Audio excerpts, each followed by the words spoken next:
Everyone, good evening, good afternoon, good morning to all of you. Welcome once again to this live session. Start करते हैं आज का session. Bank nifty nifty already closed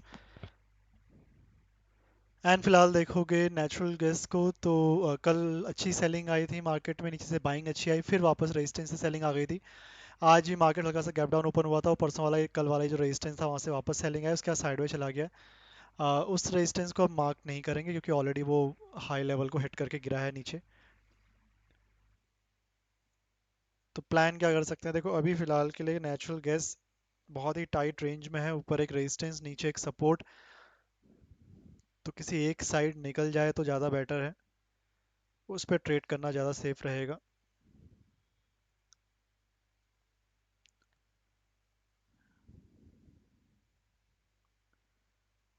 क्योंकि ऊपर से resistance ले चुका है बट नीचे का भी बाइंग का प्रेशर है यहाँ पर।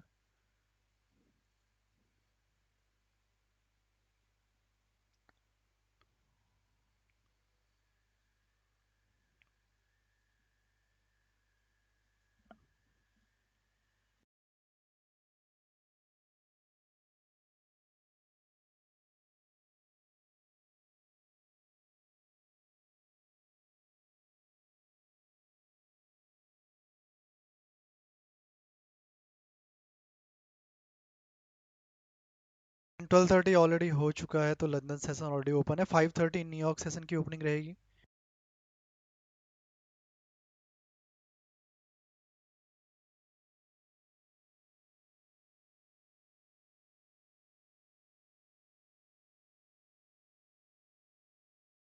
एंड देन 5:30 के बाद आज सीपीआई का डेटा है यूएस का 6 बजे। वहाँ के इन्फ्लेशन का डेटा इंपॉर्टेंट है, गोल्ड सिल्वर सभी इम्पैक्ट करता है। तो 6 पीएम का डेटा इंपॉर्टेंट रहेगा गोल्ड और सिल्वर के लिए, क्रूड ऑयल के लिए भी। Then 7 PM US market opening. तो ये तीन डेटा हैं, स्पेशली 6 पीएम वाला ध्यान रखना, बहुत इंपॉर्टेंट डेटा है आज के लिए। तो फिलहाल ये एक छोटी सी रेंज है, ये मान सकते हो यहाँ पर एक रेजिस्टेंस बना हुआ है, ये पूरा सपोर्ट जोन है यहाँ से यहाँ तक। तो दोनों जगह फंस सकते हैं, तो बेटर है किसी एक साइड पे निकल जाने दो। बाकी अगर और ऊपर आता है तो एक रेजिस्टेंस यहाँ रहेगा स्ट्रॉन्ग सेल करने के लिए, और एक बाइंग का लेवल ये है। बट फिलहाल के लिए एक लेवल पे निकलने देते हैं ताकि मोमेंटम कर दे। अभी अभी यहाँ से अगर सेल करते हो तो भी बहुत बार टारगेट मिलेगा नहीं, क्योंकि नीचे जब तक सेलर कैसल जाएंगे नहीं, बहुत बड़ी सेलिंग तो कर नहीं सकता। तो लगभग ये 3 पॉइंट या कुछ इतना कह सकते हो, इस रेंज को प्ले आउट करते हो तो।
सो नॉट मच स्पेस, ये छोटी सी रेंज है, उसमें भी ये मत समझना कि ये नीचे ही जाएगा, हो सकता है चला जाए, बट हो सकता है यहाँ से ब्रेक करके और ऊपर भी चला जाए। तो अब ये बहुत ही स्मॉल सी रेंज है कह सकते हो नेचुरल गैस की।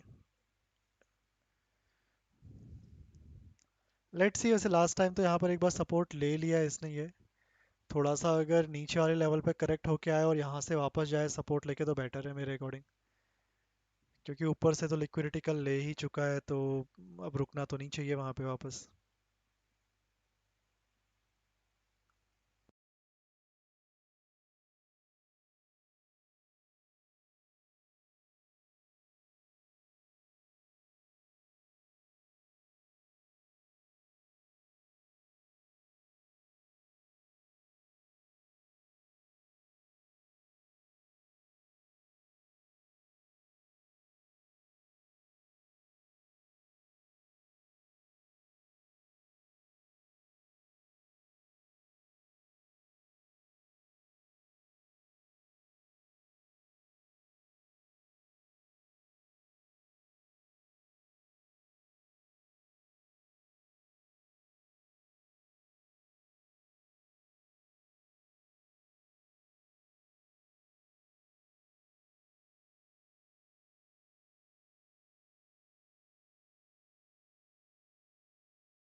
बाकी क्रूड ऑयल को भी देखोगे तो क्रूड ऑयल भी कल काफ़ी अच्छा गिर गया था, रेजिस्टेंस से रुका ही नहीं। मेरे को थोड़ा बेरी सी लग रहा है, कोई अगर न्यूज़ वगैरह नहीं आती है तो वापस ऊपर आता है तो वापस एक सेलिंग का प्लान कर सकते हैं। पूरा ही रेजिस्टेंस जोन है, थोड़ा हाई लेवल से सेल करोगे तो बेटर रहेगा।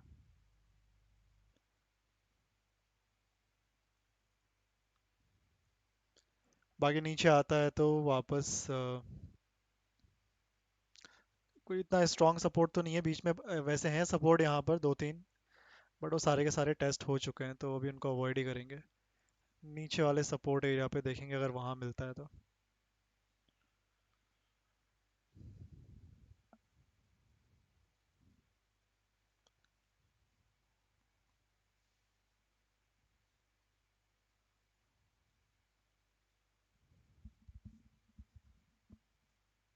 5786।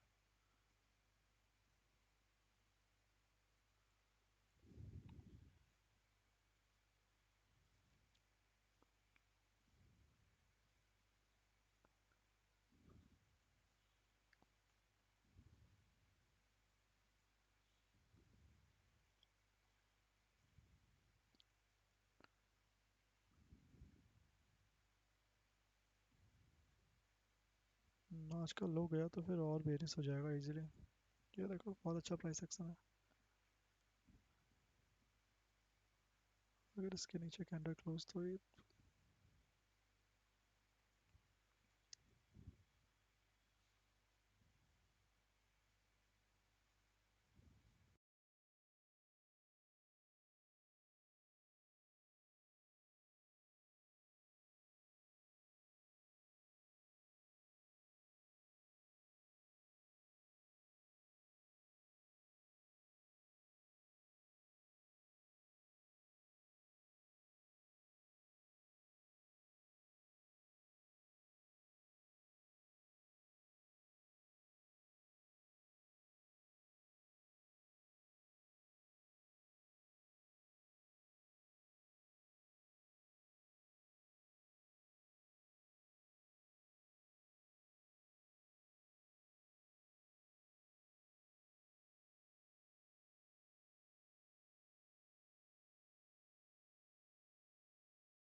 ब्राउन कलर की लाइन ड्रॉ कर रही है वो लेवल टेस्ट हो चुके हैं ऑलरेडी।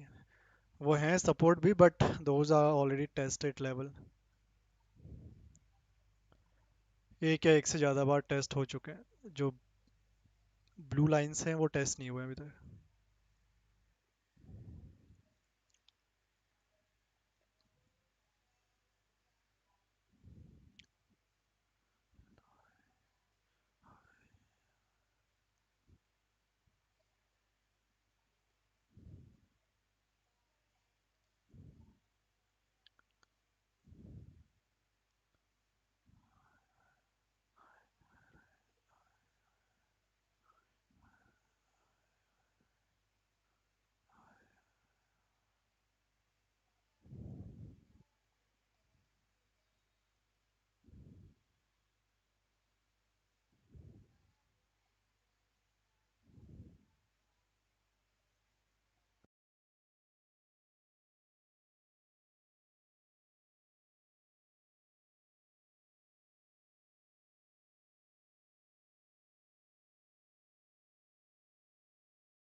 कि 415 हो चुका है, लेट्स सी 530 के अराउंड कुछ और मूव आता है नेचुरल गैस, स्पेशली रेंज को ब्रेक करता है तो।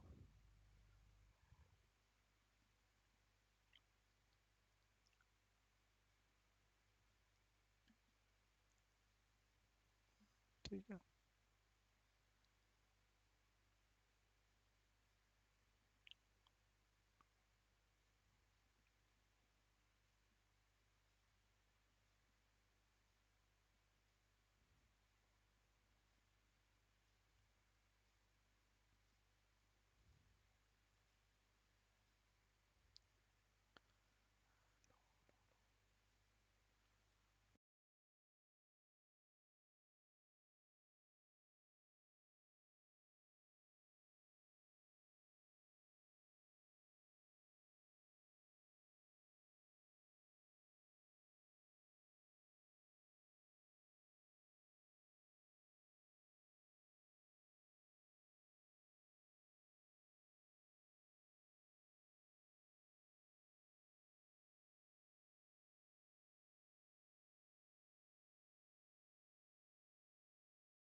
ठीक है, देखो नेचुरल गैस थोड़ा नीचे आया है, रुक सकता है वापस यहाँ पर थोड़ा बहुत।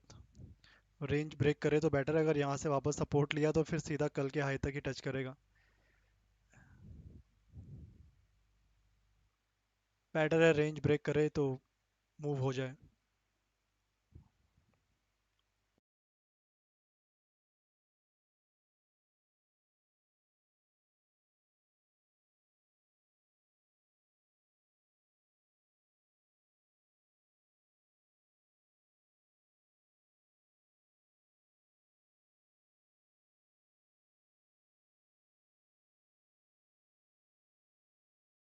यहाँ पर भी तो टेस्ट हो गया लेवल ऑलरेडी।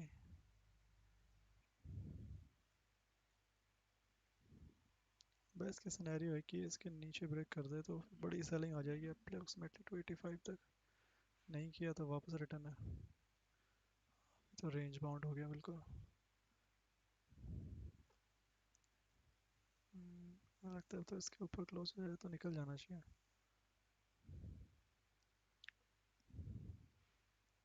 स्ट्रॉन्ग है, ये भी स्ट्रॉन्ग है।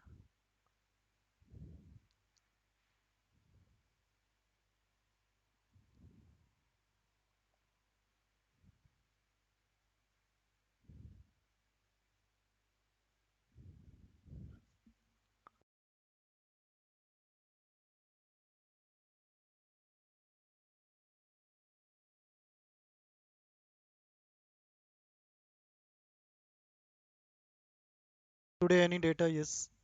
डेटा है जैसा मैंने पहले बताया थोड़ी देर पहले। यूएस का सीपीआई का डेटा है, इंपॉर्टेंट रहता है। इन्फ्लेशन का डेटा कल इंडिया का आया था, आज यूएस का है। इम्पैक्ट डालेगा गोल्ड और सिल्वर को।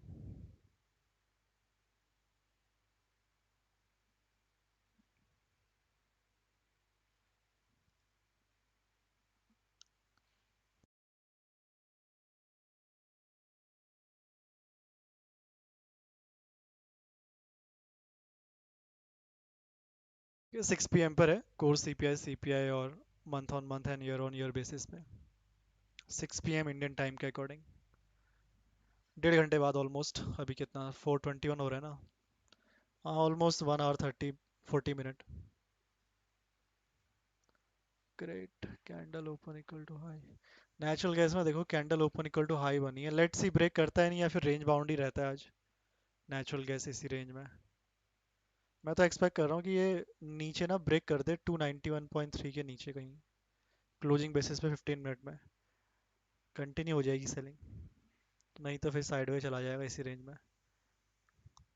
ठीक है देखो हो सकता है यहाँ से वापस बाइंग आ जाए, वैसे तो अभी मत लेना, candle open equal to high है, ओपन इक्वल टू हाई पर डायरेक्टली बाई नहीं कर सकते। बट इट माइट पॉसिबल अगर ये लेवल के ऊपर ही क्लोजिंग दे देता है तो रिवर्स कर सकता है। इस पर मत लेना, ये अभी ओपन इक्वल टू हाई है, देखते हैं, अभी तो 8 मिनट है कैंडल क्लोज होने में।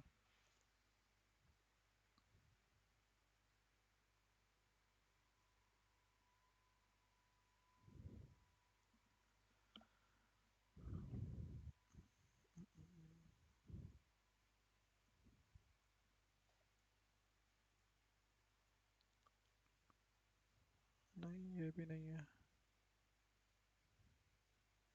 ये भी नहीं है। ये हो सकता है स्मॉल रेंज की तरफ जाता हुआ।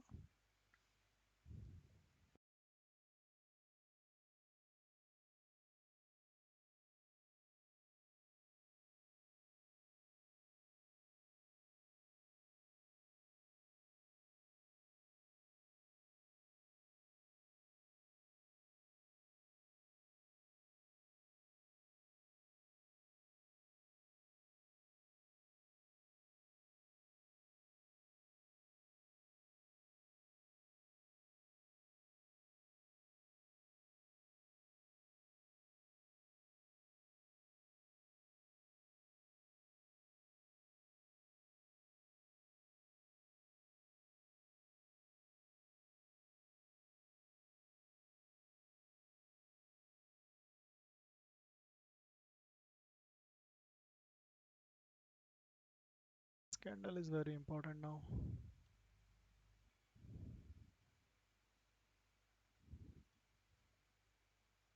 अभी तो यही कैंडल क्लोज नहीं हुई है।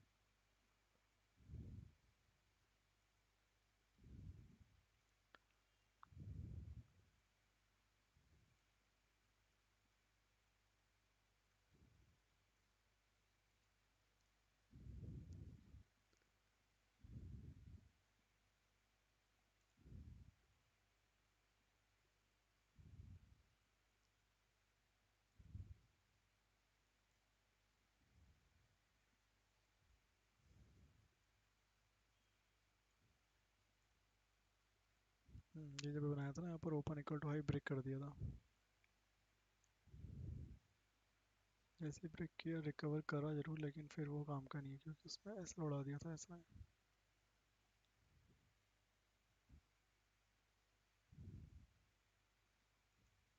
ये कंसिडर नहीं कर सकते।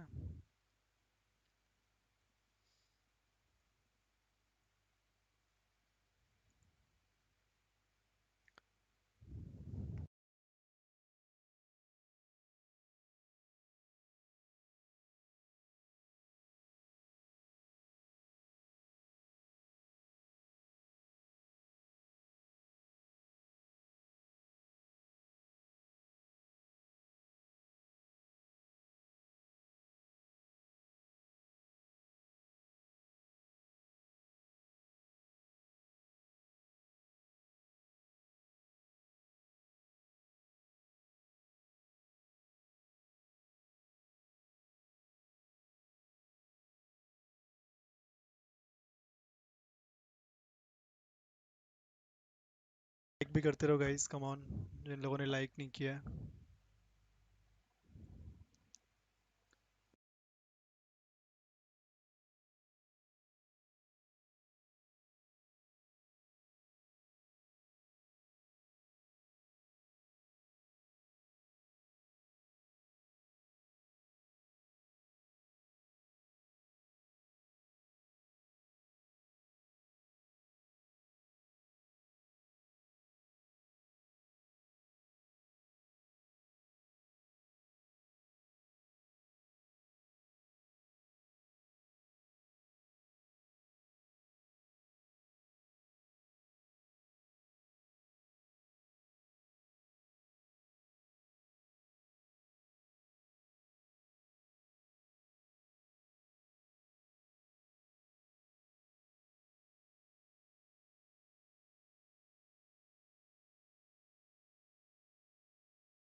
ओपन इक्वल टू लो पे ऐसे डायरेक्टली बाय सेल नहीं करते हैं और ओपन इक्वल टू हाई पे बाय नहीं करते। मैंने बार बार बताया, कभी मान लो ओपन इक्वल टू हाई बन गया, ऐसे यहीं पर बनाइए। अभी हो सकता है ब्रेकडाउन के लिए चला जाए ना जाए, वी डोंट नो येट। मान लो अगर ये ब्रेकडाउन के लिए चला भी जाता है, कैंडल नीचे क्लोज हो जाती है, तो मार्केट को अगर रिकवर करना होता है तो वापस लेवल के ऊपर क्लोज कर देता है, और उसके बाद जब प्राइस वापस आता है इस लेवल पे तब फिर बाई किया जाता है। नहीं तो इस तरह की कैंडल नॉर्मली या तो फेक ब्रेकडाउन देती है ऐसा लेट कराने के लिए, या फिर सच में ब्रेकडाउन करके निकल जाती है। तो ओपन इक्वल टू लो पे अवॉइड ही करना, और ओपन इक्वल टू हाई पे भी, स्पेशली ऑन सपोर्ट रेजिस्टेंस।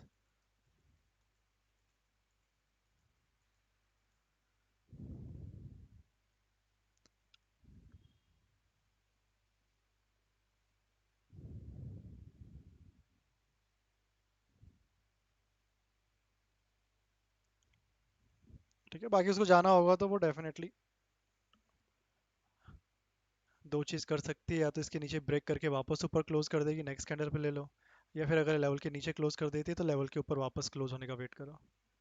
उसमें भी कभी कभी ऐसा हो जाता है कि अगर ये मान लो नीचे क्लोज कर गई और फिर वापस ऊपर क्लोज करी तो वो सीधा चला जाता है, जाने तो वापस आएगा तब लिया जाता है फिर उस केस में।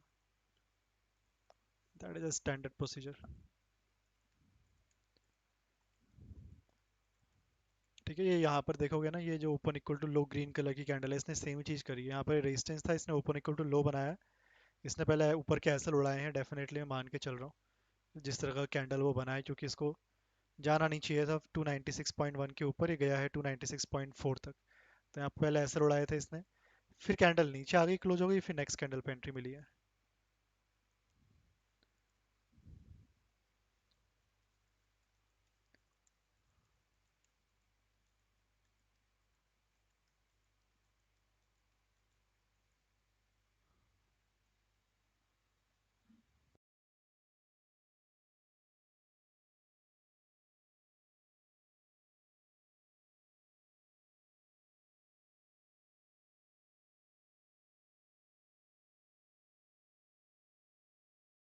लेट्स सी द न्यूज़ जब तक मार्केट मूव करता है अभी।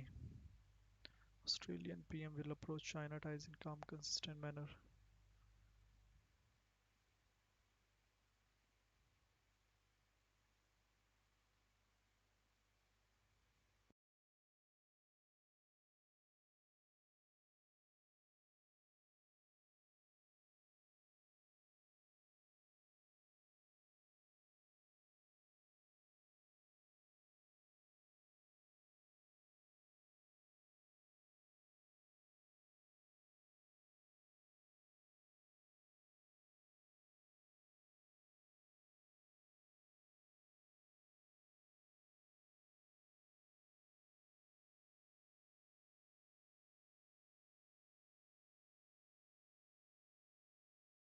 The data that matters for your investments. Shares of banks across the board are gaining. And analysis on the companies making news on Wall Street. NVIDIA, once again, the top dog. Tesla's really taking a hit this morning. Listen to the Stock Movers Report from Bloomberg. Wind and solar stocks on the move. It's your short audio report on the day's winners and losers in the stock market. The biggest one-day decline since 2010. Subscribe to the Stock Movers Report on Apple Podcasts, Spotify, or wherever you listen.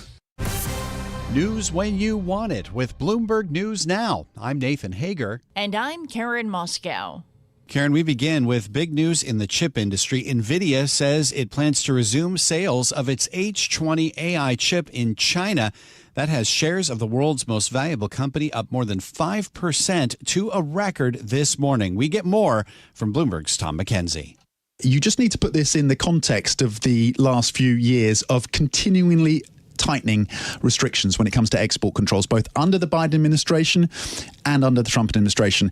And the tightening of those export restrictions has not seen any let up at all between both administrations until now. And now you have a U-turn on an export restriction that was implemented in April, cutting off the supply of these H20 AI accelerators. We haven't heard this directly from the US government, but NVIDIA have put out a blog post saying they will, in short order, be able to resupply these H20 chips into the Chinese market, where, by the way, the CEO, Jensen Huang, currently is for a supply chain conference. And Bloomberg's Tom McKenzie says the move could add billions to NVIDIA's revenue this year, restoring its ability to fulfill orders that had been written off as lost due to government restrictions. Nathan, there are new developments this morning in the global trade war. The European Union has finalized a list of countermeasures to target U.S. goods worth $84 billion. Let me go to London and get the latest with Bloomberg's Ewan Potts. Ewan, good morning. Karen and Nathan, American cars, bourbon whiskey and Boeing aircraft. They're all on the EU's finalised list of countermeasures should it decide to retaliate against Donald Trump's tariff policy.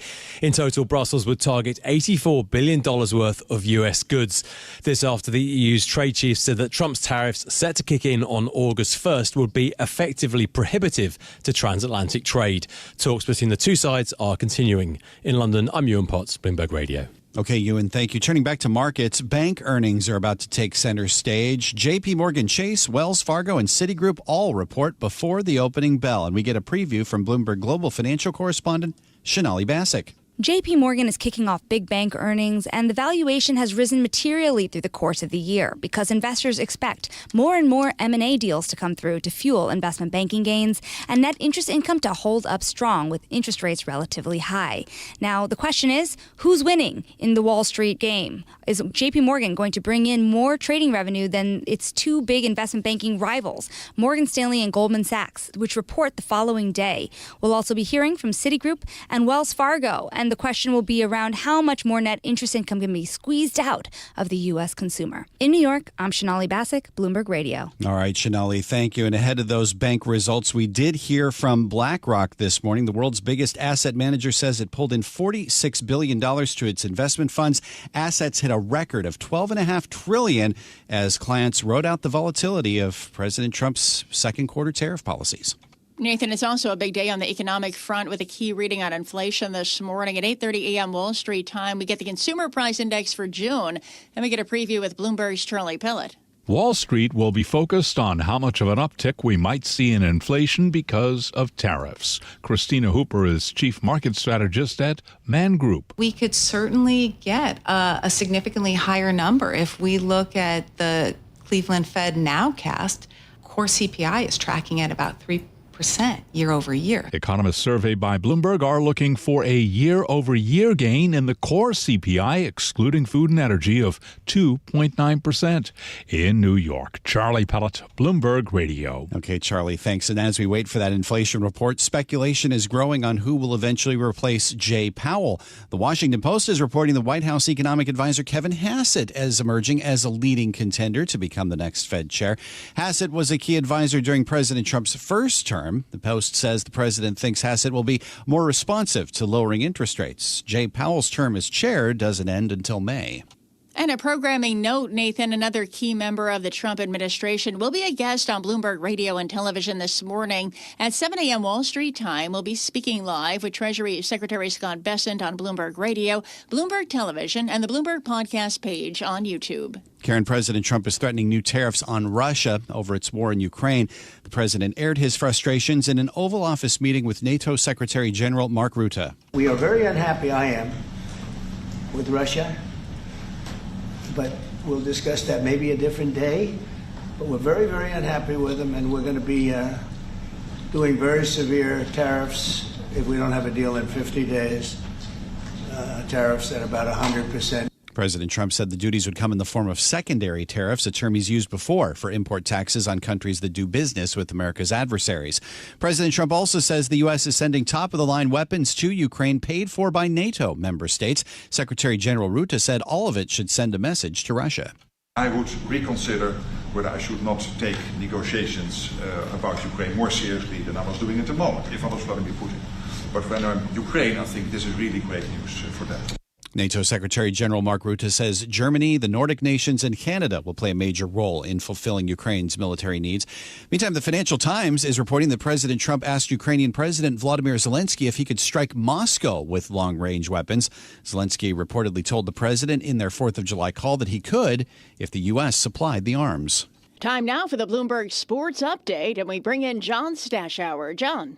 Thanks, Karen. Cal Raleigh, the Seattle Mariners switch-hitting catcher, leads all of baseball so far this season with 38 home runs, and he won the home run derby last night in Atlanta, beating out Junior Caminero. The game is tonight. Paul Skeens will start for the National League. The Pirates' young pitcher has started 2 years in a row, his 2 seasons in the big leagues. Detroit's Tarek Skubal will start for the American League, who has won 10 of the last 11 All-Star games, 22 of the last 26. That's your Bloomberg Sports Update. Thanks, John. And that's news when you want it with Bloomberg News Now. I'm Karen Moscow. I'm Nathan Hager, and this is Bloomberg.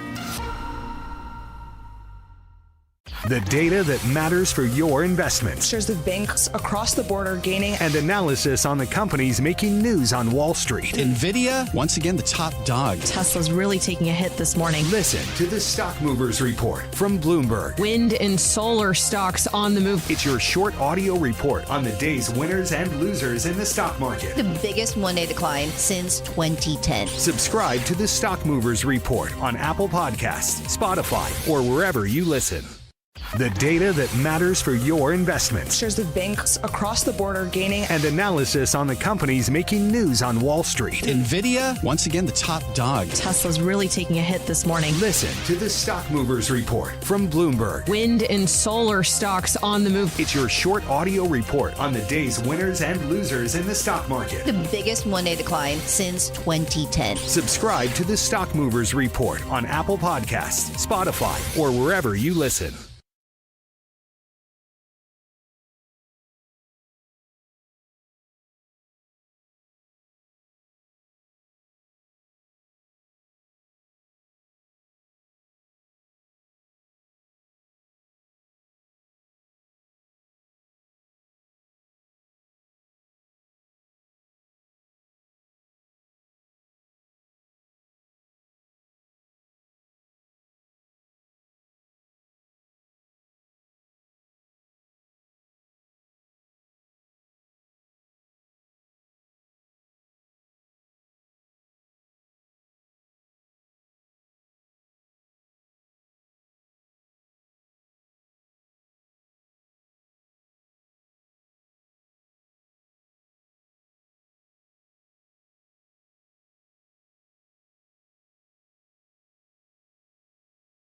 The world is.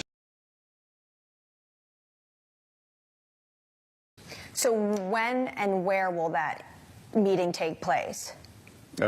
We're still working on that. The Chinese leadership has a big conclave at the beginning of August, so we're trying to work out whether that could be in a third country before or after that conclave.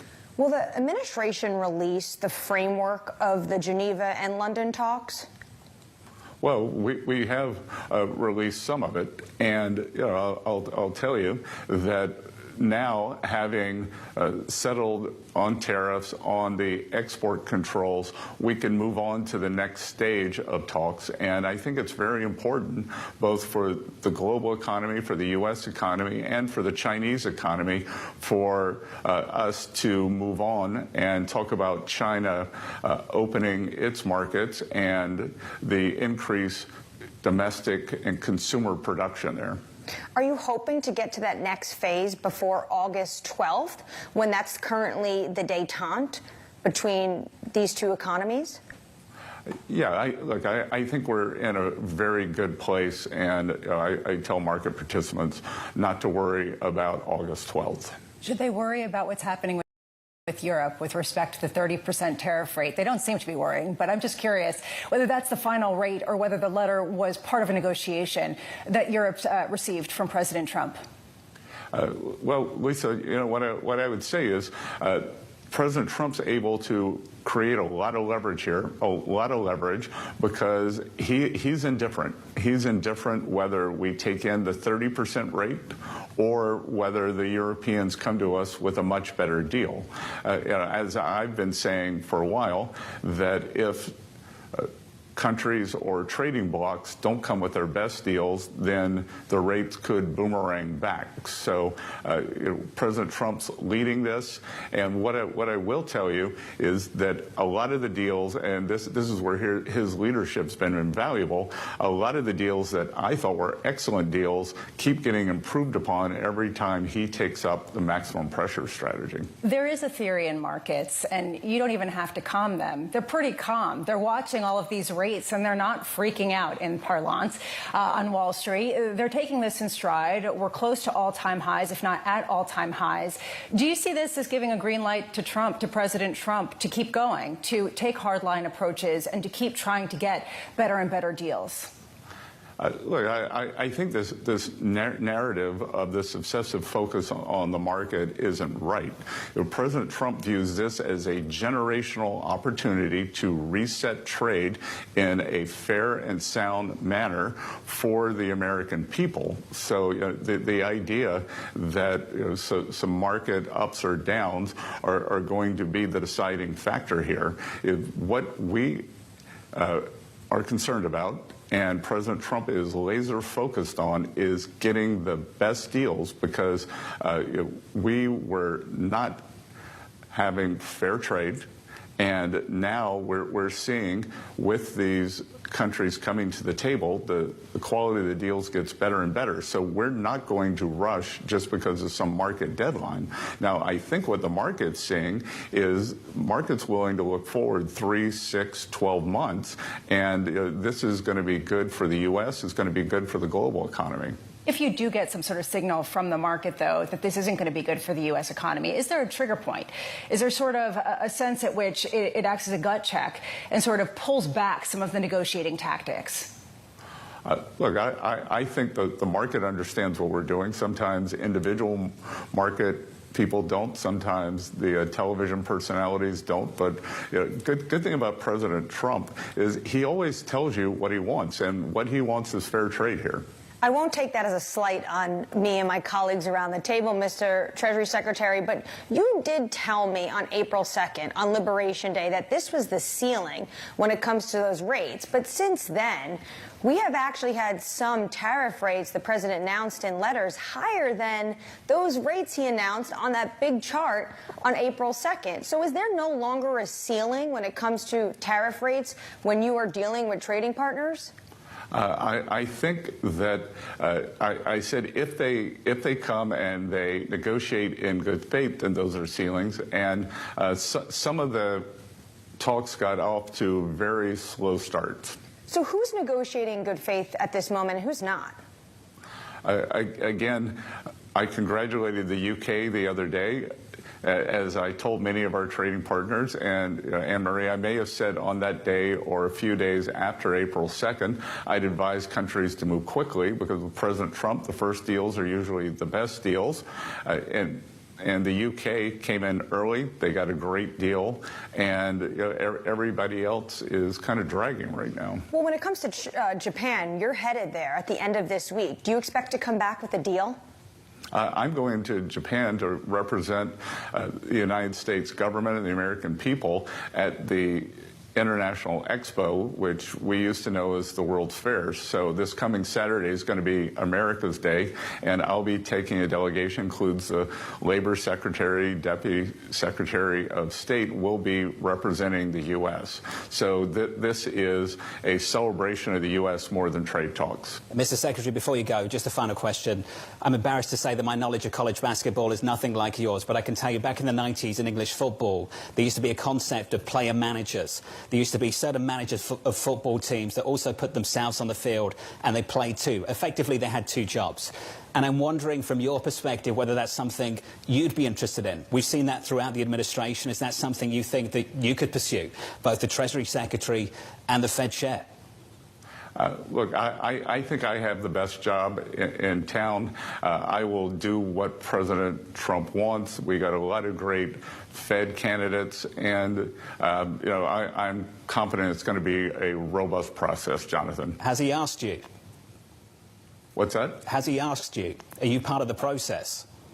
I am part of the decision-making process, but again, it's the final decision is going to be President Trump's. Mr. Secretary, appreciate your time. Thank you. The Treasury Secretary there, Scott Bessent, on a range of issues, including trade and the future of this Federal Reserve. Yeah, talking about how if Fed Chair Powell remains on the board, that it could be somewhat confusing after his regime as Fed Chair is up. I think that that's really notable. He also was talking about some of the negotiations and how the market is perceiving them and how it doesn't really matter, but sort of, it seems to be reflecting well on the whole process. Also, Jonathan's last question, are you part of the process? It wasn't that he was part of the process as a candidate. He was part of the decision-making process, although he did say the final decision will come down to the President. Important clarification. You can see the frustration with the Fed Chair, Jay Powell, on a range of issues.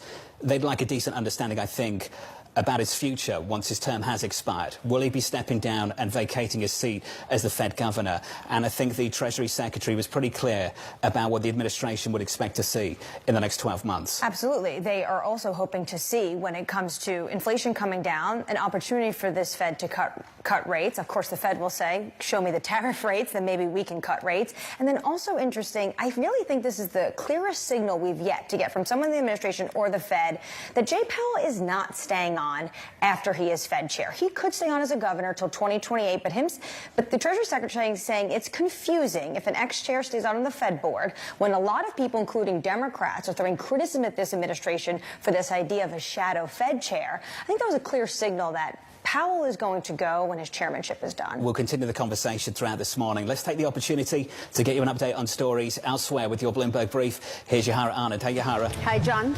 Big bank earnings are underway with JP Morgan and Wells Fargo both reporting in the last hour. JP Morgan shares are now lower by 0.4% after the bank saw a 7% jump in investment banking fees, and stock traders posted their best second quarter ever.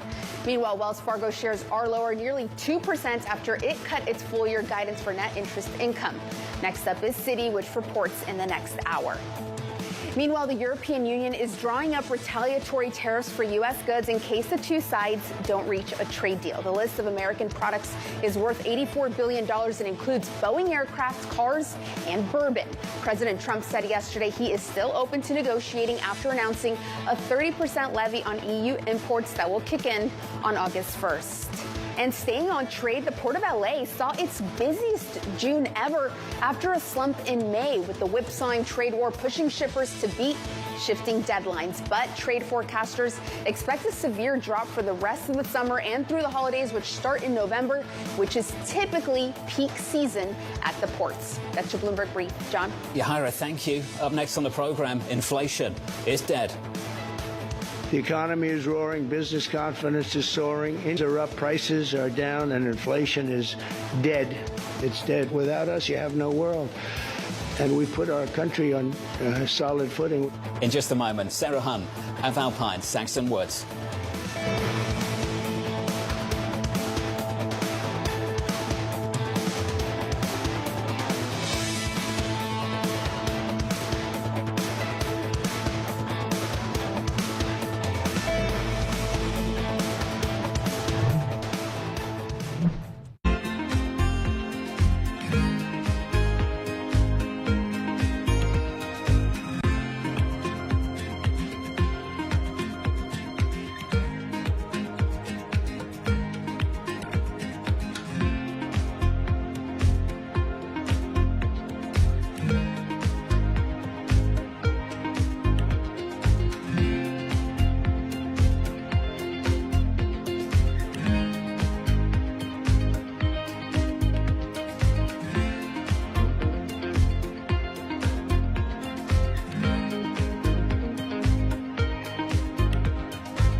Why do the biggest names in business choose Bloomberg Television? That's a great question. It's a very good question. Interesting question. Good question. Great question. I so appreciate that question. You certainly ask interesting questions. Bloomberg Television. Top experts, great questions. Morning, this is Bloomberg Daybreak Europe. I'm Tom McKenzie in London. These are the stories that set your agenda. Taking you from the U.S. market's close to the overnight session in Asia, we'll walk you through what you need to know to kickstart Europe's trading day. Live from our European headquarters, we bring you the day's top market-moving stories, unmatched expert analysis, and on-the-ground reporting from across the continent. Tune in to Daybreak Europe, only on Bloomberg Television. Context changes everything. Making money isn't about drowning in emotions. It's about understanding what's actually happening. Markets are the best way to glean signal from noise, and that is what we try to do every morning. This is Bloomberg Surveillance.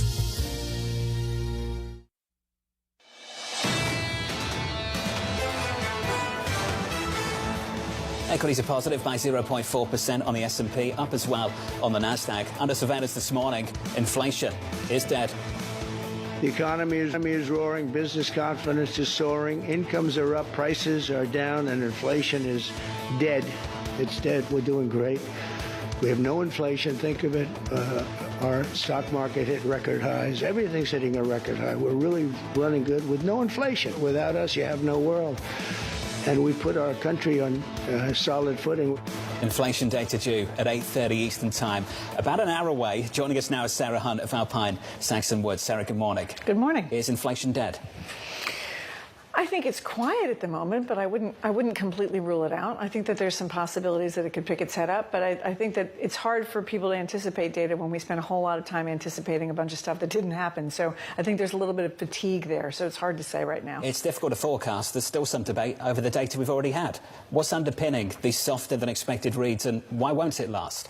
So if we think about whether or not companies did a huge pull of inventory forward and or people started changing their behavior because they knew what was coming, you could argue why that's soft now and why it should rise if the rates are going higher. But you still see these moving of the goalposts in terms of timing, which allows companies to bring inventories back in again and refresh that. So I could see a lot of bumpiness in the data, and I also think that companies have had a lot of time to prepare for this. And if I'm sitting there, I want my margins to stay where they are, so I'm going to try to do whatever substituting I can. So I also think that there's probably a lack of understanding how much of that substitution has gone on, and I think that that is why it could be bumpier and less dramatically higher than people are expecting, because they're expecting a really fast move. I just wonder, can we expect immaculate disinflation, ongoing immaculate disinflation where there is no pain in the overall economy at the same time that inflation is dead? Does that seem consistent with you, or is there kind of a tension right now between employment data that's pretty okay, albeit with very slow activity, and inflation that seems to be, maybe if not dead, in hospice? It is one of those periods of time where figuring out what that data means is going to be tricky. It remains tricky. Earnings are going to matter for the stock market. Inflation is going to matter to some degree, but only if it's really surprising or gets much higher than people are looking for. And then investors really start to worry. The question is, what do those trends look like? I mean, to Treasury Secretary Bessent's point, it's not just about one number. It's about where the trend is going. If it looks like the trend is reversing, investors are going to like that a whole lot less. Do you just not pay attention to the data at all and buy AI? Buy NVIDIA and just, call it a day? It would have been the good trade for this year, right? I mean, that's sort of what happened, is that you had all this concern about AI going into the beginning of the year. Then you had the trade situation. Everybody started looking at every single earnings call from Microsoft or every hyperscaler to parse exactly what their spending was going to be. There was this little bit of freak out, and then everybody got over it really quickly. So that would have been that reversal. And that goes back to the idea that the companies that have growth and the companies that generate a ton of cash and have good margins are the places that they end up performing better than the rest of the market anyway. It would have been good to get it on NVIDIA just last night, given the fact that they have a blog post out saying that those H20 chips that this administration blocked are now going to be able to go to China. How do you deal with this basically flip-flop almost within weeks or months of this administration when you're trying to direct what to do in a portfolio? Well, I mean, flip-flop is an interesting term. I think it's more about, again, to Treasury Bessent's point, it's changing those dynamics may have been part of that discussion all along. So you have to assume that some of the things that are coming out as X or Y, maybe X or Y under certain circumstances, but if I change my mind, they're going to be different. So that's got to be, and I don't think that that's entirely different from things the way the world works anyway. But I think that certainly in the near term, this administration has been much different about market changes than other administrations. It's not just NVIDIA, it's AMD, just resuming shipments to China once their license clears. That stock is up in the pre-market as well. Look, China's a big business for all of these chip providers. And the key question is, can they understand the rules of the game enough to create chips that are compliant with some of the constraints that have been put on them from the U.S. government? Sarah, it's good to see you. Sarah Hunt of Alpine Saxon Woods. AMD is up by 5%, NVIDIA up by 4.4%. It's been a big morning already. Decent numbers from JP Morgan, a beat and a raise. We heard from the Treasury Secretary just moments ago on this programme endorsing central bank independence. The formal process to replace Chairman Powell is already underway. It started. More on that in just a moment. Plus this, Elias Galou of Bank of America on an excessively bullish global fund manager survey. Plus, Danny Berger with your morning movers with another look at the nation's biggest banks. From New York, this is Bloomberg.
As Bloomberg's global financial correspondent, I get to meet the people shaping the way money flows around the world.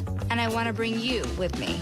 The capitalist system is the best system in the world. There isn't another one that works as well. I love all these new Wall Streets. Y'all Street, Wall Street South. Wall Street used to be a place. Now it's more of an idea.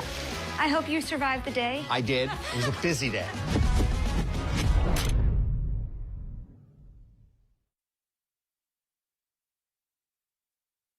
Key investors, top executives, global innovators. Join me for in-depth conversations with the biggest newsmakers on the day's top stories. Insight with Haslinda Anand, only on Bloomberg. Bringing you up-to-the-minute geopolitical news whenever and wherever it happens. I'm Jumana Versace in Doha, Qatar, and this is Bloomberg. People ask me all the time, what is the key to being a really good investor? I tell them it's to surround yourself with and work with the best investors you can find. On Bloomberg Wealth, I'm going to take you to meet the greatest investors in the world, the people that I would like to have managing my money. I like shorting stocks. From a business perspective, there are a lot of people who are talented at buying stocks, fewer people who are talented at shorting stocks.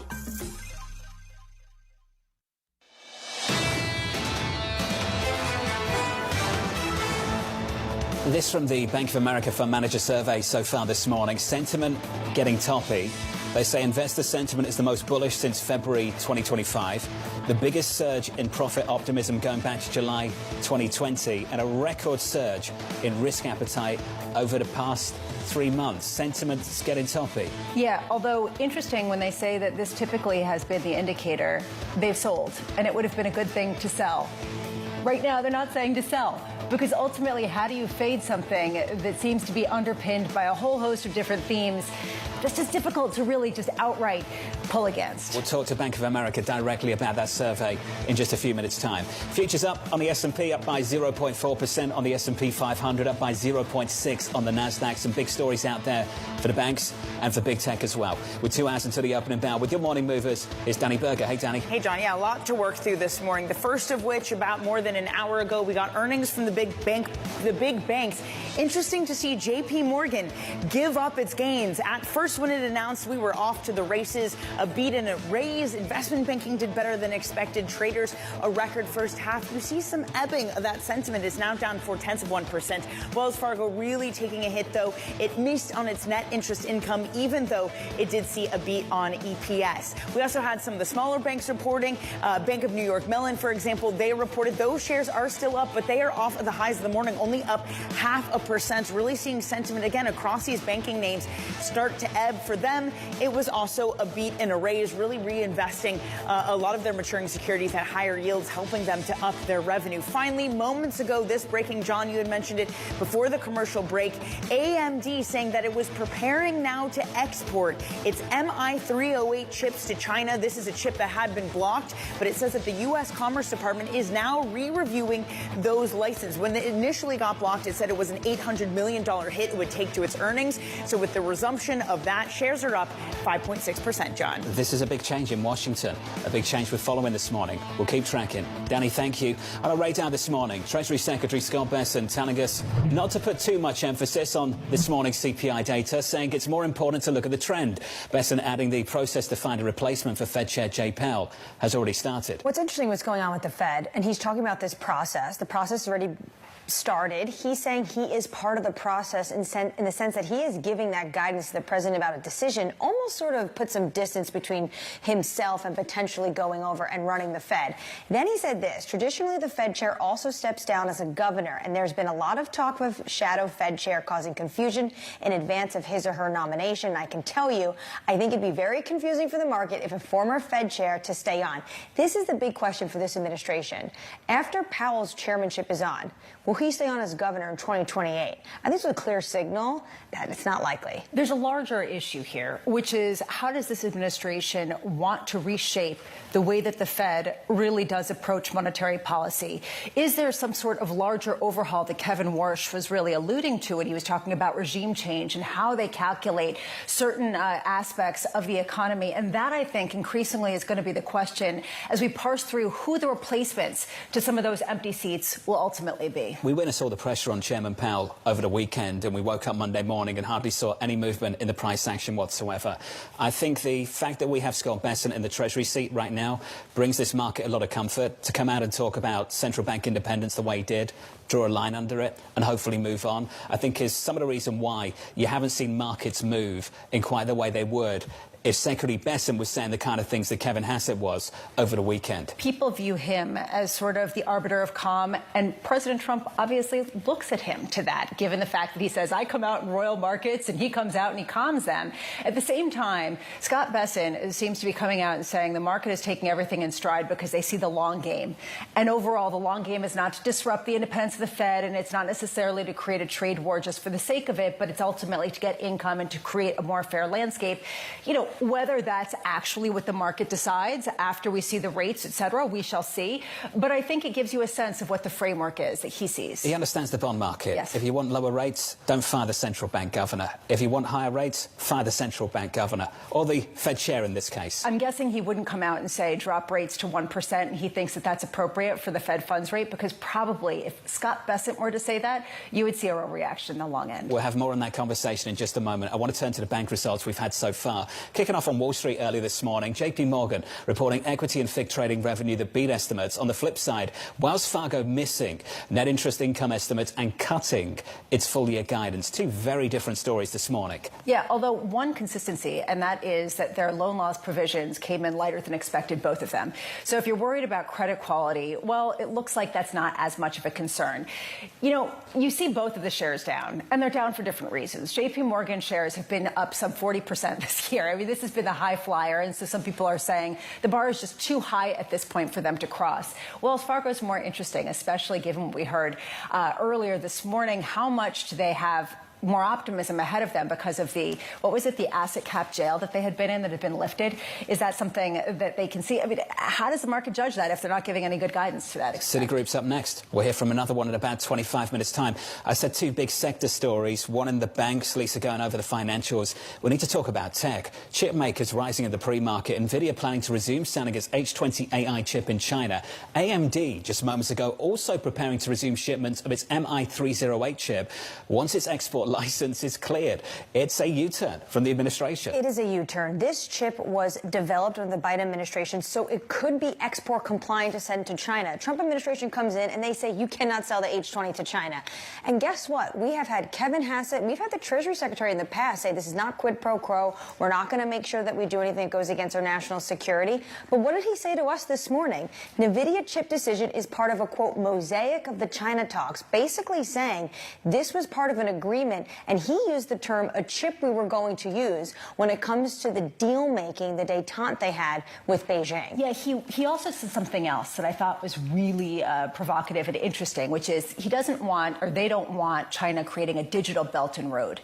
And this idea, the nod to you want to win the global war for AI infrastructure, and you can't do that if you really separate chips from the U.S. going into basic Chinese goods, not necessarily military, but basic Chinese goods. Two big movers in the pre-market, lifting this equity market higher by 0.4%. Let's talk about this stock market and turn to investor sentiment. The Bank of America Fund Manager Survey out just moments ago.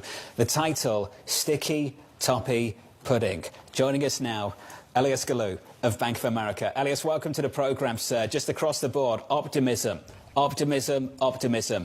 You and the team have called it toppy. Is this a sell signal? Look, I mean, yes, one of our famous trading rules that we highlighted in the fund manager survey did trigger a sell signal. I'm talking about the FMS cash rule, which really look at how investors are invested in the market. And this month, the cash rule fell below 4%, which did trigger a sell signal. And there have been roughly 17 sell signals since 2011, with an average return for the S&P 500 of -2% over the following 4 weeks. But really, I think, John, what stands out from this month's fund manager survey is hedging, rather than just saying that where the market is getting toppy. Investors are very much more inclined to hedge their positions, what did really well in their portfolio in 2025, and rotate towards assets that have underperformed in the first semester, rather than just sell outright their position and retreat for the rest of the year. And in fact, if you look at market price action since the beginning of the second semester, it's corroborating the bottom line from the fund manager survey. Assets that had underperformed in the first semester, like cryptos, like home builder stocks, biotechs, and even renewables, are now doing quite well in the second semesters. So we think hedging is really the word to remember this month. Does that mean hedging some of the big tech exposure, given the increase, the rapid increase to allocation in that space? Yeah, I think it's really important to highlight the rapid increase in tech allocation. I mean, over the past 3 months, since really the low of April post-Liberation Day, FMS exposure to global tech equities has risen by the most since March 2009. You see here the extent of the recovery in sentiment and positioning. There is, yes, the recovery in positioning to tech, but there's also the recovery in terms of profit expectations. We saw over the past 3 months the biggest a rise in optimism when it comes to EPS growth expectation since July 2020, when the world was still battling with COVID. And you highlight here the big conviction from FMS investors. They are very bullish on AI, they are very bullish on tech stocks, and they think that it is going to be tech and large cap AI stocks that are going to drive the surprises during this earnings season. When you take a step back, it seems as though an increasing number of people are saying they don't like the valuations. It makes them nervous. The complacency, it makes them nervous. But they're reluctant to sell. Hedging seems to be the more credible way to do this. And it really is the truth, even when it comes to U.S. assets, hedge the dollar. I'm just wondering why that's sort of the mantra this time around, why people are so reluctant to sell, even when they say these valuations are making them a little bit nauseated. Well, Lisa, for those who sold in April, just after the announcement from Liberation Day, they certainly sold the S&P on its way to 5,000, and they bought it back when the S&P had risen to 6,000. So, there is this now anchor memory in investors' memory that when they sell, they will probably buy the S&P at 5-10 points higher. So investors are very reluctant to sell today. But also, I think it's important to focus on the fund manager survey positioning across assets, and it's not on US stocks where you see the big longs. In fact, the exposure to US equities is net underweight. It's on international equities, on international bank stocks, and in particular on European equities and European assets where the big lengths are. And I think the biggest pain trade of the summer would be, yes, a stronger US dollar coupled with lower international equities, lower bank stocks, and a lower euro currency. Last week, we had JP Morgan's JB Diamond come out and say there's complacency in the markets. Do you think there is too much complacency in the markets when you look at this fund manager survey? I mean, look, investors are still quite worried about a global trade war. They still view a full-blown trade war causing a global recession as the biggest tail risk. But clearly, they are less worried about this development. Back in April, there was a strong unanimity when it came to the potential downside risk from global trade war. 80% had identified it as the biggest tail risk. This time, it's only 38%. So you see that investors have turned around on the impact and the negative impact of a trade war. They now view the average weighted tariff rate that the US will impose on the rest of the world. They estimate it at 14%. It was 12% last month. So you see that, yes, clearly the risk here is that we see a further escalation on the trade front, because we think that based on sentiment and positioning, risk assets, and in particular the S&P 500, are more likely to react to bad news than good news. It's always provocative. It is again this morning. Elias, thank you, sir. Elias Galou there of Bank of America on their Global Fund Manager Survey. Have you had sticky toffee pudding before? I have not. Does that translate? Not really. Not at all. Sponge pudding, toffee sauce all over it. Is it just like a dessert? And I understood that. I mean, I understood that it was, but I wasn't understanding whether it was the stickiness. Never had it. Whether it was the sweetness. Well, Michael Hahn is English, and obviously he's in London coming up with titles for the research. And when I read it out, I wondered whether actually that translated to the Wall Street audience. So do us all a service. Please translate the implication of that. It's like a soft pudding covered in toffee, but they're calling it sticky toppy pudding, which is the market right now. Thank you. That's Get beautiful. It, like replacing toffee with topping. One more time. No, I'm kidding. That's very good. Please, we're on the same page now. Anyway, what jumped off the page for me is what he talked about very close to the end. Most crowded trade right now, short US dollar. Biggest contrarian trade, and maybe even the pain trade of the summer, short euro, long dollar. And an increasing number of people are sussing that out. And that's one reason why I keep asking how much this market really has priced in the prospect of these tariffs on Europe going into effect at 30% and potentially having a much bigger hit to the European economy than a lot of people are currently pricing in. Euro dollar 116.71. We'll move on. Let's get you an update on stories elsewhere this morning with your Bloomberg Brief. Here's Yahara Anand. Hey, Yahara. Hi, John. President Trump is threatening to impose new tariffs on Russia over its war in Ukraine. In an Oval Office meeting with NATO Secretary General Mark Rutte, Trump said if there isn't a deal to end the fighting in 50 days, he'll impose tariffs of 100%. He also said the U.S. was sending Ukraine top-of-the-line weapons made in the U.S., but according to him, paid for by NATO member states. Meanwhile, Meta CEO Mark Zuckerberg says the company is building a series of massive data centers to supercharge its AI capabilities. The first one, named Prometheus, is expected to go live next year. Zuckerberg says the company is going to invest hundreds of billions of dollars into data center capacity to achieve machine superintelligence. And in sports, Cal Raleigh is the home run derby champion amid an already historic season for the Seattle catcher. Raleigh, who leads the league with 38 home runs, outlasted Tampa Bay's Junior Caminero in the derby's final round. He's the first catcher in baseball history to win the event. That's your Bloomberg Brief. John? Yahara, thank you. More from Yahara in about 30 minutes. Up next on the program, inflation data just around the corner. I think one thing that Wall Street, a lot of economists, market in general got wrong early on was that tariffs were going to cause a substantial price level rise, which just hasn't happened. In just a moment, we'll catch up with Matt Hornback of Morgan Stanley.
The incidence of cancer, which is to say people getting it, is higher than it was 20 or 30 or 40 years ago. Is that because detection is better than it used to be? All right, so the dirty secret is we have no idea.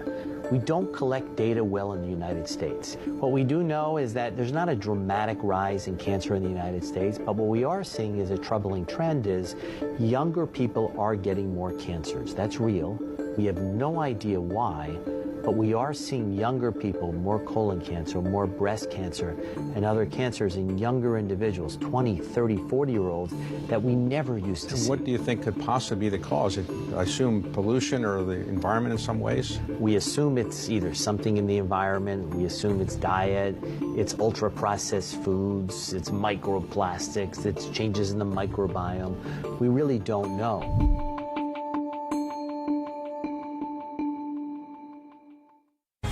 In case you missed it, on the pulse. I think the idea of wait and see and pause is really yesterday's news. Our best advice to CEOs right now is that if you're not operating differently than you were a year ago, you may be falling behind. Yes, we need to build resilience, but we need to also build growth despite the environment, and that requires a different strategy than just a year ago.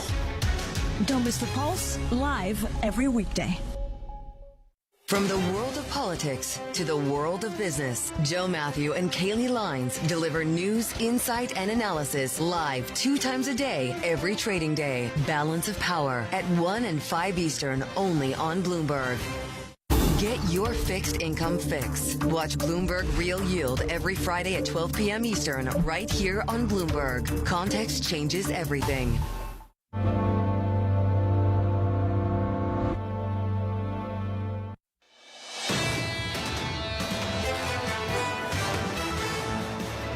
Stocks are positive by 1/3% on the S&P 500, up by 0.5 on the Nasdaq. The next stop for earnings, Citigroup reporting numbers in about 12 minutes' time. Under surveillance this morning, inflation data just around the corner. There's some persistence there. I wouldn't put too much emphasis on one number. I think it's the trend, and I think One thing that Wall Street, a lot of economists, market in general got wrong early on was that tariffs were going to cause a substantial price level rise, which just hasn't happened. Investors are awaiting inflation data for a read on how President Trump's global trade war is impacting the economy. That data is due at 8:30 Eastern Time. Matt Hornbeck of Morgan Stanley joined us now for more. Matt, welcome to the programme, sir. A question we've been asking all morning. We've had 4 softer than expected inflation reads in a row. Can we make it day 5? Can we make it month 5? Well, John, we think probably not. When we're looking at the CPI fixings market, it was a very unique marketplace within fixed income that focuses on exactly the index level for CPI. We think it's signaling a chance of a small upside surprise. But I think the issue that our economists have been talking about for some time is that they haven't really expected to see the tariff show up in the data until now. So it's not as if the data that we've gotten so far this year has really surprised our economists. But we think that the tariff effects will show up starting in this report. So I would say if we don't see it in this report to any degree, then you'd have to start thinking somewhat differently. But we'll see in just a little bit. Can we take that a step further, Matt? You said if we don't see it in this report, you have to start thinking differently. Do you think that this is a decisive moment to understand whether the tariffs are inflationary or not? Well, any one report needs to be taken in its proper context. There are other things going on in the U.S. economy. It could very well be the case that we do start to see tariff-related effects in goods prices. But what's happening in other parts of the economy, in the service sector in particular, just overwhelm what's happening on the goods side. So we need to look at every aspect of the report to make any broader judgments. It's just one report. We've got a whole second half of the year to get through. So we'll, of course, be paying attention to the upcoming data as it rolls in. It's interesting to me that when we got the last CPI report on June 11th, yields have barely moved. They're basically in the same place. You've seen a little bit of a move on the front end with yields coming in. Globally, though, it's another picture. You're seeing long-end yields across the world, particularly led by Japan, surging higher. Does that give you comfort about investing in the U.S., or do you feel like they're just completely different dynamics at play? I do think, Lisa, that there are different dynamics at play. Oftentimes, markets march to the beat of their own drummers. Sometimes they march to the beat of one. But I think in this case, we're definitely seeing idiosyncratic developments in different bond markets. I can tell you a detailed story about what's going on in Japan, a separate detailed story about what's happening in the long end of the gilt market in the UK. And then, of course, what's happening in the United States. So every market is different, I think, in this moment. It just so happens that the stars are aligning to put upward pressure on longer-term interest rates. Matt, you used to trade JGBs about 20 years ago. Can you just share with us your experience 20, 25 years ago and just how much this market has changed over the past few decades?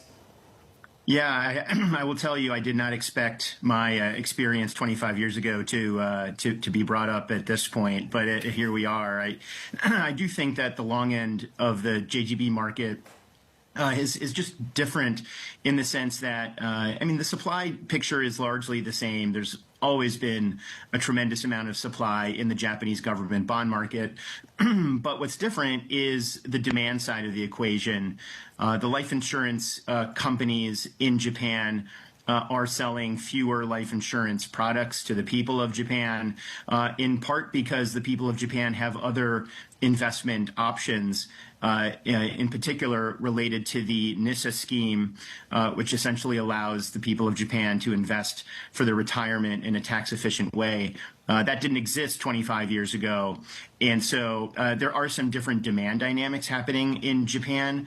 And, of course, because the market is largely a domestic market, those types of structural shifts in demand can have quite an effect on the price, and that's exactly what we're seeing today. So, Matt, as you know, Japanese investors have a rather large presence in certain European debt markets, in the US Treasury market as well. We've debated on this program now for a number of months as to whether we would see some form of great repatriation as yields start to back up in Japan, whether we start to see a read-through to other markets as the money starts to come home. Are you anticipating that at all, Matt? Well, I do think that over the course of time, there will be these kind of glacial shifts in investment direction. I don't think that we're seeing it with any particular impulse in this moment.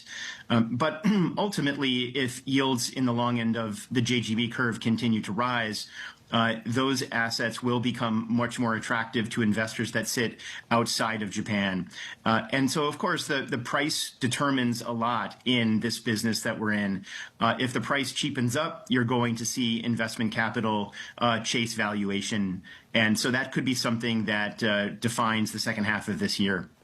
That experience was useful. Matt Hornback of Morgan Stanley. Matt, thank you, sir. As always, appreciate it. That market's changed a lot. Yeah, it used to not be a market. It was suddenly owned by the Japanese authorities, and now it's starting to become a market again, much to the chagrin of those Japanese authorities that now are looking at yields that are much higher. The last question is really important here, the repatriation of some of those assets and what that does to connect the global markets in a way where they don't become as idiosyncratic as maybe they're trading right now. Do you remember waking up to those headlines every now and again that would just say the Japanese 10-year hasn't traded today? Do you remember that? I do. That's the last decade over in Japan in that market. If you want to talk about inflation being dead, the Japanese bond yield was dead. I mean, really, it was flatlining for a long, long time because it was entirely owned by the government. But all of a sudden, it's not, and it's gotten a lot more interesting. And Matt Hornbach, thank you for that experience. That's the focus of the global debt market so far this morning. So far this morning, we've got through a lot. Numbers from JP Morgan, pretty decent. Numbers from Wells Fargo, less decent. In about 5 minutes' time, we'll hear from Citigroup. About 30 minutes after that, we're going to get inflation numbers. And I think it's important to listen to what we heard from the Treasury Secretary, Scott Bessent, a little bit earlier on this morning about the pressure they're putting on the Fed chair.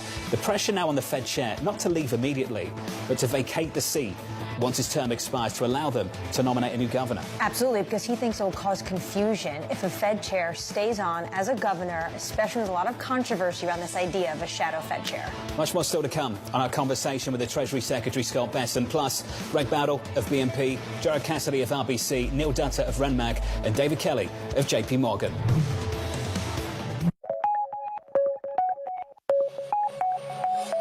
For Trump to win, you're never too young to learn AI. That's why he's urging the government for school kids as young as 6 to be taught how to use it. Within this system, from first grade, they all start with the AI education. They play 4 years, just playing. And then from 5th grade, they start to develop AI by themselves. And STEM and robotics, I see very clearly how Vietnam should be in future. Vietnam just about 100 million people, young people, good education, and latest technology. That's the only way to go. Education not contribute much profit for equity, but from the country point of view, that's most useful contribution, what equity should do. And today we're thinking about every kids, not in cities like Hanoi or Ho Chi Minh City, but kids in the countryside should got the good education. That's what we're going to do now. So you are leapfrogging? Yes, exactly.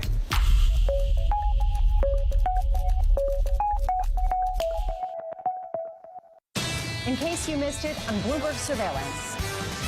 Reading economic data right now is like reading tarot cards, because right now it feels like you could pick out what you want and interpret it in whatever story that you wanted, and maybe it'll sound vaguely truthful for people and they will lean into it. I thought there was a science to it. Tarot cards? I thought tarot cards was like real deal. Yeah, my son is a physicist and he tells me economics is not a science, so. Well, I just think that it's a very choose your own adventure kind of moment.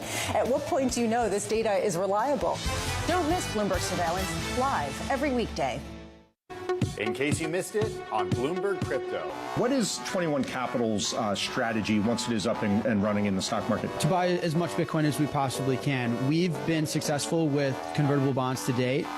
That's a fixed income market we'll look to continue to tap. There's several of these businesses out there, these Bitcoin treasury companies, and it was around 5 years ago at this point that Michael Saylor really pioneered the model. I'm curious what the relationship looks like there. Do you guys have a group chat? Do you talk at all? What does that actually feel like? The internet loves to try and pin me against Saylor, and the internet should know that we're friends. Bitcoin is not a winner-take-all market, and so there's plenty of room for all of us to win. I mean, Saylor and I have been on the same team, will continue to be on the same team, so I don't think it benefits anyone to pin each other, against each other, and we enjoy steaks when we see each other, and we have good laughs, and we strategize. Don't miss Bloomberg Crypto live Tuesdays. The top names at the Fed are on Bloomberg. You have to have a view about what you think tariffs will do to inflation. Now, my own view is that they will potentially raise inflation, but they should dissipate. One of the challenges of central banking that you just have to accept is that we never have perfect data. We can't wait for perfect information or we'll be behind. Ultimately, we have to watch both sides, and that's what I'm doing. And then the fall looks promising for a rate cut. Nobody covers the Fed like Bloomberg. Context changes everything. Bloomberg loves earnings. I know it's like your Super Bowl, right? I can't wait. It's like opening presents in the morning. All right, it will be exciting. Nobody covers earnings like Bloomberg.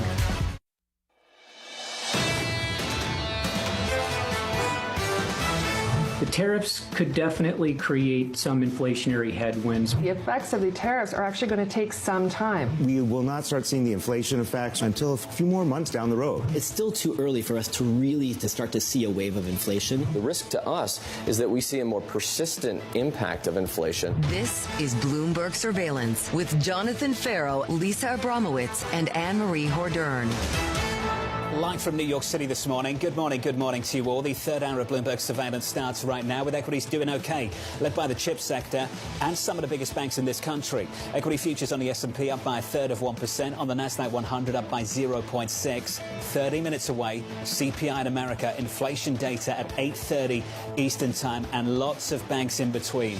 Tomorrow, you'll hear from Bank of America, Goldman, and Morgan Stanley. This morning, just seconds ago, we're hearing from Citigroup. And they joined the JP Morgan side of things in terms of beats pretty much across the board when you look at whether it's investment banking, fixed sales and trading, net interest income, equity sales and trading across the board, beating at a time when a lot of people are wondering about the turnaround plan. Citi's going to be interesting that way. And I am curious about how much those shares are going to respond to this, because the bar hasn't been quite as high as, say, those shares of JP Morgan. Sonali Basak joins us now for a sneak peek of what we've seen in the last few minutes. Sonali, I gave the cheat guide for JP Morgan earlier on this morning. I said beat. And I think I'm seeing the same thing on Citi. So many beats. And remember, for Citigroup, as Lisa had alluded to, it counts a lot more, doesn't it? You had come into this quarter with Citigroup really trading at a lot less than book value still. Came in at the end of yesterday trading at 85% of book value, just about. When will it hit book value, John? That is Jane Fraser's goal here. Now, remember, they had revamped a lot of their businesses. They have new leadership. So the fact that they're beating on fixed income trading, on equities trading, on investment banking, and net interest income. Remember, the other two banks that reported this morning did not beat on net interest income for this quarter, is very promising for Citigroup, particularly because that bar had been a little bit lower coming in. They're also seeing full-year adjusted revenue at about $84 billion. That is above prior estimates. So beat and a raise for you. Once again, pretty rosy out there on Wall Street today. Sonali Basak with the latest. Sonali, thank you. That's the latest on Citi. So far this morning for the equity bulls, you're getting everything you wanted and more.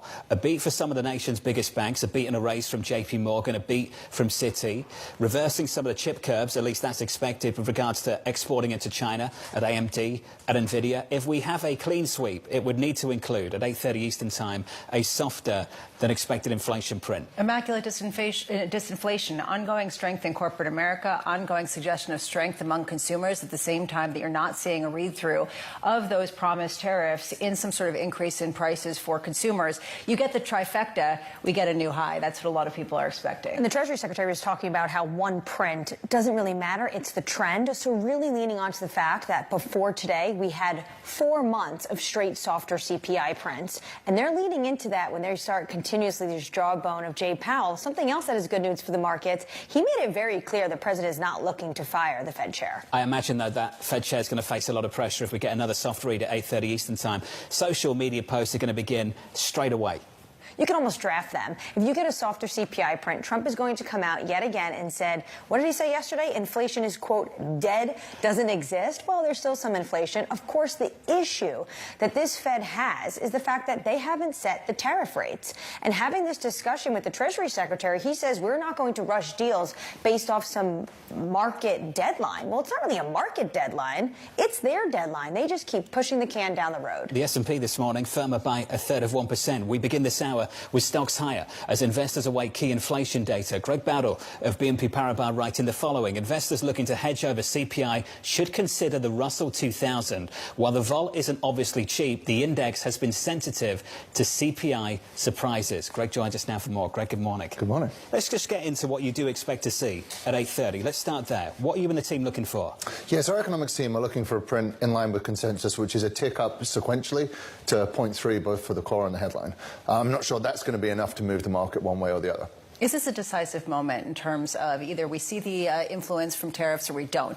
Kind of the suggestion of this is the month it should show up, and if it doesn't, then you have to rethink things. I think it's disproportionately important. I mean, you know, one given data point isn't the be-all and end-all, but people are looking for the emergence of that trend to start with this data point. So if we were to see a hot print, I think it would give the market pause for thought. What would that pause for thought look like? In other words, how complacent has this market gotten to the idea that there hasn't been as big of a real read-through in inflation from the tariffs? One of the things that we've seen recently in the past couple of weeks has been a large rotation into some of the most shorted names, unloved names, lower quality names. And those are typically names that benefit from a Fed cutting cycle.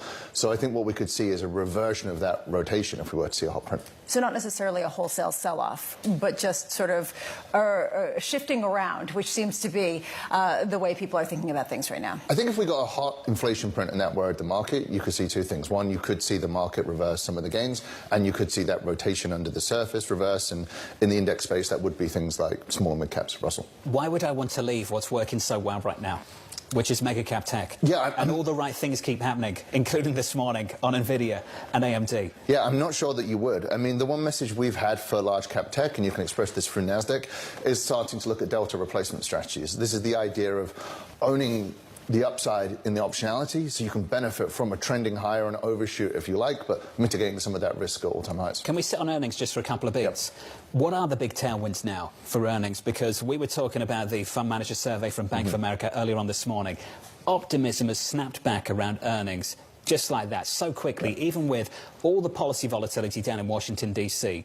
What are the big tailwinds now? Yeah, so I think when we think about earnings, they are obviously backward-looking, and they're going to cover second quarter. The macro data in second quarter remain robust. And then we saw a couple of big incremental headwinds. One is the dollar. Massive dollar depreciation Q2 over Q1. 40% of S&P revenues come from overseas. That's just a big mechanical translation effect. The fiscal measures we've seen, one big beautiful bill, that's something we don't think is reflected in the sell-side consensus yet. So there are two kind of mechanical tailwinds, if you like, that should drive some upgrades post-earnings. At the same time, there's the huge headwind, which is the tariffs, that we don't really have a sense of exactly what the rates are. Is this a market that doesn't think the president is actually going to go through with the rates as he's proposed even over the weekend? Or is this a market that says even at that pace, it's fine, and companies have shown their ability, as Tom Keene would say, to adapt and adjust? I think it's a market that doesn't know. So what people are trying to do is to trade the data points as they see them. So we've become a little bit more numb to the headline risk, and instead people are going to try and trade the data. That's why CPI today is super important, and earnings season. The Treasury Secretary was talking about how the narrative of obsessive focus on the market is not right. And then he says, I'll tell market participants not to worry on August 12th. That's when the detente, that deadline is up between Beijing and Washington. So if they're telling you not to worry about these deadlines, do you just take everything that's coming out of the White House right now as pure negotiating tactics? You can see that the market isn't really worried about the deadlines, because you can look in the options market and see where risk premium is priced. Risk premium is priced for things like today with the CPI print. It's priced for the FOMC. the deadlines coming out the White House do not see kinks in the volatility surface that suggest people are trying to hedge those specific dates. Is that because people believe it doesn't matter, or because it won't happen? Because there are two very different interpretations of all of this. Lisa talked about the adapt and adjust that TK would always talk about with companies. Certainly there is some evidence of corporate resilience. Is it that it doesn't matter, or is it won't happen? I think it's more that people are uncertain as to whether it happened or what extent it will happen and where will you see that impact. And I think that at the moment people have tried to trade the headlines, it hasn't really worked, so people are taking to trade the data instead. I've struggled with the data. Never mind trading the headlines, I'm struggling to trade the data. When we get these numbers in 22 minutes' time, if it's softer than expected, and I've got no idea what the number will be, some people will say that's signal. Companies are handling it well, maybe they have to take it on margin, they can't pass it along, whatever. Other people will say it's noise. All this is pre-tariff inventory, we're still working through it. Wait. Just wait, and you'll see it eventually later on in the summer. That was the argument the month before. We're going to hear that potentially again at 8:30 Eastern Time. How much can you read into the economic data that we're getting? I think sequentially as we move forward, you start to read more into it. I don't think anyone expected the backward-looking data at this point to show anything, but I think people do expect there to be, the early signs of impact in this print and into the next print. So this print, the next print, I think if they were very soft, it would be hard to look through that. This market's been trained, conditioned by experience. When in doubt, just buy. When in doubt, just look through everything. It's just going to be noise. Does that create a certain fragility? The lack of a response function in markets to headlines that could potentially be transformative and potentially facing a rude wake-up call? Yeah, I think it really increases the risk that we overshoot. People become numb to the headlines around tariffs, and then if you were to see an actual economic impact, if that comes later over the next couple of months and people have managed to rebuild those equity longs, then it can be more impactful. Greg Battle of BNP Paribas. Greg, appreciate your time. Next stop for this market, 8:30 Eastern Time. I have no doubt, whatever the number will be, the debate will continue. Right now you have ranges in terms of estimates on Wall Street from 0.1% to 0.4%. That's a pretty big delta. So you're looking at people who have their finger in the wind trying to figure it out, and it seems like everyone has a different answer. Might not sound like a lot. Might not sound like a lot. It is. But you can drive a truck through that. That's a big spread on Wall Street. Especially because it's not just headline. This is actually, even in core, when you strip out energy and food, it's the same range. People don't understand the response function from corporations that have set contracts with their suppliers and are trying to figure out what they're going to do with all this. The difference between 0.1 and 0.4 is a very different conversation at the end of the month on the FOMC. Let's give you an update on stories elsewhere this morning with your Bloomberg Brief. Back with us. Here's Yahira. Hey, Yahira. Hi, John. We start with Citi results. Traders there posted their best second quarter in 5 years. Revenue from the bank's fixed income trading business soared 20% to $4.3 billion, beating the $3.9 billion predicted by analysts in a Bloomberg survey, while Citi's stock traders hauled in $1.6 billion, boosted by volatility amid President Trump's trade war. Meanwhile, the Port of LA saw its busiest June ever after a slump in May, with the whipsawing trade war pushing shippers to beat shifting deadlines. But trade forecasters expect a severe drop for the rest of the summer and through the holidays starting in November, which is typically peak season at the ports. And Andrew Cuomo's bid for New York City mayor is not over. The former governor announced he intends to run in the general election in November. Cuomo's announcement follows his decisive loss to upstart Zohran Mamdani in the Democratic primary. Cuomo will pledge to drop out if he isn't Mamdani's highest polling opponent by September. That's according to a person familiar. That's your Bloomberg Brief. John? Yahira, thank you. More from Yahira in about 30 minutes' time. Up next on the program, the morning calls, plus Gerard Cassidy of RBC Capital Markets with bank earnings underway from New York City. This is Bloomberg.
going to be the consequence for U.S. markets? We are basically deep in the European earnings season. Take a look at how we're faring when it comes to Asian markets. As Bloomberg's global financial correspondent, I get to meet the people shaping the way money flows around the world. And I want to bring you with me. The capitalist system is the best system in the world. There isn't another one that works as well. I love all these new Wall Streets. Y'all Street, Wall Street South. Wall Street used to be a place. Now it's more of an idea. I hope you survived the day. I did. It was a busy day.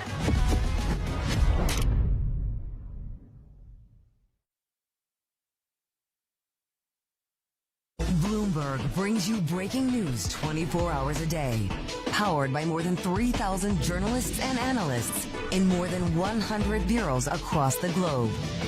Bloomberg Television. Context changes everything.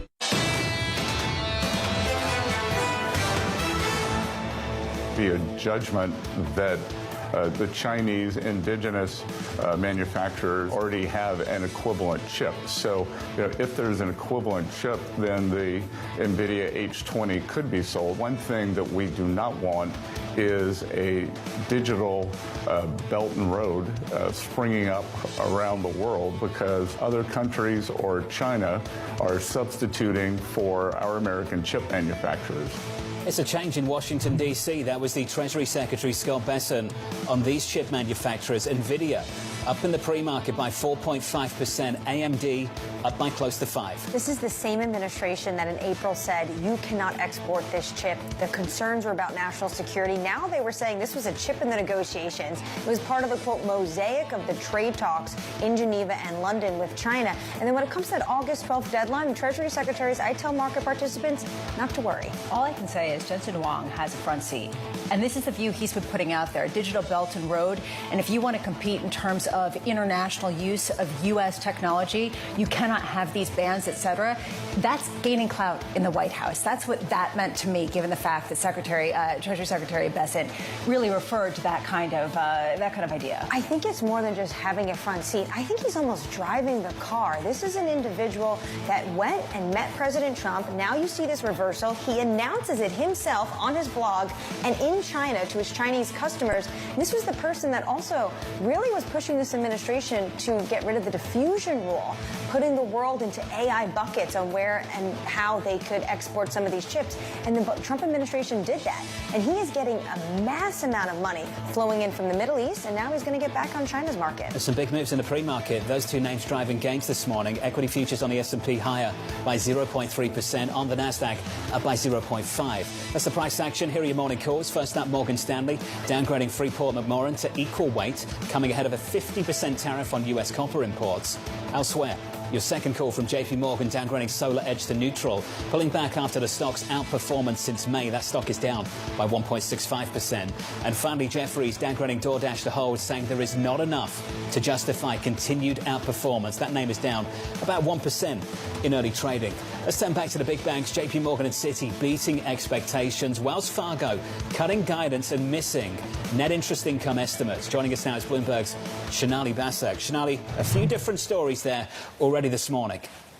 Definitely. You have JP Morgan, as you say, beating expectations as well as raising guidance, which is a welcome news for Wall Street. However, John, one question I still have, and we have to wait till the calls to hear exactly what executives say about this. Credit quality has held up remarkably well. Loan growth has expanded in the credit card businesses in particular. But if you look at it in the current quarter, even if JP Morgan raised their expectations for the year, for JP Morgan and Wells Fargo, net interest income came in below expectations. Is there a bit of caution? Even if you're having good numbers flow through the banks, is there caution when it comes to meeting the consumer? JP Morgan CEO Jamie Dimon and CFO Jeremy Barnum are now talking to media, talking about that caution and how easy it is to get complacent at this level. I want to point out they also nodded to what Anne-Marie was talking about a little earlier. Certainty when it comes to the big, beautiful bill. It gives confidence to corporate clients to move forward. And you do see them starting to capitalize on those Wall Street Street businesses, which bodes very, very well for Morgan Stanley, Goldman Sachs tomorrow. What I'll be watching for today is, are you going to be in a situation where Morgan Stanley's price to book ratio here actually jumps past that of JP Morgan because they're so much more weighted in those Wall Street businesses? That could be a good barometer for you in terms of how Wall Street feels about these businesses. Look for that in the next 24 hours. Sonali, thanks for the recap. Appreciate it. Sonali Basak happened to lead some of the coverage of bank earnings this quarter. We have had a stunning rally over the past few months, a rally of more than 38% off the lows of April for the KBW Bank Index. To discuss, RBC's Jared Cassidy joins us for more. Jared, a rally of almost 40% on the bank index. Do you see enough this morning for this rally to continue? John, I think it certainly supports higher valuations. Now, certainly we're not expecting that kind of move over the short term as we just experienced, as you pointed out. Understanding, of course, the bank sold off very hard from the February highs into that early April time period. But it's not only the results that are driving these stocks higher. As you and I have chatted in the past, it's really about the deregulation opportunities for the banks, and that's a big support for the bank valuations at these prices. Gerard, how do we understand what's been priced in? That's been the big concern with the likes of JP Morgan, and that's the reason why you're not seeing a response even after beat, as John summed up. How much can we understand the deregulatory impulse as well as a pretty steady economy and rates relatively high? How much have we really factored that already in the price? That is the $64,000 question, Lisa, because it's very hard for investors to really determine with a high degree of calibration of how much is priced in. Certainly something is priced in, as we all know. The question is it all priced in?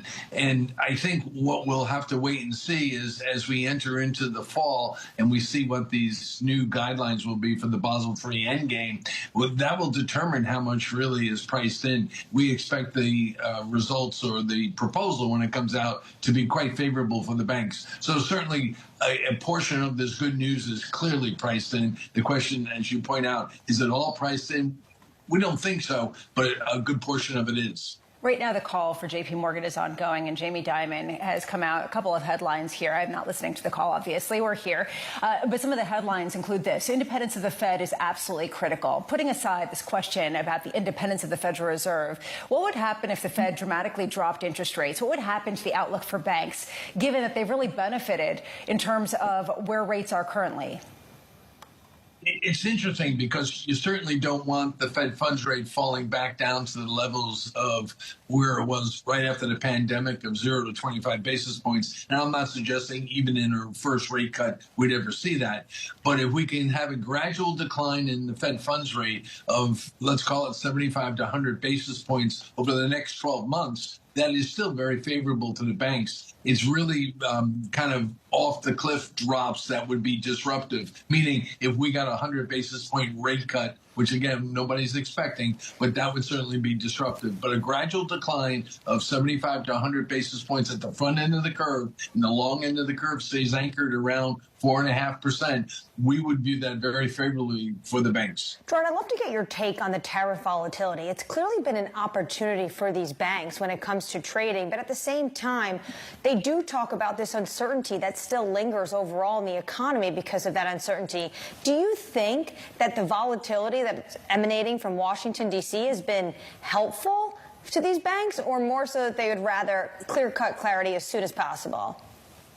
It's a mixed blessing, actually. When you look at the money center and the investment banks, the trading revenues for these companies are much greater in size than the investment banking revenues. Trading revenues benefit from increased volatility. Investment banking revenues, not so much. So from that standpoint, you would certainly say from a pure investment banking trading standpoint, they've benefited. On the other hand, however, when it comes to corporate lending and borrowing, the uncertainty is weighed, I think, on the loan growth prospects for the industry. So that would have to be on the negative side of the ledger when it comes to all this tariff talk and the uncertainty associated with it. Jared, final couple of questions. Next time you're here in Manhattan, when you walk down Park Avenue and look up, you can't miss it. The tower is basically completed now. And a lot of people thought once the tower was completed, maybe we'd hear something about Jamie Dimon's future. And I wonder, Jared, from your standpoint, how close we are to seeing that headline drop across a Bloomberg terminal that said Mr. Dimon has decided to call it a day. How close are we?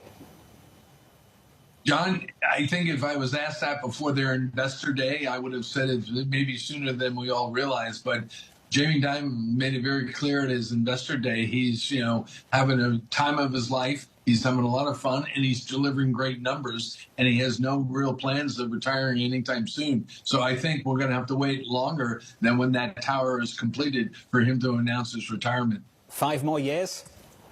No, not 5. I would put it less than 5. I would. If you had to be a betting person, probably he'll retire in the next 2 to 3 years. But that's just a guess on my part. I have no insight on his retirement plans. Jared Cassidy of RBC Capital Markets. Jared, appreciate your time, sir. As always, thanks for this morning. Working through numbers from JP Morgan, from Wells Fargo, from Citi to the future of Jamie Dimon. Apparently, it's not 5 more years, but it's certainly not just 1.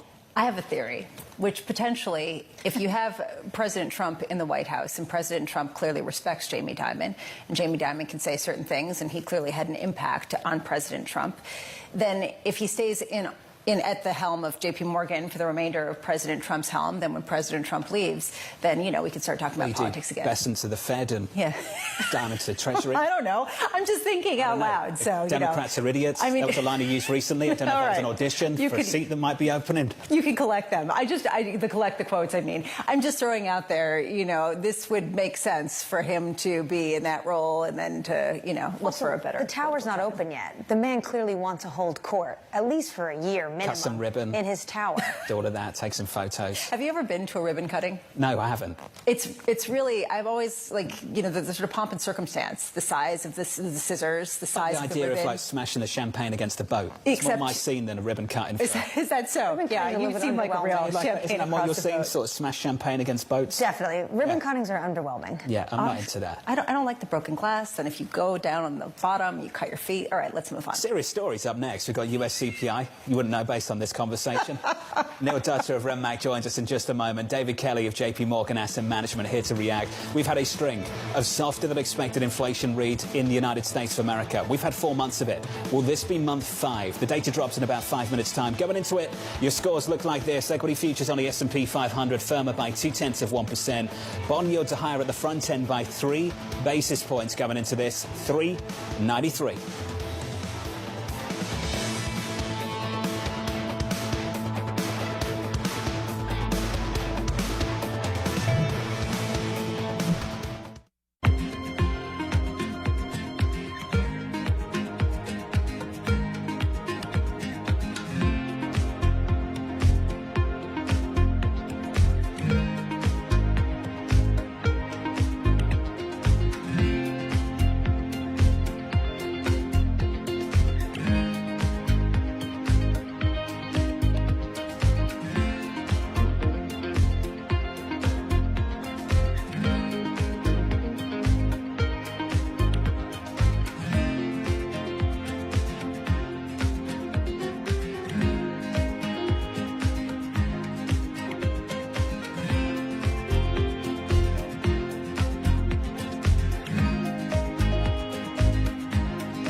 technology is embedded in every aspect of our lives. And laying the foundation for the future. From finance to defense, AI to entertainment. And from the road to the stars. Bloomberg brings you the latest stories of the people and companies pushing the tech sector to new frontiers. And the politics that shape global tech markets. I'm Caroline Hyde in New York. And I'm Ed Ludlow in San Francisco. Watch Bloomberg Tech every weekday. Only on Bloomberg Television. Good morning. This is Bloomberg Surveillance. Welcome back to the opening trade. Watch Bloomberg Tech. This is the Asia trade. This is Wall Street Week. Welcome to Balance of Power. This is Bloomberg Television. Bringing you up to the minute geopolitical news wherever and whenever it happens. I'm Anne-Marie Hardern in Alberta, Canada, and this is Bloomberg. Morning, this is Bloomberg Daybreak Europe. I'm Tom McKenzie in London. These are the stories that set your agenda. Taking you from the U.S. market's close to the overnight session in Asia, we'll walk you through what you need to know to kickstart Europe's trading day. Live from our European headquarters, we bring guys data आ चुका है core CPI का और CPI का एक data positive है dollar के लिए, एक नेगेटिव है और एक न्यूट्रल है. तीनों डेटा मिक्स कह सकते हो. One data is negative for dollar means positive for gold and silver. एक डेटा न्यूट्रल है, जितना फोरकास्ट किया था उतना ही आया है, और एक डेटा पॉजिटिव है डॉलर के लिए, मतलब negative for gold and silver. तो तीनों के तीनों डेटा अलग अलग हैं, एक जैसे डेटा आए नहीं है तीनों के तीनों. ऑल थ्री डेटा आज डिफरेंट. बाकी एज एक्सपेक्टेड ये नेचुरल गैस रेंज ब्रेक कर चुका है अपर साइड पे, तो एक्सपेक्ट करना कल की हाई तक जाए. जो लोग बाइंग में हैं वो लोग होल्ड करके बैठना. जैसा मैंने बताया था, यहाँ पर एक ओपन इक्वल टू हाई पे हम डायरेक्टली ले नहीं सकते थे. लेवल को हिट करके लेवल के ऊपर क्लोज करेगा तो आपको वापस मौका देगा बाइंग का, और यहीं पर उसने वापस दिया है मौका. लेट्स सी अब ये जाता है ऊपर तक. ठीक है, ट्रेल कर सकते हैं यहाँ पर हाफ प्रॉफिट बुक करके. ये फाइनल टारगेट रहेगा. कोई बीच में नया रेजिस्टेंस बनता है वो देखते हैं. अभी फिलहाल और कोई रेजिस्टेंस नहीं है. This is the only resistance we have in intraday 15 minute. बाकी अब सीधा 5:30 हो ही चुका है. यूएस मार्केट ओपन होगा 7 बजे. उसके अलावा तो और कोई डेटा नहीं है अब.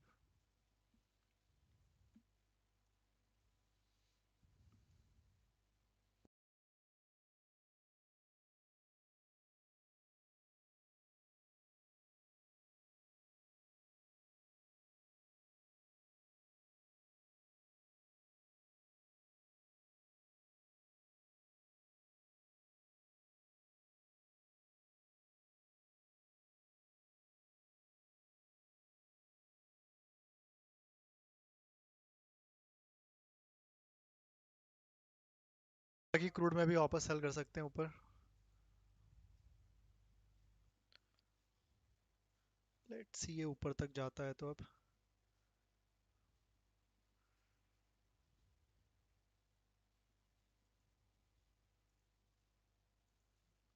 ठीक है. अब जाना चाहिए इसको ऊपर तक. नेचुरल गैस को यहाँ पर कोई और रेजिस्टेंस तो नहीं है. ओवरनाइट ना बनाओ बस. ठीक है, बाकी डेटा आ चुका है और कोई डेटा नहीं है.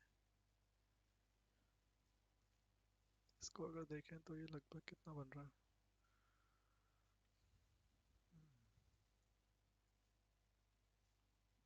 बाकी देखो, इस बार अगर हायर हाई नहीं बना तो अब बाय मत करना दो बार, क्योंकि एक बार कल बाइंग आ चुकी है यहाँ से. अगर ये अब की बार यहाँ से हायर हाई नहीं बना पाया, मान लो आधे से नीचे आ गया, तो लोअर हाई बन जाएगा सीधा सीधा. फिर बाय नहीं कर सकते अब.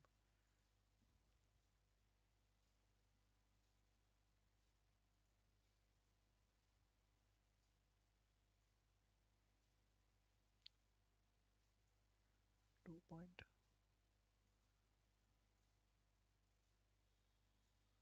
ठीक है, तो हाफ प्रॉफिट बुक करके ट्रेल कर सकते हो नेचुरल गैस में. फाइनल टारगेट इसका कल का high 302 302 sorry.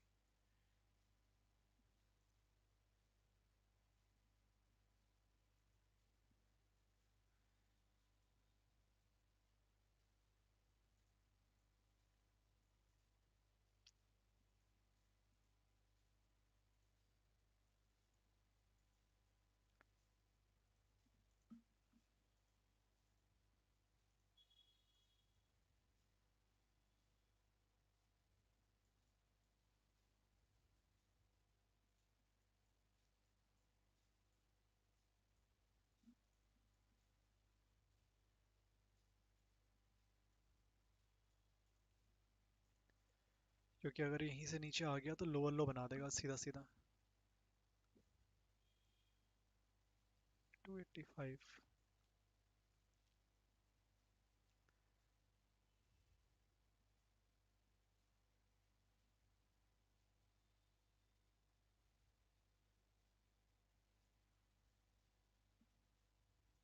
56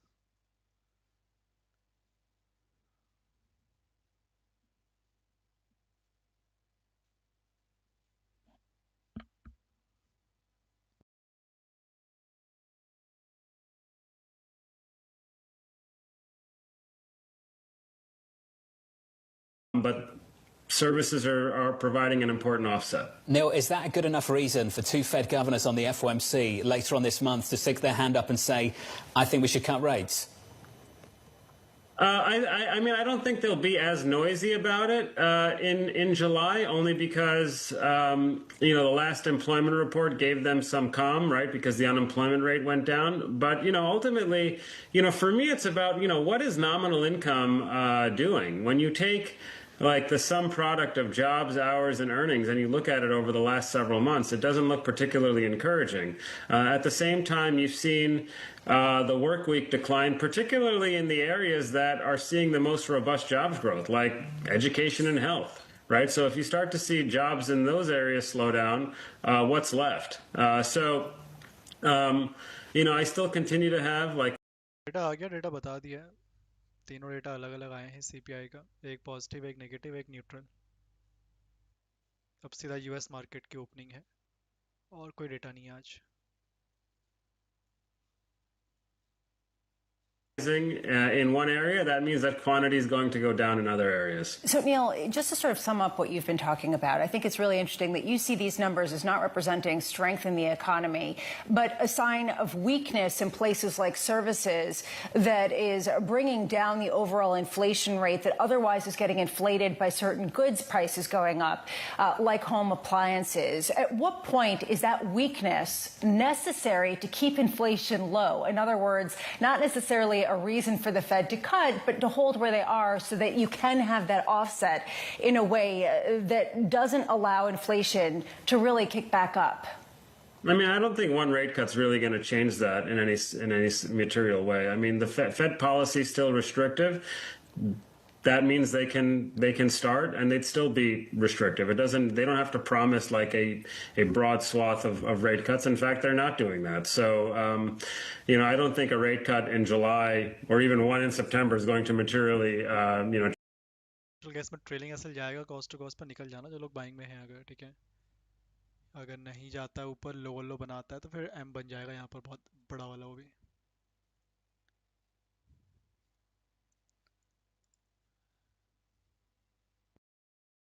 It's another downside surprise, 0.2% against an expectation of 0.3. It's 5 consecutive months of softer than expected core CPI. Mike McKee's back with us for more. Mike, you've had a second look. What jumps out to you?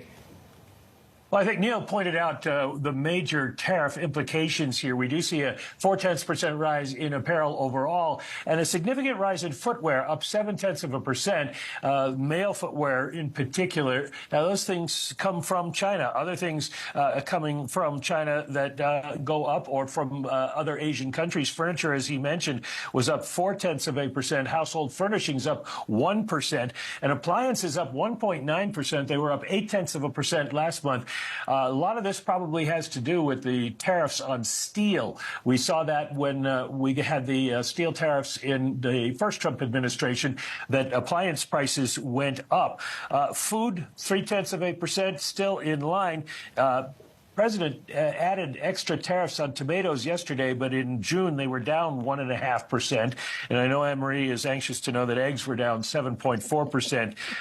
One other thing that comes in for the China aspect of it is toy prices up 1.8%. So we are seeing some tariff pass-through here. But again, I would look at what Neil was saying about service prices. They were relatively restrained, up 0.3%. We saw medical care and auto insurance prices very tame this month.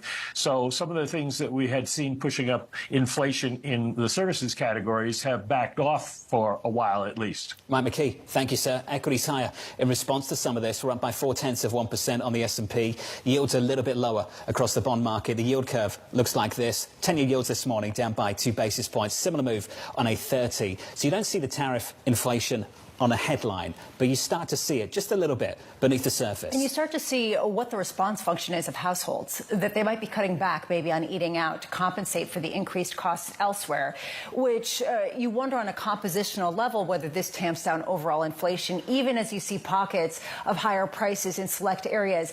Is that the path of travel, or is that just the current state of affairs as people take stock of exactly what the new scenario is? We can have that discussion right now with David Kelly of JP Morgan Asset Management. David, welcome to the programme, sir. How much comfort can you take from this morning's inflation data? And not a lot. And it's a very interesting report because you can see sort of the fading of issues that were causing inflation over the last few years. But you can also see the beginnings of the inflation problem related to tariffs. So if you look at owner's equivalent rent, auto insurance, those are the things that really held inflation up, and they're going away. And the other thing that really helped this report is we had a further decline in airline fares, a further decline in lodging prices. There's a lot of weakness in the tourism industry right now, and that's in this report. But when you look at core goods outside of new autos, we're seeing those goods prices go up, and that's where you're going to see this tariff inflation. And we have only seen the thin end of the wedge here. It takes a while for the tariffs to be implemented. It takes a while for the revenue to be collected. It takes a while for the inventory to make it to people's shelves. It takes a while for the retailers to say, look, I'm going to have to mark it up. But it is coming. So, I fully agree with the Fed's forecast that inflation is going to go up between now and the end of the year, and they've got to stay on their guard. And yet, David, they also believe it starts to come back down again. In fact, for that reason, some officials, including Governor Waller, believes you can look through it. Do you think you can just look through it? Not yet, because we also have a lot of fiscal sugar in the first half of next year. What's going to happen is that we had a lot of temporary tax breaks put in for 4 years, but they start at the start of this year. They're not going to adjust income tax withholding schedules quickly enough. That means a bumper season for refunds early next year. And we know from 2022 that you've got supply chain issues, and then you give consumers a lot of extra cash. What happens? You end up with inflation. Eventually I think it'll fade. In the long run, I am not an inflation hawk in America. I think inflation will fade, but I think it's going to be sustained by some of the provisions of the OBBBA. Because of that, I think the Fed needs to hold off here. If we got clarity on tariffs, if we could say this is what the tariff rates are and they will go no higher, then I think that makes it easier for the Fed. So, I think the administration really needs to think about, look, could we please, whatever the tariff policy is, let's make it and be done with it, because this uncertainty is the very thing that's making it impossible for the Federal Reserve to say that we're out of the woods or will be out of the woods on inflation. David, is there a sort of a necessary weakness that we need to see in consumer spending and services at this point to make sure that inflation doesn't take off? In other words, that pain that Neil was talking about that you could start seeing in the data on the margins. Well, that's a tough way to do it. The way you want to, if you're worried about a long-term inflation problem, it's only going to come because wage growth sort of compensates for price increases. Now, we still have a relatively weak labor force in terms of their ability to demand wage increases. I think, again, we have to think a little bit about how immigration is affecting labor supply. And again, there's huge question marks there. But so long as we don't see an acceleration in wage growth, the inflation will fade. It's not just a matter of consumer spending being weak. So long as wage growth is controlled, inflation will fade again. But I think it's way too early to say that inflation's coming down to 2%. We've still got to get past tariffs. We've got to get past the stimulative effects of this fiscal bill, and that's really what's causing the delay in any further Fed easing. Neil Dutta of Renmax still with us. Neil, today's about prices, Thursday's about spending. Let's talk about retail sales. How do you expect some of our understanding of prices this morning to show up in spending and retail sales later this week?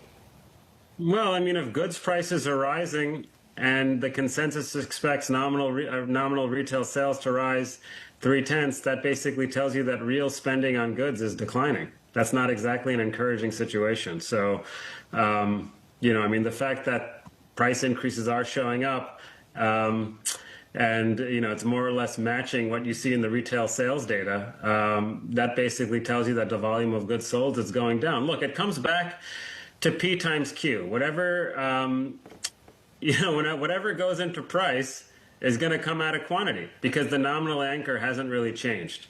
So, look, I mean, I think consumers are actually quite resistant to higher prices, with the exception of the University of Michigan data. If you look at, other estimates for inflation expectations, whether that's the New York Fed survey of consumer expectations, Atlanta Fed business inflation expectations, professional forecasters inflation expectations, it suggests that, people are resistant to higher prices, and they're acting as if, if you look at the areas where people have been cutting back their consumption, those are the areas where the prices have been going up the most. So it's not particularly surprising. And the labor markets remain still in a tricky spot. While the unemployment rate remains low, you still have, rising increase in, discouraged workers, people that are out of the workforce but want a job now. Companies are telling you, like the small businesses are saying that there's, poor sales are bigger concerns. So, I think that probably reinforces ongoing weakness in wage growth. And, that means that households don't really have the capacity to absorb higher prices. And David, that means that they have to cut back. No, and it's a good point, Neil. And David, I guess that if you take what Neil is saying, the idea that you do see real price resistance by consumers, and if you do see this sort of compensating for the extra expense in goods by pulling back on services, what would the harm be for the Fed to cut rates by just 25 basis points or 50 basis points? Well, any problems the economy is facing is not really about interest rates being too high. And I think we have to think carefully about long-term policies, about helping the labor force grow, about helping free enterprise and reduce regulation and reduce barriers to business. And I think we need to focus on that. I don't think the interest rates are too high right now. I think the Fed's the steward of the dollar and of our inflation outlook in the long run. And they've said they're committed to 2% inflation. I think they should stick to their guns. If the economy gets into trouble, it's not because they kept rates too high. Neil, I just want to give you the final word. Just on housing, which is something you've been following now for months and months and months and flagging the weakness here. Why is that so important to you, Neil? Well, because it undercuts the argument that was just made, which is that, that interest rates are fine, right? I mean, obviously, housing isn't weakening because of tariffs or anything else. Housing's weakening because rates are too high, and you're seeing, a rising pile of completed new unsold inventory. I mean, that hasn't been as high. That's been rising, over the last year or so, and that's starting to weigh on home prices, which we see. So, I think that the housing market does provide some evidence that interest rates are restraining economic activity. Is that the Fed's fault, or is that the fault of Congress, Neil? No, but the reason we're seeing that, the reason we've got trouble in the housing market is not because rates are too high now. It's because rates were way too low for way too long after the great financial crisis, causing prices to jack up to a level that cannot be supported at normal mortgage rates. There's nothing wrong with mortgage rates. The problem is home prices, which are too high because rates were too low for too long. Well, mortgage rates are running 6.5% to 7%, and wage growth is rising just 3%. So I think the math is actually getting quite challenging for most people. That's why housing's not working. Well, it's challenging, but only because home prices are the anomaly here. They're just too high because rates were too low for too long. I'm sitting back now, gents. I thought you'd continue. Neil Datto of Renmac, David Kelly of JP Morgan. To the two of you, appreciate it. Thank you. A robust debate there at the end. Just on mortgage rates, this is the issue. Is it the Fed's problem, or the fact that we just passed one big, beautiful bill, which a lot of people think will keep yields elevated, particularly at the long end? Yeah, or is it the fault of, with respect to the housing market, is it the fault of not building enough and some of the generational wealth? Look, you can take two different people and obviously have three different approaches to the same issue, which is the reason why it's unclear exactly what the remedy to some of these issues is. But what happened when the Fed cut last year? It didn't really affect mortgage rates. Mortgage rates are still climbing. Mortgage rates are still challenging. But to Neil's point, this is a huge problem. How do you get on the property ladder when you have a mortgage rate of 6%? In this report, though, housing costs, biggest factor, 0.2% rise in June, essentially a tame reading, according to our T-Live blog, compared to elevated figures we've seen in the past several years. So maybe the actual housing costs are coming down. But the issue, of course, mortgages. So guess what? We had the data 20 minutes ago, and we've settled absolutely nothing. It is the fifth consecutive read of softer than expected core CPI. The details just encouraging some of the thinking around tariffs starting to come into higher prices. You just don't see it at the headline level right now, and Neil Datto broke down as to why.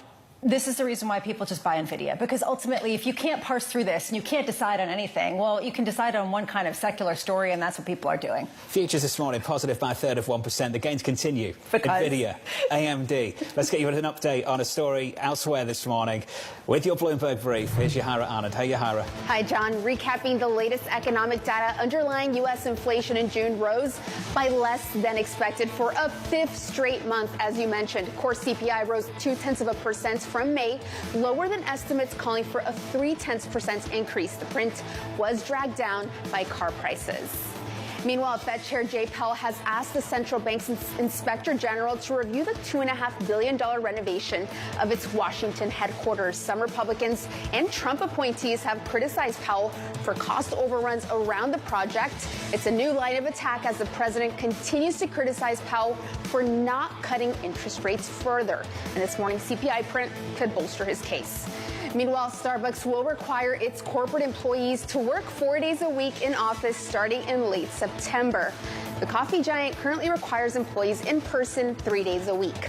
CEO Brian Niccol, who initially wasn't required to relocate when he was hired last year, now has a residence and office in Seattle, according to the company. That's your Bloomberg brief. John? Yahara, thank you. Thanks for this morning. Every time I've seen these stories, I say the same thing. They're still doing that. I know. They're still doing that. Yes, and haven't they gone with this kind of protocol before? It didn't work. Well, the CEO, I guess, had to move, right, to really bring down the hammer. And apparently he's got an office now, and he's ready to go. OK, good news. Up next on the programme, setting you up for the day ahead, plus Danny Berger with your morning movers on the latest on the big banks. JP Morgan down in the pre-market by 0.5%.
In case you missed it on the opening trade. I think we could go to, say, 140. That's a type of 140. 140. Absolutely. That's We're at 114 right now. Well, 114. Yeah, it's 114. That's why I had to check. Yes. Yeah. This is the scale of moves. Over what time frame? This could be within 1 or 2 years. That's fast. That's fast. Absolutely. Yeah. I mean, if you look at how fast the dollar fell from 2002 to 2004, it was similarly large as this. For me, it's not out of the realms of possibility. So I'm just sitting here with my jaw slightly open. 140. I can't quite get. Yeah. So take us to the U.S. economy. I mean, does the underlying state of the U.S. economy matter in that trade? It seems as if interest rate differentials and the state of the U.S. economy may be pushed to the sideline by this broader, big picture narrative that you described. Absolutely. Yeah. The normal cyclical dynamics much less important with this type of structural change. Don't miss the opening trade live every weekday. As Bloomberg's global financial correspondent, I get to meet the people shaping the way money flows around the world. And I want to bring you with me. The capitalist system is the best system in the world. There isn't another one that works as well. I love all these new Wall Streets. Y'all Street, Wall Street South. Wall Street used to be a place. Now it's more of an idea. I hope you survived the day. I did. It was a busy day.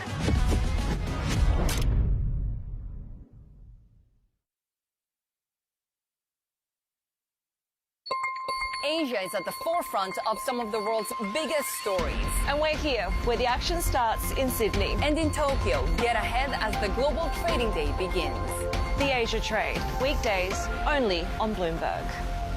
Join me each week on Wall Street Week for stories of capitalism from business, markets, economics, tech, and climate. More than what you need to know, it's what you need to think about.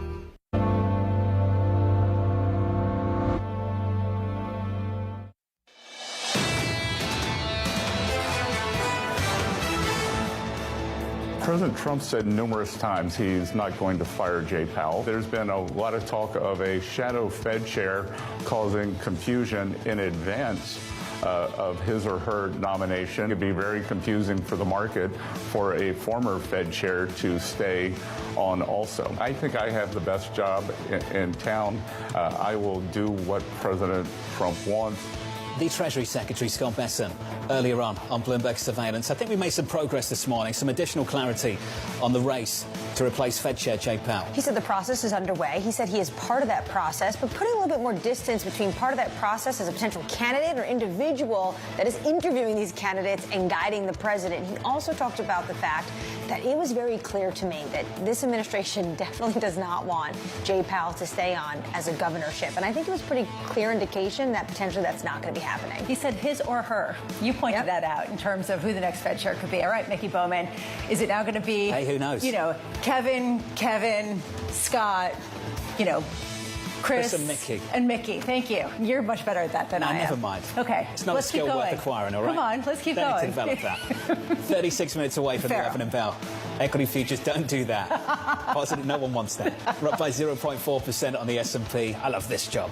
On the Nasdaq 100, we're up by 0.7. Let's get you some morning movers. Here's Danny Berger. Hey, Danny. Hey, John. A recap of the banks, a beat and a raise from both J.P. Morgan and Citi. For both of them, really strong trading results. For J.P. Morgan, a surprise gain when it comes to their investment banking. Still, shares are a little softer for that. They gained for Citi, for Wells falling after a miss. Meanwhile, it looks like both AMD and NVIDIA will once again be able to sell more AI chips into China. A big hit they had taken on those U.S. restrictions, which seemed to reverse, so both those gaining more than 5%. Finally, ending it with CoreWeave announcing a $6 billion project in Lancaster, Pennsylvania to build a new AI data center. John. Danny, thank you. Some of the names to watch going into the opening bell. Some of the things to look for through the rest of this week. Today, President Trump participating in an energy and innovation event in Pennsylvania. Look out for some comments there.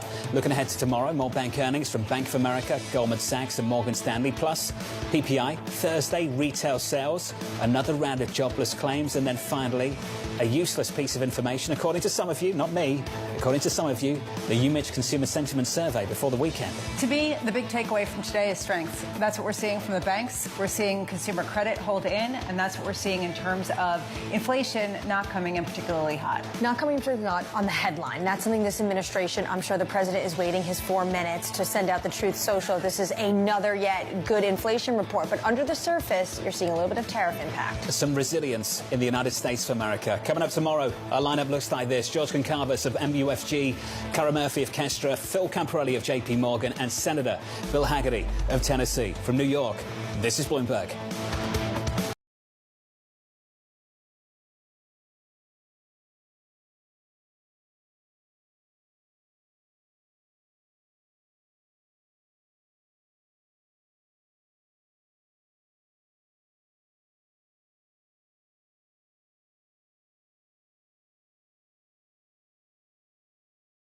On Bloomberg Wealth, I'm going to take you to meet the greatest investors in the world, the people that I would like to have managing my money. I like shorting stocks. From a business perspective, there are a lot of people who are talented at buying stocks, fewer people who are talented at shorting stocks. There is a nice confluence between the long-term investor and what we're trying to do. We have an operating principle that's in our handbook, take the long view. When we went public, we put a timeline up on the screen for the whole company in an all-hands meeting. And that timeline went from founding to 100 years out. And the IPO was one dot in 1 year on that timeline. And we tried to orient the employees to, this is a wonderful event, this IPO, but it's a moment in time on a very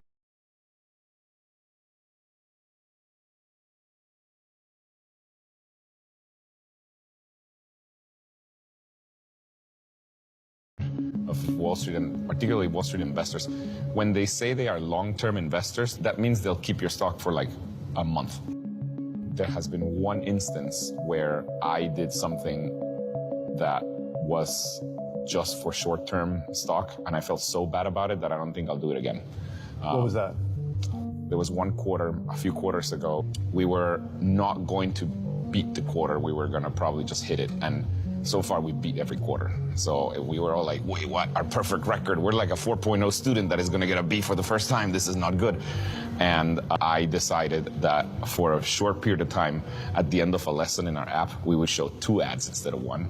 Turns out that that by itself was good enough to beat the quarter. But it's bad for the product. It's not good. After that, I'm never doing that again. Welcome back to the circuit. This time, we're taking you to the frontier. Do we have a camera, or do we don't want to lose you, Emily, in all of this? Stargate. Put that name down in your books. What we're undergoing right now is sort of the largest infrastructure build in human history. To meet the people rewriting the rules of code and culture. How do you personally grapple with the pace of it all? It does feel like it's going very fast. When did you realize, oh my gosh, my life is never going to be the same? The day I got engaged, I was like, whoa, what have I bitten off here? Where the future gets real. How confident are you that AI's promise will outweigh the perils? I'm not confident. So the tech companies are lying or fudging. And a little weird. What's the point of this? What is the point of any of this? Tune into Season 3 of The Circuit with me, Emily Chang, Thursdays at 6 p.m. Eastern on Bloomberg Originals and Bloomberg TV. Bringing you up-to-the-minute news whenever and wherever it happens. I'm Matt Miller at the Circuit de la Sarthe in Le Mans, and this is Bloomberg. Futures higher this morning with big tech and big banks in focus. 30 minutes until the official start of trading. I'm Katie Greifeld. And I'm Sonali Basak. Matt Miller is off today, and Bloomberg Open Interest starts right now.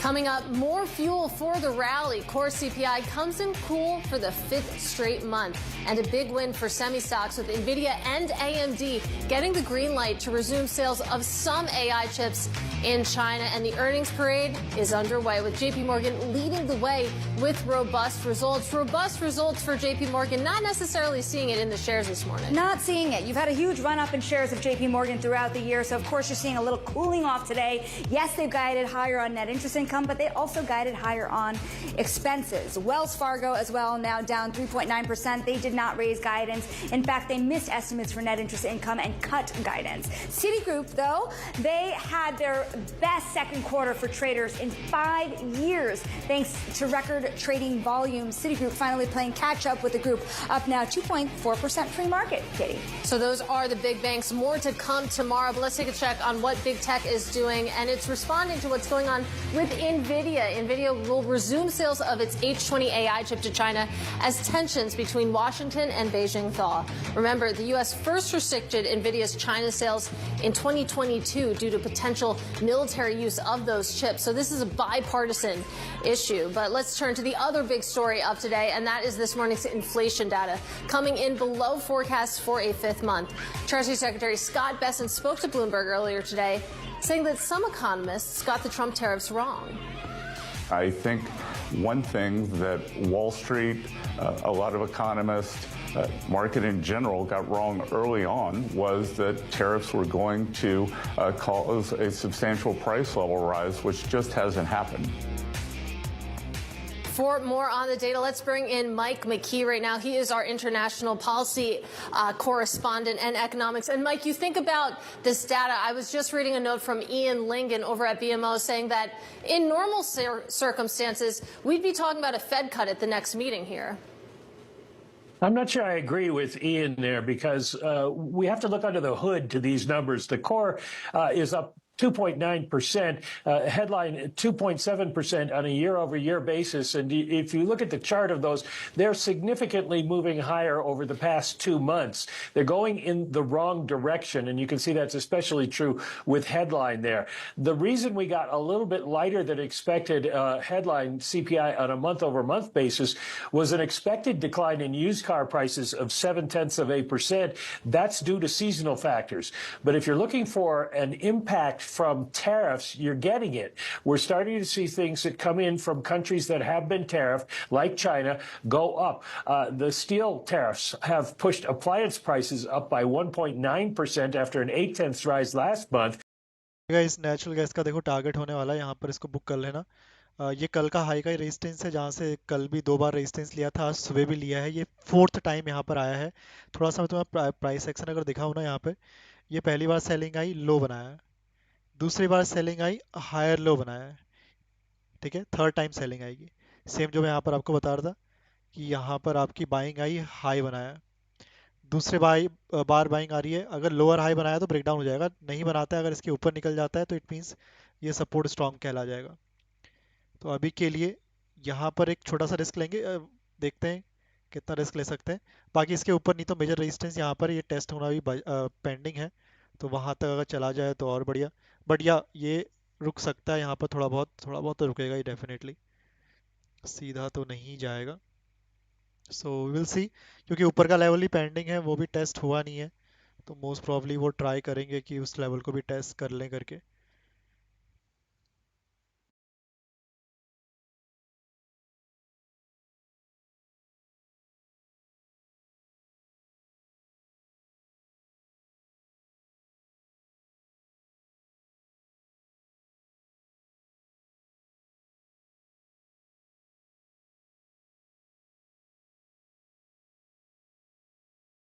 लेंगे भी तो quantity कम ही रखेंगे, ज़्यादा रखेंगे नहीं।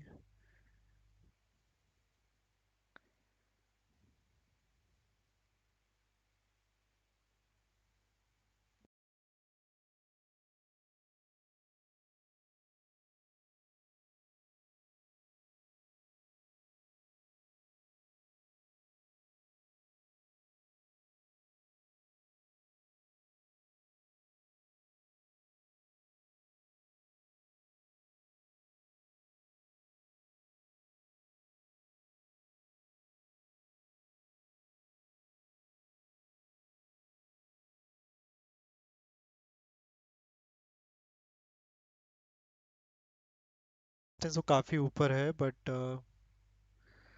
रुकेगा, बीच में भी रुकेगा, थोड़ा बहुत ज़रूर रुकेगा।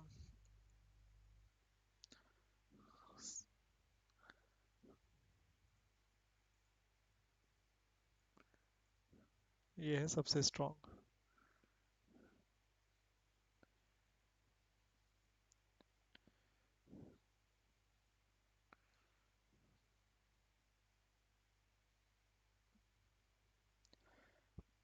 ठीक है, 14 तारीख से कल से इसी रेंज में फंसा हुआ है। कल गैप अप हुआ, उसके बाद बाइंग आई, तो रेंज के अंदर ही है अभी भी। बड़ी रेंज की बात करूं अगर मैं,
कि अब सीधा 7 PM पे यूएस मार्केट ही ओपन होगा, तो उसके बाद ही मार्केट शायद थोड़ा बहुत मूव करे। अब और कोई डेटा नहीं है आज। डेटा इज न्यूट्रल, एक डेटा नेगेटिव है, एक पॉजिटिव है और एक न्यूट्रल है, तो तीनों डेटा अलग अलग आए हैं, तीनों का इम्पैक्ट अलग अलग है। अगर सब डेटा एक जैसे आ जाते हैं या फिर एटलीस्ट दो डेटा, ये स्पेशली सीपीआई का जो डेटा है मंथ ऑन मंथ वाला, ये थोड़ा सा ठीक ठाक आ जाता किसी एक डायरेक्शन पे तो बढ़ जाता, यही न्यूट्रल आ गया एग्जैक्ट जो सबसे इंपॉर्टेंट डेटा था। बाकी कोर सीपीआई का डेटा नेगेटिव है डॉलर के लिए, positive for gold and silver, और CPI year on year basis पे पॉजिटिव है डॉलर के लिए, negative for gold and silver, तो दोनों ही मिक्स हो गए डेटा, तो मिक्स डेटा है। अब 7 PM पे शायद कुछ मूव करे। Pretty far behind NVIDIA, not only in terms of technology, although they did talk about some of their new chips being sort of comparable or even exceeding in performance, but it has a much smaller market share in the data center market. So obviously anything that allows a new avenue for growth is going to be certainly positive for them. As far as how it plays out between the two stocks, I don't know, but certainly this is an area that investors continue to be, pretty focused on, and the idea that you can have more players in the space, I'm sure it's going to be of, no complaints to anybody. Well, when it comes specifically to NVIDIA, Bloomberg Intelligence crunched some numbers. They think that this reversal could recover a substantial portion of the $15 billion in fiscal 2026 data center revenue that was previously at risk here. That includes $4 to $5 billion originally expected in the second half. So these are big, big numbers here, Ryan. And of course, this has ripple effects for the entire AI supply chain. As I mentioned in the intro, this is really lifting all boats in the tech sector right now. Yeah, absolutely. I'm curious to see how much we see software-related companies move on this kind of news, but certainly anything that just speaks to faster AI adoption, broader AI adoption, this is something that I think is going to have a pretty big tailwind just across the big tech space. And of course, like I said before, NVIDIA, biggest company in the world, the other major companies are all AI tethered. So the idea that we're going to see faster adoption, bigger adoption is probably going to have, a pretty big impact on indexes.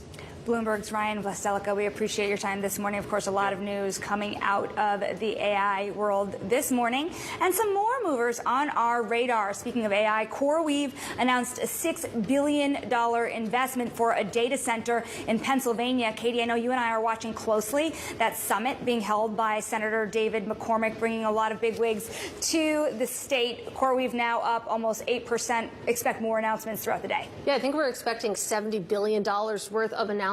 So CoreWeave kicking us off there. We're also taking a look at Google. The share's not really moving right now, but Google will invest $25 billion in data centers in and around the Pennsylvania grid over the next 2 years. Pennsylvania, so hot right now. And BlackRock, really interesting. Down after net inflows missed analyst estimates in a quarter where we were knocking at records on the S&P 500. It's a very interesting moment for active management. Yep. BlackRock, as we know, has been pivoting to private markets in a large way, but also Jamie Dimon kind of complaining about private markets in the call right now when it comes to JP Morgan, while also trying to take on private markets as a bigger business. Yeah, BlackRock trying to command higher fees there. Their assets did rise to a record $12.5 trillion. That is the world's biggest asset manager, solidified again this quarter. But coming up, we're going to continue our bank coverage with Baird analyst David George. He's one of the rare bears on JP Morgan. This is Open Interest.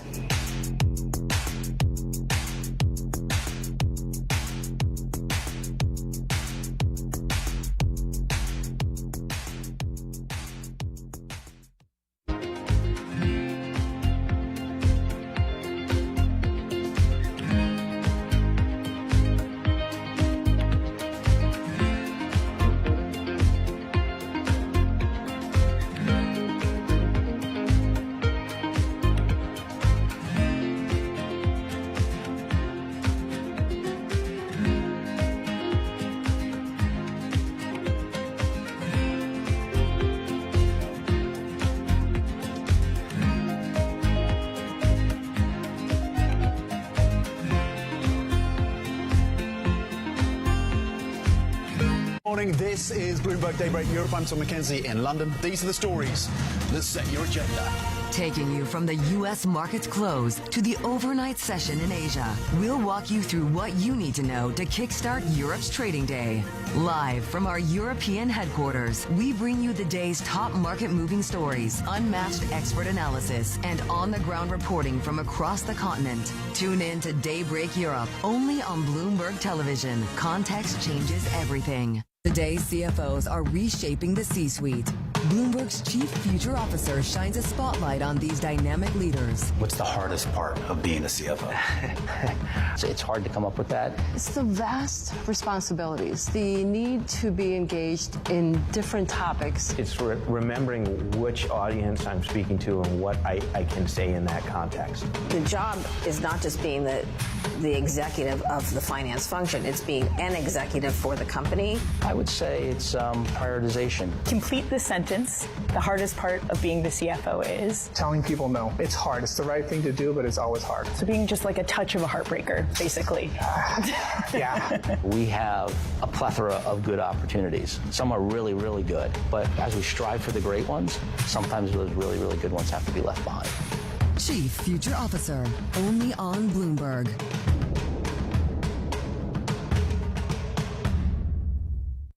Bringing you up-to-the-minute geopolitical news whenever and wherever it happens. I'm David Gura in Alberta, Canada, and this is Bloomberg. From the world of politics to the world of business, Joe Matthew and Kaylee Lines deliver news, insight, and analysis live 2 times a day, every trading day. Balance of Power at 1 and 5 Eastern, only on Bloomberg.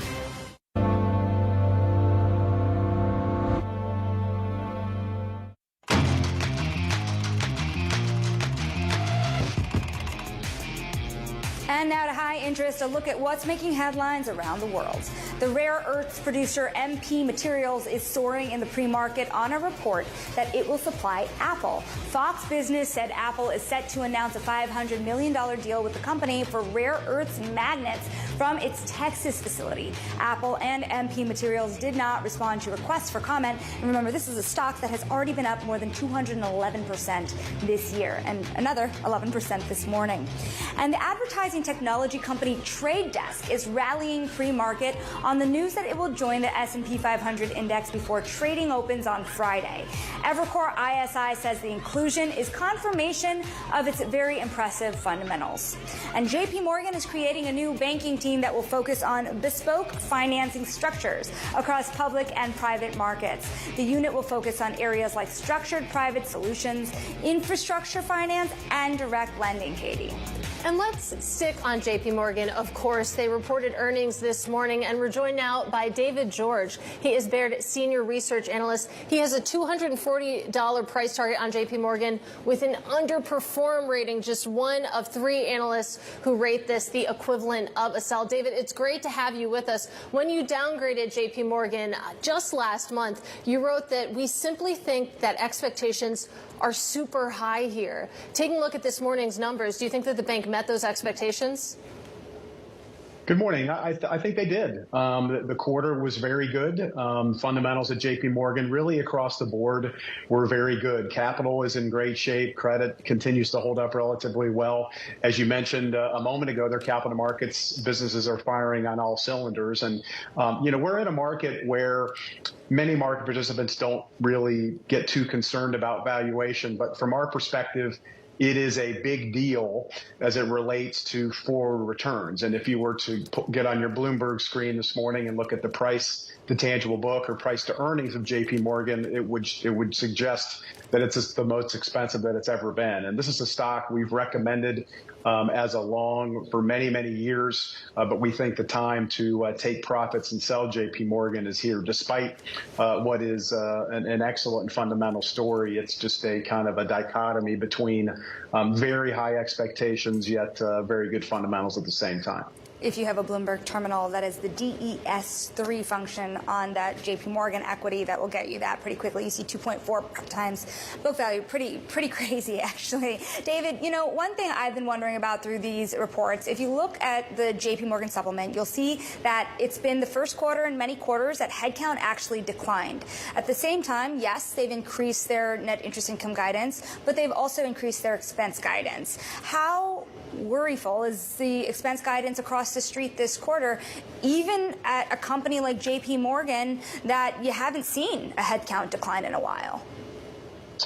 Yeah, to be honest with you, Sonali, the expense, something that JP Morgan does, and I think that shareholders applaud and we like, is that the company continues to invest in growth opportunities. So I don't think that the company really manages expenses on a quarter-to-quarter basis. Obviously, on the capital market side, when revenues are strong, you've got to pay those folks, and you need to accrue need to accrue expenses for bonuses and so forth. So the expense trajectory doesn't really concern me. And JP Morgan, given its size and its inability to acquire to the extent that it used to be able to, they really continue to invest in new initiatives, just like the one you mentioned a moment ago. And we would expect to see JP Morgan continue to be aggressive with respect to new investments. All right, I appreciate the context on expenses there. I want to go back to something you said in your first answer, though, that you think now is the time basically to take profits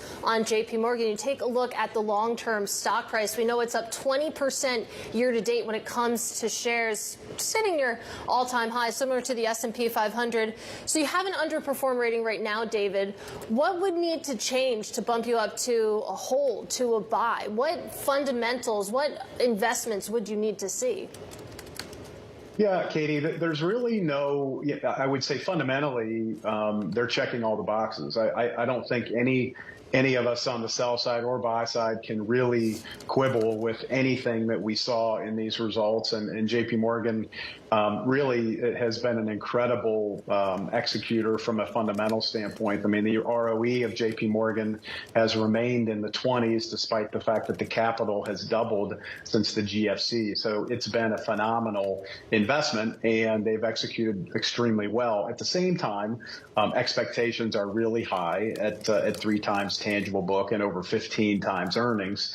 And we just think it's difficult to paint a scenario where the gains that you mentioned are sustainable from these price levels.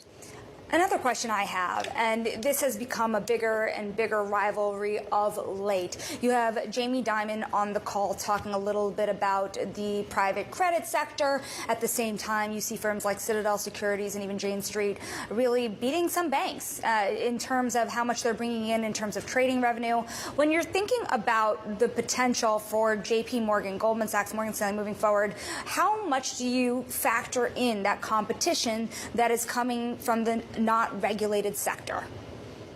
Yeah, it's a great question. It's something that has been, I think, a thorn in the side of all of the big banks and even the regional banks for that matter.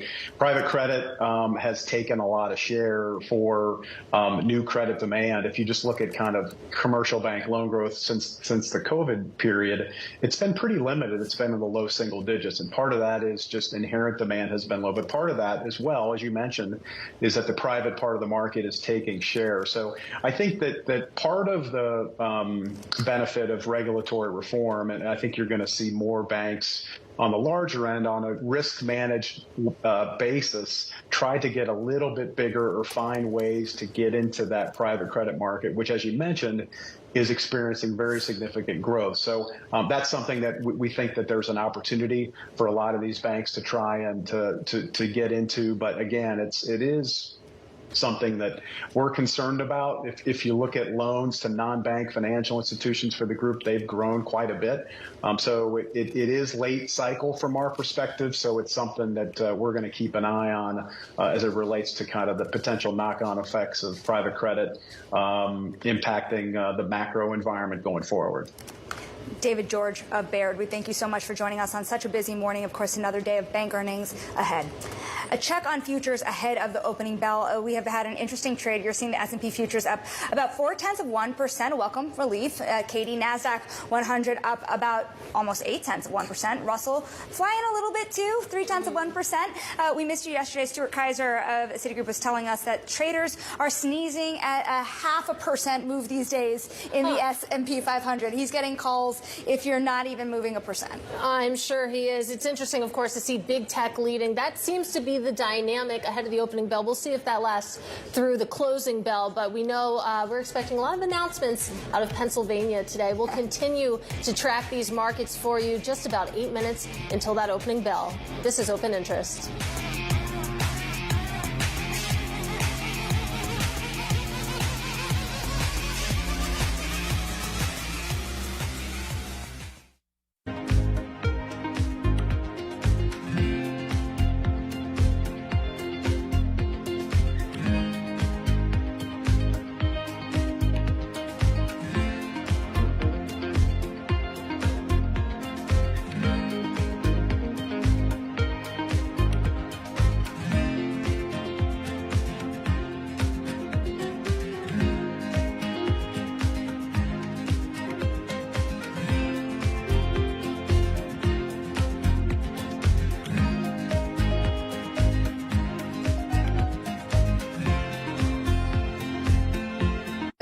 Bloomberg's global financial correspondent, I get to meet the people shaping the way money flows around the world. And I want to bring you with me. The capitalist system is the best system in the world. There isn't another one that works as well. I love all these new Wall Streets. Y'all Street, Wall Street South. Wall Street used to be a place. Now it's more of an idea. I hope you survived the day. I did. It was a busy day.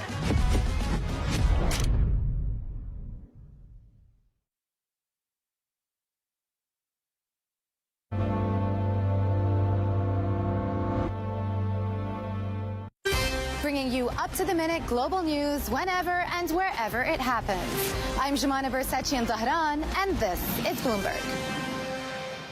Our global headquarters in New York, I'm Danny Berger. Welcome to Bloomberg Brief. Let's set your agenda. Bloomberg Brief delivers the market news, data, and analysis you need live every weekday only on Bloomberg. Context changes everything.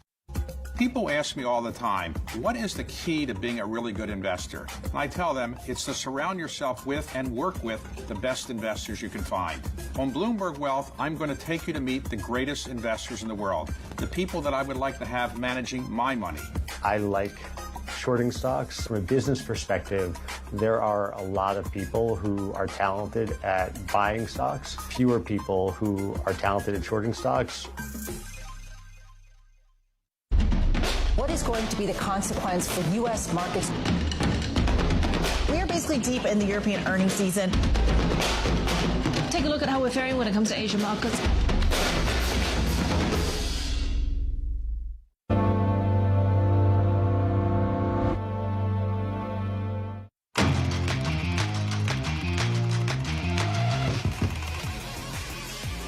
Welcome back to Open Interest. We are minutes away from the opening bell on this Tuesday, and you can see we have a green setup as we head into the bell. The S&P 500 up about 0.5%. It's big tech that's leading the charge right now. The Nasdaq 100 up about 0.8%. The small caps getting in on the action too as we really kick off earnings season. We were talking about the big banks. You also had State Street reporting. State Street plunging right now pre-market after it saw a drop in profit. Shares down about 3.4%, expenses higher than expected. Yeah, I think, well, yes, the financials are not being treated with too much love this morning, especially if you miss, as you say, MP. We love this story. Yeah, crazy. It's up more than 211% this year and another 11% this morning, soaring on a report that it will supply Apple rare earths magnets. And AMD, Katie, I know you're watching this one closely. Yeah, I will say when it comes to MP, though, I didn't fully appreciate this. They operate the only rare earths mine in the U.S., so scarcity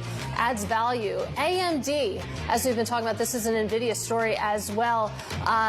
It's awaiting U.S. approval to ship AI chips to China, but we got reporting that that is underway or soon to be expected. So you can see that AMD shares are rising alongside NVIDIA, and that is going to be the setup as we head into the opening bell. Less than 4 minutes to go. We'll begin the trading day with Emily Bowersock-Hill.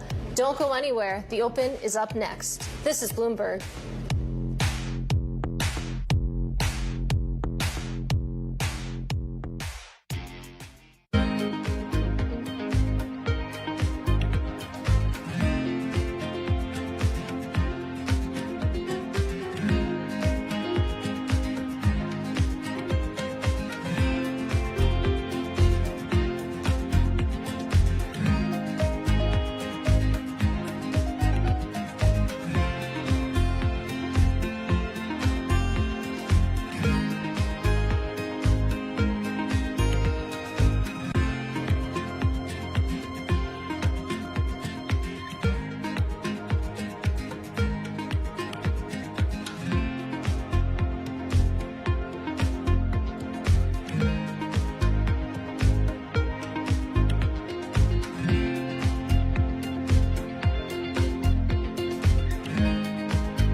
Why is Baltimore so important to you? It's our state's largest city.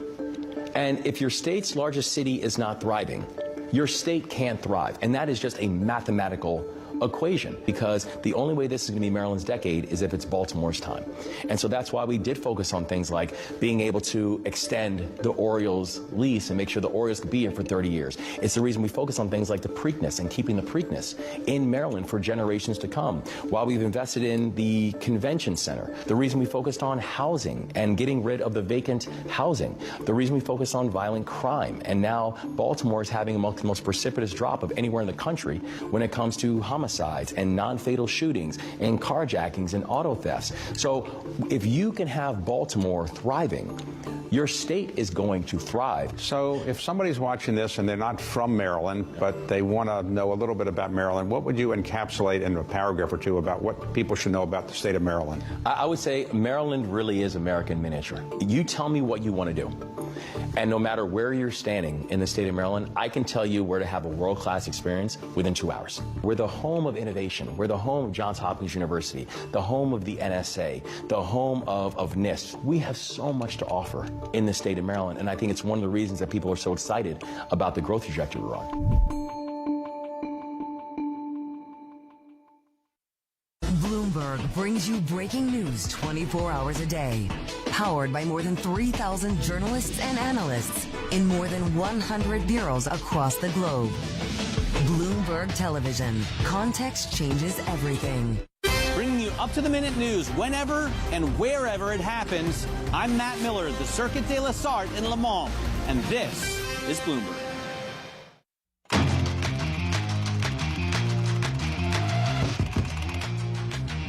We are moments away from the start of trading on this Tuesday morning. Welcome back to Bloomberg Open Interest. I'm Katie Greifeld. We're taking a look at all-time highs. We're hovering just about there when it comes to the S&P 500, and it looks like we're set up to add more green today. It's officially the start of earnings season with the big banks kicking us off. But today, it's all about tech. It's all about NVIDIA, AMD, those chip makers, maybe being able to sell in China. Again, that is certainly giving a lift to this market as the bell.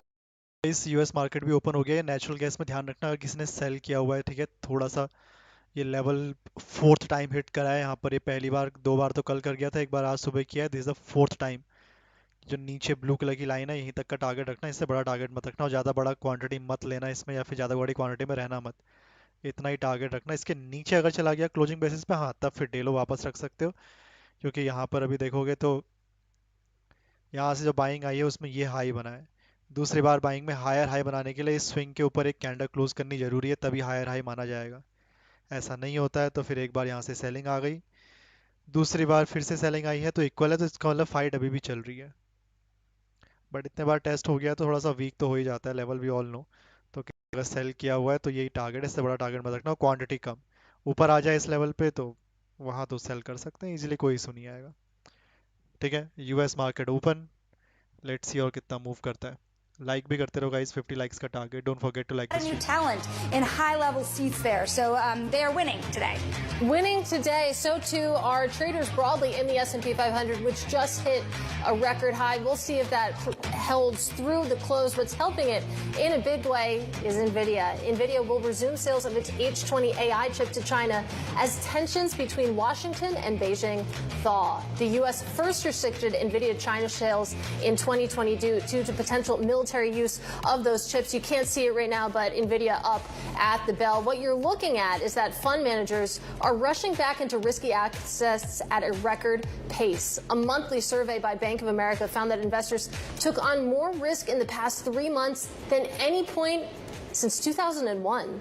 Joining us now is Emily Bowersock-Hill. She is CEO of Bowersock Capital Partners. So you can see the investors voting with their feet here. Do you think that that's the move as we get deeper into earnings season? I do think there's a lot of momentum in the market, and it's much more difficult to dislodge greed than it is to dislodge fear. I think, in theory at least, the S&P 500's high valuation should make it vulnerable to earnings disappointments during earnings seasons. But frankly, I think overall earnings are not likely to disappoint investors, and there are 2 reasons for that.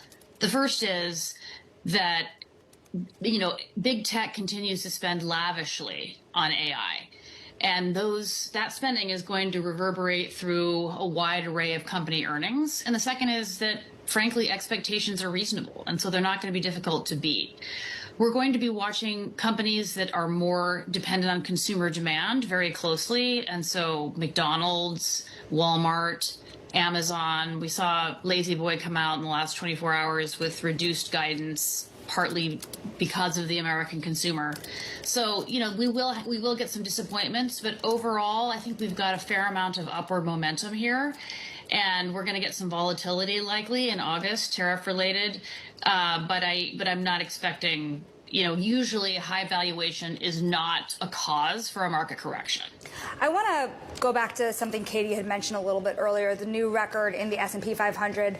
We're knocking at that 6,300 level after we've seen strategist after strategist on Wall Street revise their estimates higher for the year, as well as a new marker to be sitting on. To your point on the U.S. consumer, you look at everything we've heard so far. Jamie Dimon saying the consumer's fine. They're just fine. You look at the upcoming expectations here and where CPI sits today and some categories feeling that increase. Do you think that the U.S. consumer could be a significant drag to the S&P 500 given where we stand right now? I do. The American consumer just continues to surprise me with their enthusiastic spending. So, there's a note of caution here, but in general, companies have not had to raise prices through the end of the second quarter. So retailers, for example, went into the Liberation Day announcement with 3 to 4 months of inventory. And they are using, as are many companies, every tool in their toolkit to avoid raising prices. And I think that those price increases are going to be a third and fourth quarter story where the tariffs are either going to end up in prices or they're going to end up in reduced company profit margins. And frankly, it's probably going to be a little bit of both. And I do think the consumer, who's very sensitive to rising prices now, and this is why companies have tried so hard to avoid increasing them, could very likely pull back. And that's one of the reasons that we are going to be watching these consumer-dependent company reports so closely. Watching the consumer-dependent company reports really closely, you're not seeing those price increases when it comes to CPI, but there was a really interesting note from Brown Brothers Harriman this morning, just making the point that you consider that the average effective U.S. tariff rate is estimated to have increased from 2.4% in January to 20.6% as of July 14th. Emily, that would be the highest since 1910. It seems like trade policy, tariff concerns, you're not really seeing it show up in this market in a way that you were maybe a couple months ago. Frankly, investors have become inured to the tariff drama. Look what happened in Brazil when Trump announced a 50% tariff. The market hardly moved. When he did the same thing with South Korea, the market was up that day. And I frankly think investors have started tuning it out. When these tariffs actually begin to be enacted in earnest, then we're going to see the impact. And again, there's a delay before the price increases actually show in company reports and in the effect on consumer demand. Emily, rest of earnings season, where is the biggest availability of upside in this market right now? Two things. First of all, we are suggesting that clients continue to move assets outside the U.S. dollar. If you look at emerging markets and international markets, they have very soundly outperformed U.S. markets year to date. The dollar has declined more in the first part of the year than it has in over 50 years. I do think we're now going to get a pause in that decline because it's been so precipitous, which is actually unusual in currency markets.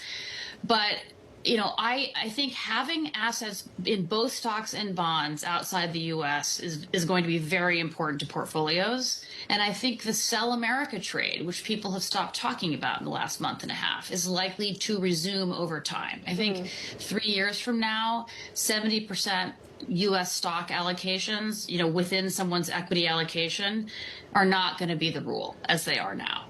So that's the first thing. The second thing is that, the thesis about the roaring 20s that is being pushed along by AI and the boost of productivity growth is real. So we are buyers of tech, and I think the what we're seeing today is a good example of that. That is where the growth is going to come from, and yes, some of those values are stretched, but you have to own them. Well, halfway through those roaring 20s, that's certainly where the growth has been coming from. And to your point, maybe that's where it will continue to come from. Emily, great to spend some time with you. That is Bowersock Capital Partners CEO and founder, Emily Bowersock Hill. Let's get a check on this rally right now with the S&P 500 at all-time highs, knocking on the door of 6,300. That all sounds great, but I have to be honest with you, the breath doesn't look awesome right now. Pretty much an even split, maybe a bit more when it comes to the downside when you take a look at the individual movers. You take a look at what is leading this market higher. It's all the names that you need. NVIDIA higher by almost 5%. That is your biggest points contributor. Then you have Apple, Broadcom, AMD, Tesla. The list goes on. Take a look at the downside. Earnings season kicking off officially with the big banks. Wells Fargo cut their guidance. This is the punishment. Shares down 4%. JP Morgan up there as well. And then you have BlackRock trading places with JP Morgan. BlackRock assets at an all-time high, but inflows missed expectations. So we'll see if this is really setting the tone for what we'll see with industries to come. But let's take a look at the sector level here as well. Not great breadth. As you would expect, you have tech up top, higher by about 1.6%. Thank you, NVIDIA. Then you take a look at consumer discretionary, just barely green, and then we get into the red. At the bottom, consumer staples, utilities, and the big banks, financials down 0.8% right now, Shanali, even though we had very impressive showings when it comes to trading. But to the point that you've been also making all year long, Katie, they have been running up so much up till this moment that they've had to really outperform to give investors some love. But coming up next, we're going to switch gears. We're going to go to Washington to explain the U.S. reversal in policy for AI chip sales to China, because, of course, it is that tech industry that is running this market higher. We're going to give you some details next. This is Bloomberg Open Interest.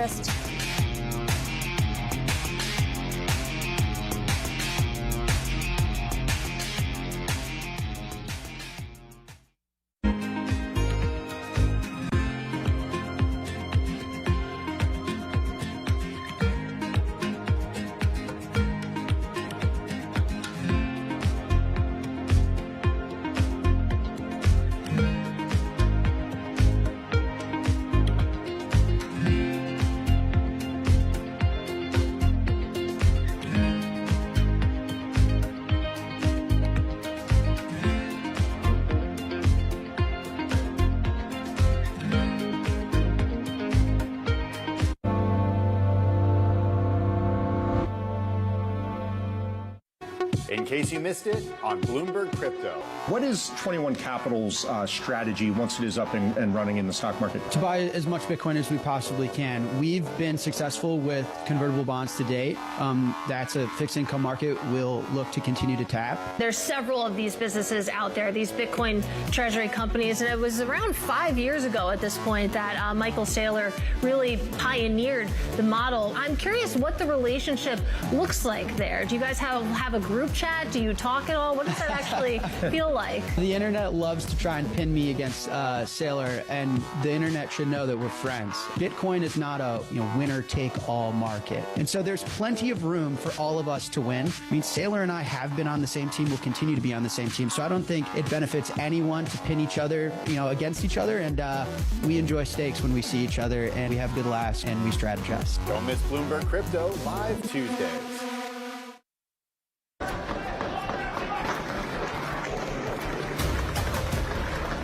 Foi a mais terrível que eu passei na minha vida.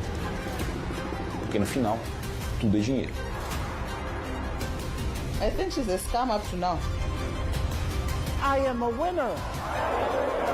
I didn't really understand what I was getting myself into. Money can really transform people's lives, but it can also hurt them. Bloomberg loves earnings. I know it's like your Super Bowl, right? I can't wait. It's like opening presents in the morning. All right, it will be exciting. Nobody covers earnings like Bloomberg. We're at the epicenter. Guys ये natural gas का हो गया target.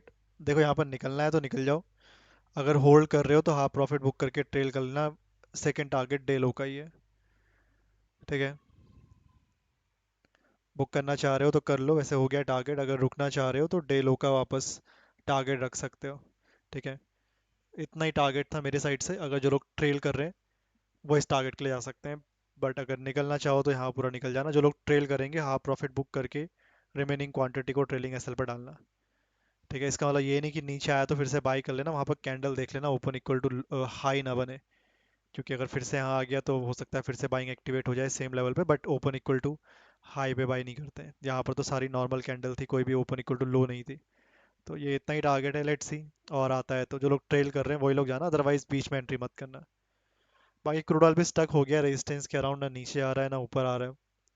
Still on resistance, वापस cell कर सकते हैं ऊपर जाने पे। कैंडल का ध्यान रखना ओपन इक्वल टू लो ना बने। और कोई नया ट्रेड उसमें बन भी नहीं रहा है, बहुत ही स्लो है।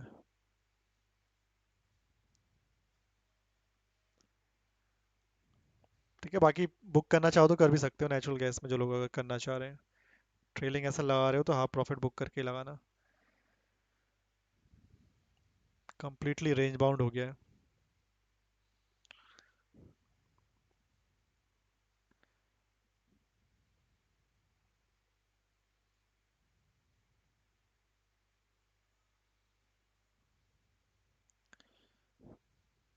एक सेकेंड, इसमें कुछ और प्लान हो सकता है।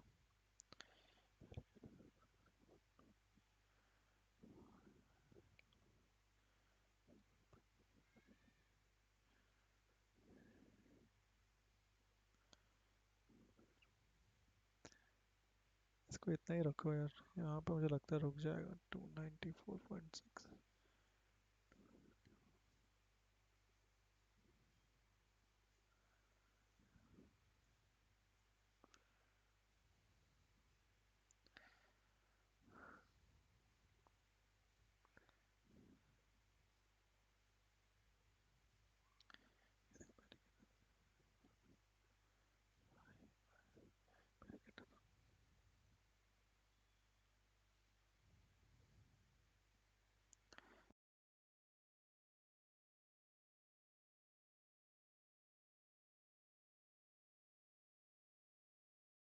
यहाँ पर एक थोड़ा सा ऐसा लग रहा है कि बाई किया जाए तो नेचुरल गैस में।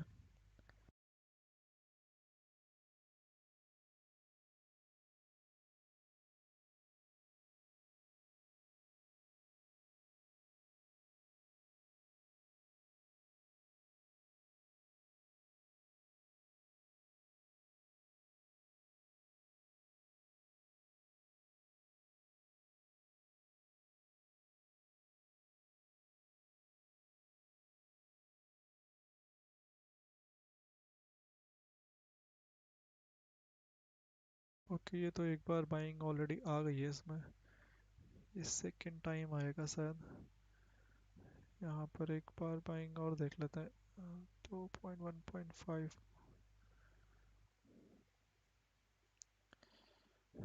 स्ट्रॉन्ग तो नहीं है सपोर्ट, बट स्टिल है।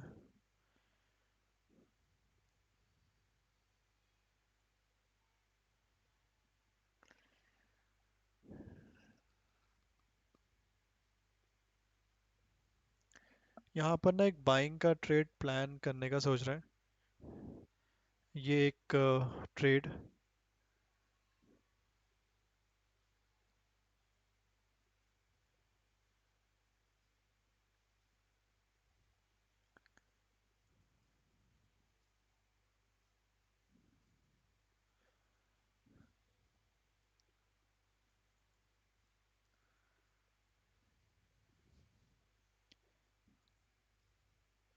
इसको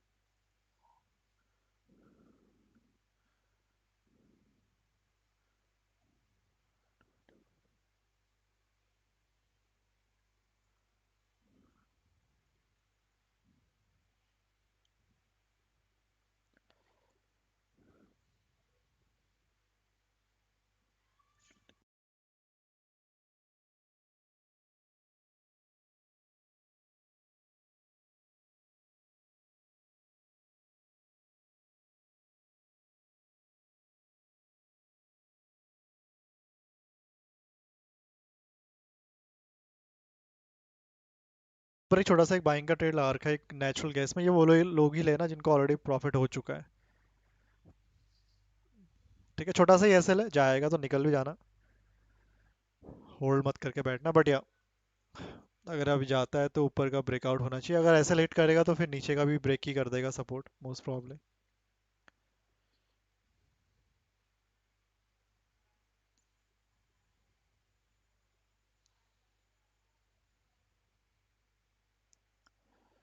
तो ज़्यादा रिस्क नहीं लेंगे इसमें। Sales to China as quid pro quo for rare earths. He said, yeah, I think it was all part of a mosaic. So then what changes again later? Well, you know, Chanel, I'm so glad you brought this up because that was the thing that the Secretary said during his interview this morning on surveillance with our colleague Anne-Marie Horde-Dern that really caught my ear. That he was saying that, look, we used, in essence, to borrow his own pun, this question of export controls as a bargaining chip. He didn't quite say H20 in those terms, but it was clear that this was in the mix. And it's hard to imagine that the Chinese negotiators present there in London with the Secretary and the rest of the U.S. delegation didn't bring it up because this has been a major sticking point for China. They want access to advanced U.S. technology to be able to meet demand in their country. The big take from McKinsey and her colleagues in Asia earlier in the past week illustrated just how much the demand is in China. China is the largest market for semiconductors, including for artificial intelligence. And Beijing and so many Chinese startups also have their own appetite for AI chips to be able to build those models, just as we are trying to do here in the U.S. with OpenAI and so many other growing startups. So the flip-flop, it's there. But, you know, of course, China is learning how to play its cards in the trade negotiations, holding back on rare earths, perhaps in hopes of getting back something in terms of AI chips. Yeah, maybe some horse trading going on there when it comes to rare earths and those chip exports. Mike Shepard joining us from Washington. Great reporting. Appreciate your insight. Now, coming up, BlackRock falling in the stock market today despite posting record results. We'll dig into that report next. This is Open Interest.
U.S. jobs numbers are released. Bloomberg has the report under surveillance with crucial data and expert analysis at terminal speed. Nobody covers Jobs Day like Bloomberg. Good morning. This is Bloomberg Surveillance. Welcome back to the opening trade. Watch Bloomberg Tech. This is the Asia Trade. This is Wall Street Week. Welcome to Balance of Power. This is Bloomberg Television. As Bloomberg's global financial correspondent, I get to meet the people shaping the way money flows around the world. And I want to bring you with me. The capitalist system is the best system in the world. There isn't another one that works as well. I love all these new Wall Streets. Y'all Street, Wall Street South. Wall Street used to be a place. Now it's more of an idea. I hope you survived the day. I did. It was a busy day.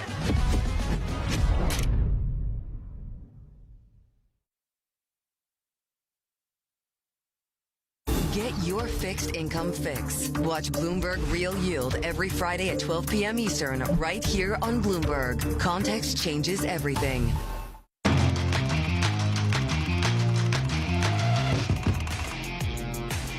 Welcome back to Open Interest. Let's take a look at this market right now. We're about 22 minutes into the session. You can see the S&P 500 trying to reach all-time highs, trying to reach 6,300. Not quite getting there, but we have a long day ahead of us. The NASDAQ 100, big tech really rallying right now. If we take a look to my left, we can probably see why. Actually, not on this board, but you know NVIDIA is moving a lot higher right now. We don't have that up, but NVIDIA is the story of the stock market today. Also a big story in the stock market are the big banks. They're not moving too much. Wells Fargo taking a little bit of a deeper beating right now, but BlackRock. You take a look at BlackRock, not a bank, but an asset manager, reporting earnings this morning. And boy, these losses are just piling up, really just in the last 30 minutes or so, Shonali. Right. It's really interesting. BlackRock had not run up this year as much as the big banks, and they're still reporting a record $12.5 trillion in assets, as you've been mentioning. The stock is in the red after missing estimates on net inflows.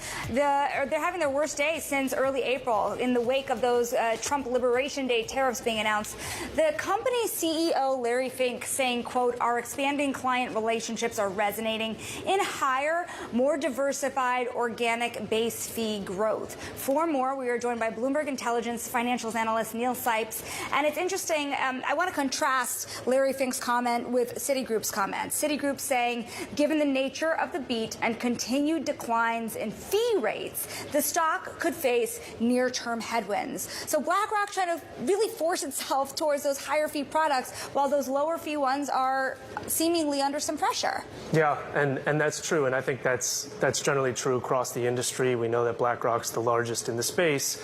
And we often talk about the barbell strategy where you have the iShares on one side, very low fee, very high fee compression in that business. On the other side, we had what BlackRock got involved in last year with the handful of acquisitions into the private markets universe.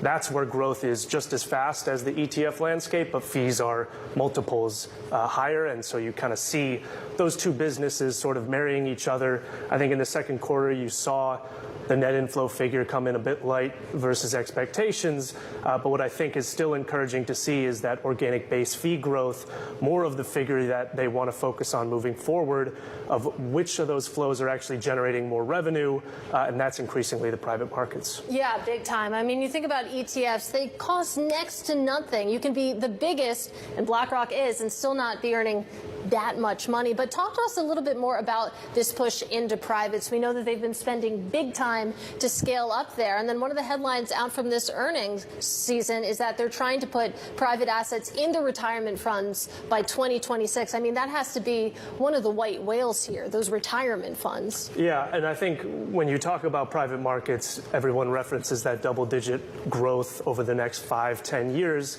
A lot of that sort of stems from unlocking these products to retail investors, and it seemingly looks like a pretty viable pool is going to be that retirement space.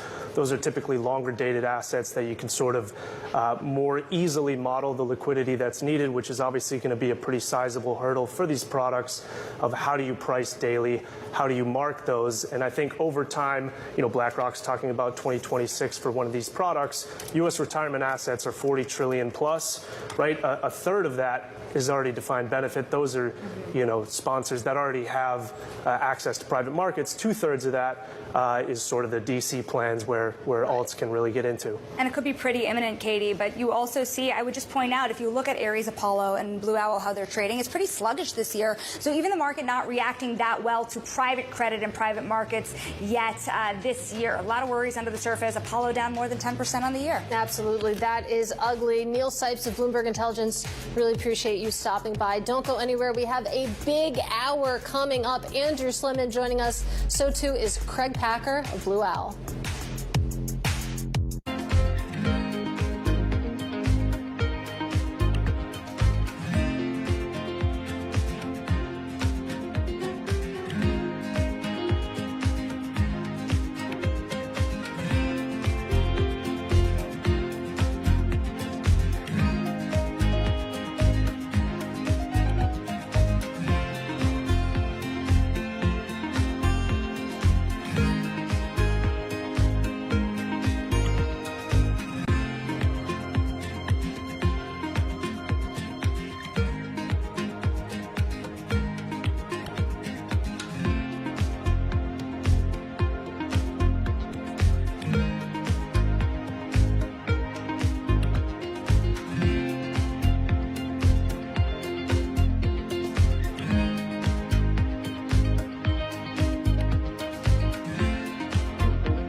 down our CapEx into the buckets that we spend.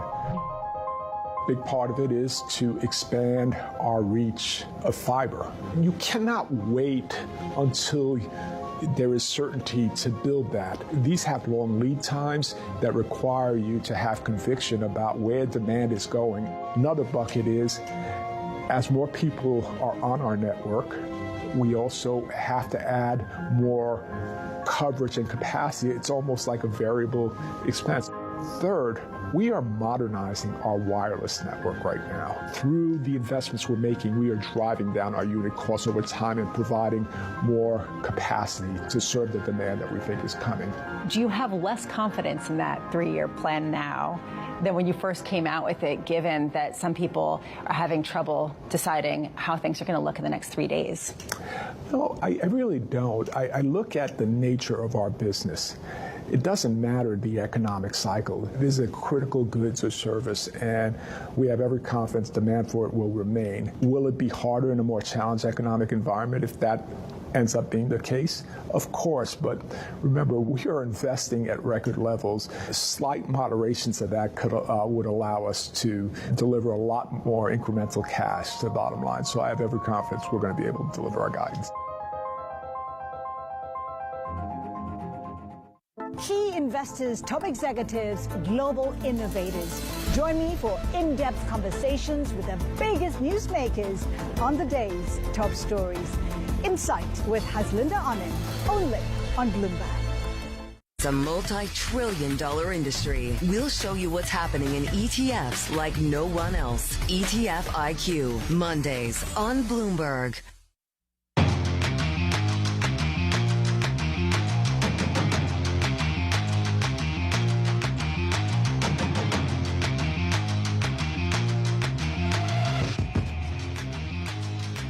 And we are 30 minutes into the trading day. The S&P 500 looks like it's riding higher, only now about 0.1%. But it's really, Katie, only one big sector that is holding up that S&P 500. And you see it also in the NASDAQ 100, too. That's tech.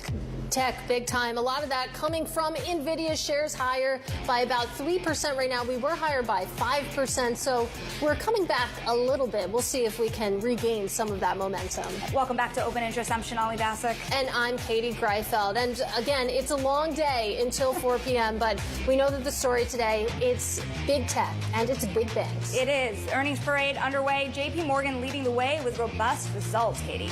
And powering the AI revolution. We're live in Pittsburgh as President Trump unveils $70 billion in artificial intelligence and energy investments. And in a Bloomberg interview, Treasury Secretary Scott Bessent tells markets not to worry about the deadline for a U.S.-China tariff truce. They had things we wanted, we have things they wanted, and we're in a very good place. I expect to meet my Chinese counterpart, the vice premier, in the next few weeks. And let's wrap it all together now with Andrew Sliman. He is Senior Portfolio Manager at Morgan Stanley Investment Management. He warns that the market is stretched and due for a correction, but says that tariffs will not be the cause of that correction. I'm pleased to say that Andrew Sliman joins us now. Let's explore that a little bit more. So it's not tariffs that will be the cause of a correction. Do you see a correction at all in the offing? And if so, what is the cause? Sure. Well, first of all, Katie, I think we spend so much time trying to figure out what will cause, corrections or bull markets, bear markets, and just when is the market vulnerable. And the reason why I don't think it'll be tariffs, first of all, is because we've already had that, and the market never reacts the same way twice. And investors who sold because of tariffs got burned. So the scar tissue is there, and so they're not going to react to tariffs a second time.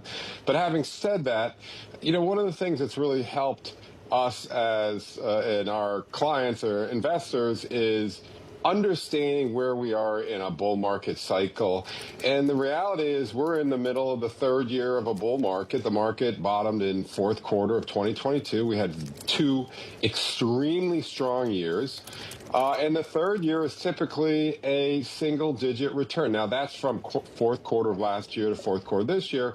And in April, when we got too negative, it was a time to add risk. And now we're, pumping up into a, plus 10% off of the fourth quarter of last year. And I think it's time to be tempered. And I know that once you get through earnings season, the period from end of July until the end of October is the 3 worst months.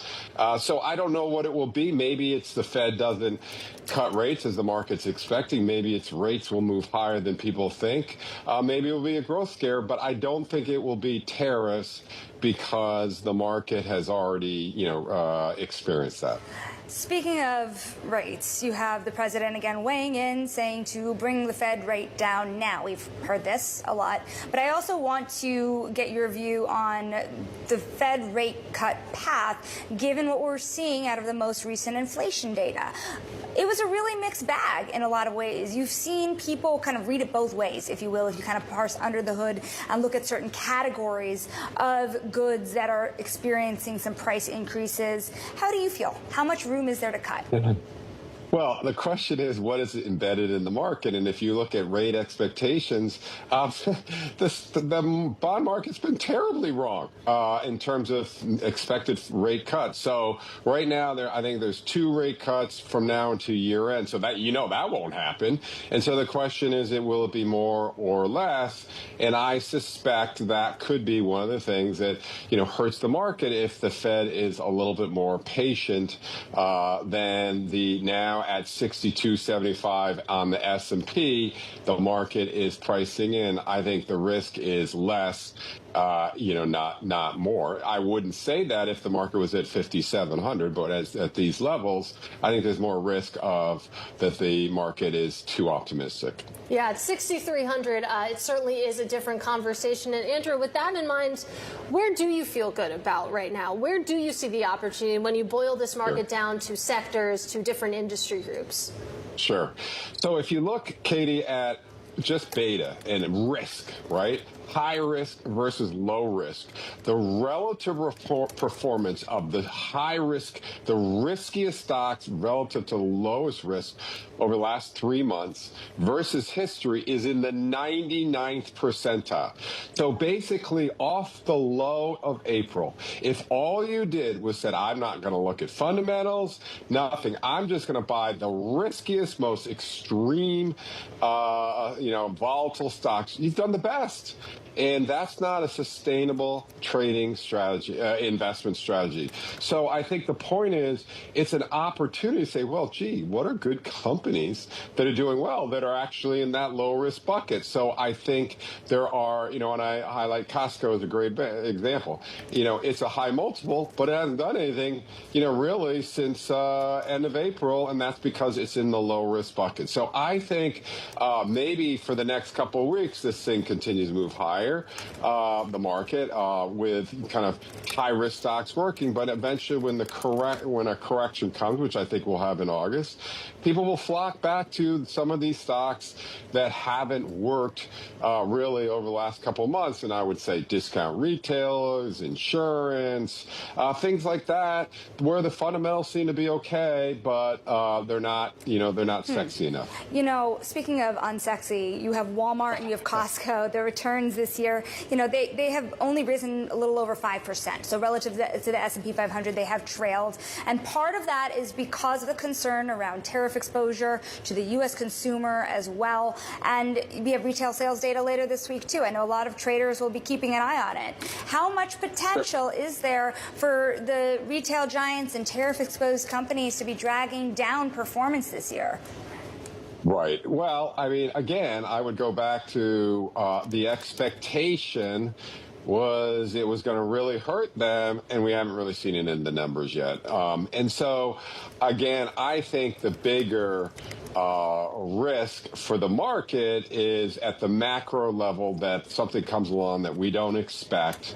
And these stocks, as you said, have lagged, and they're defensive, lower beta at a time when, risk is very, very stretched. And again, it just goes back to this concept of you tend to have a pause year in the third year because there's a lot of optimism. Now, what's intriguing is, we started this year with all these price targets targets at 6,600, and then April hit and they all went to 5,700, and now they're coming back higher. So the optimism is coming back, and it's a time to tack against that.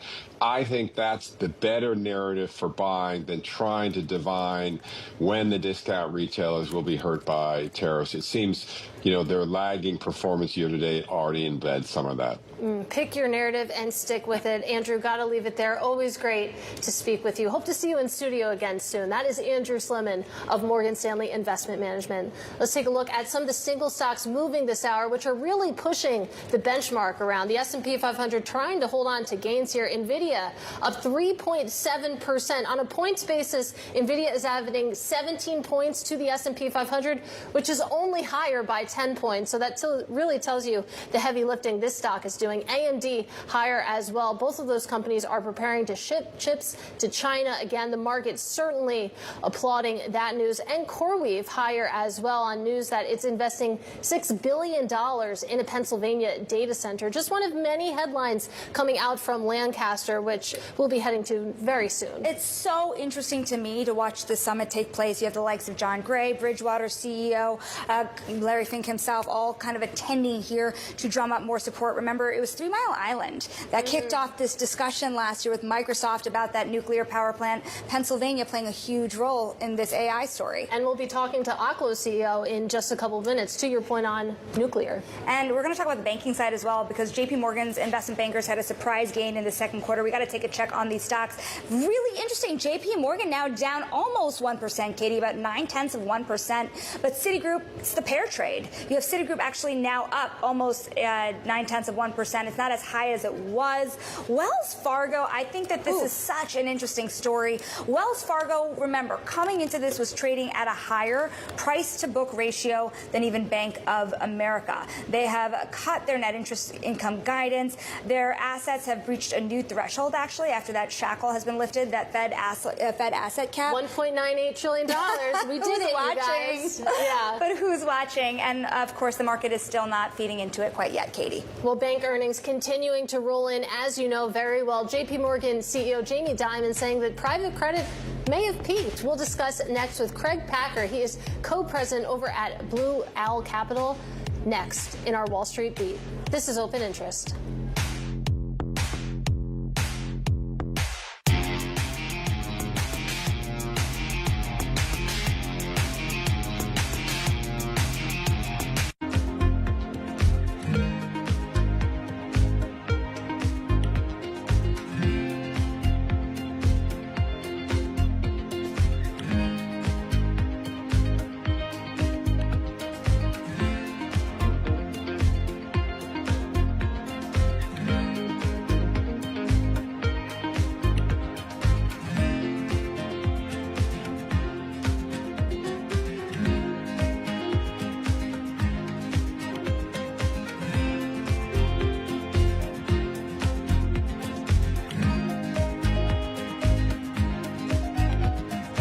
In case you missed it, on Bloomberg Open Interest. Where would you like to see the 10-year? I think that we could see a further lowering of rates. I think inflation is very, very tame. I am focusing on the 10-year. So as we see inflation come down, I think the whole curve could parallel shift down. Don't miss Open Interest live weekdays.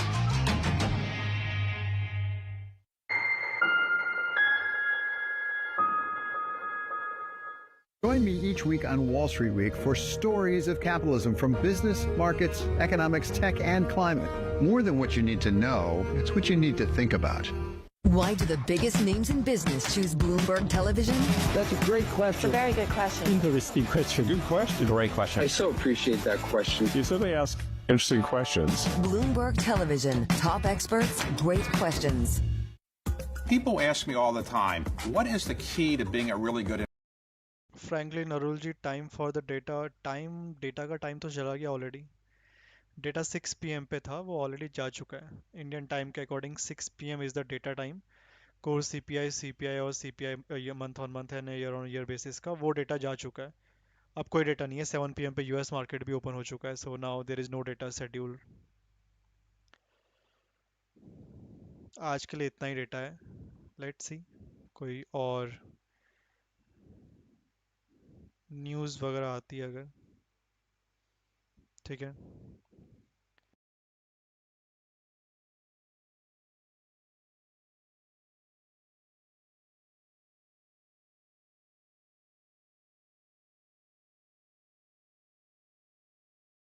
Crude oil भी इतना slow हो गया resistance पे आके, ना नीचे properly आ पा रहा है ना ऊपर जा पा रहा है. लाइक भी करते रहो गाइस जिन लोगों ने लाइक नहीं किया स्ट्रीम को. Don't forget to like the stream.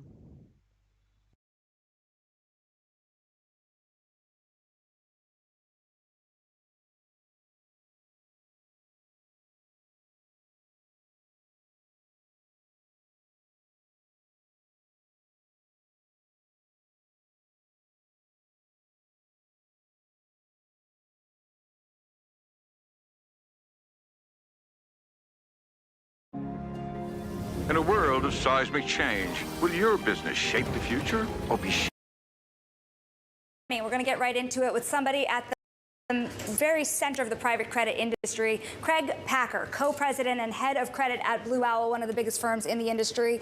What do you make of these remarks? At the same time, you see JP Morgan building a whole new business in the last 24 hours to cater to public and private markets, while Jamie Dimon is saying that maybe the industry has peaked. What are you seeing? Sure. Well, thanks for having me. We continue to see demand for the products. Institutional investors, private wealth investors around the world who continue to deploy capital because they're attracted by the yields. The yields in the asset class are still very high, and they're still higher than you can get in the public markets. We see continued secular shift to private credit and direct lending in particular, and we're not seeing any change in that. Even after tariffs, where you thought you might see a slowdown, there's a little bit of a slowdown, but certainly nothing that you would call a plateau or a peak. Well, let's talk about the opportunity sets from where you're sitting. Is there still a viable enough space to invest in? Actually, I wasn't speaking to JP Morgan's JP Dimon, but JP Morgan Asset Management CEO George Gatch. He made the point to me that there's a lot of money and investors chasing finite opportunities in the private credit space. I wonder what that looks like from where you're sitting. Well, we're finding plenty of investments to do. We'd like to see more. M&A, particularly private equity LBO, continues to be modest. But we have a significant investment in origination, and we are very successful at financing some of the biggest deals. Just in the last few days, there was announced an acquisition for a company called PCI. It's in the healthcare space. We are leading that financing. It's a $4+ billion financing and a $10 billion company. This is at a time where the syndicated public loan markets are at record highs. So there's enough to do for the larger firms that have invested and have the relationships. We also have 400+ portfolio companies that constantly need financing. So we'd like to see more, but our funds are in their target leverage range, and we're able to deploy the capital at attractive returns. Some numbers. I stole these from Goldman, which is also forming a new or bigger private markets business, rather private credit.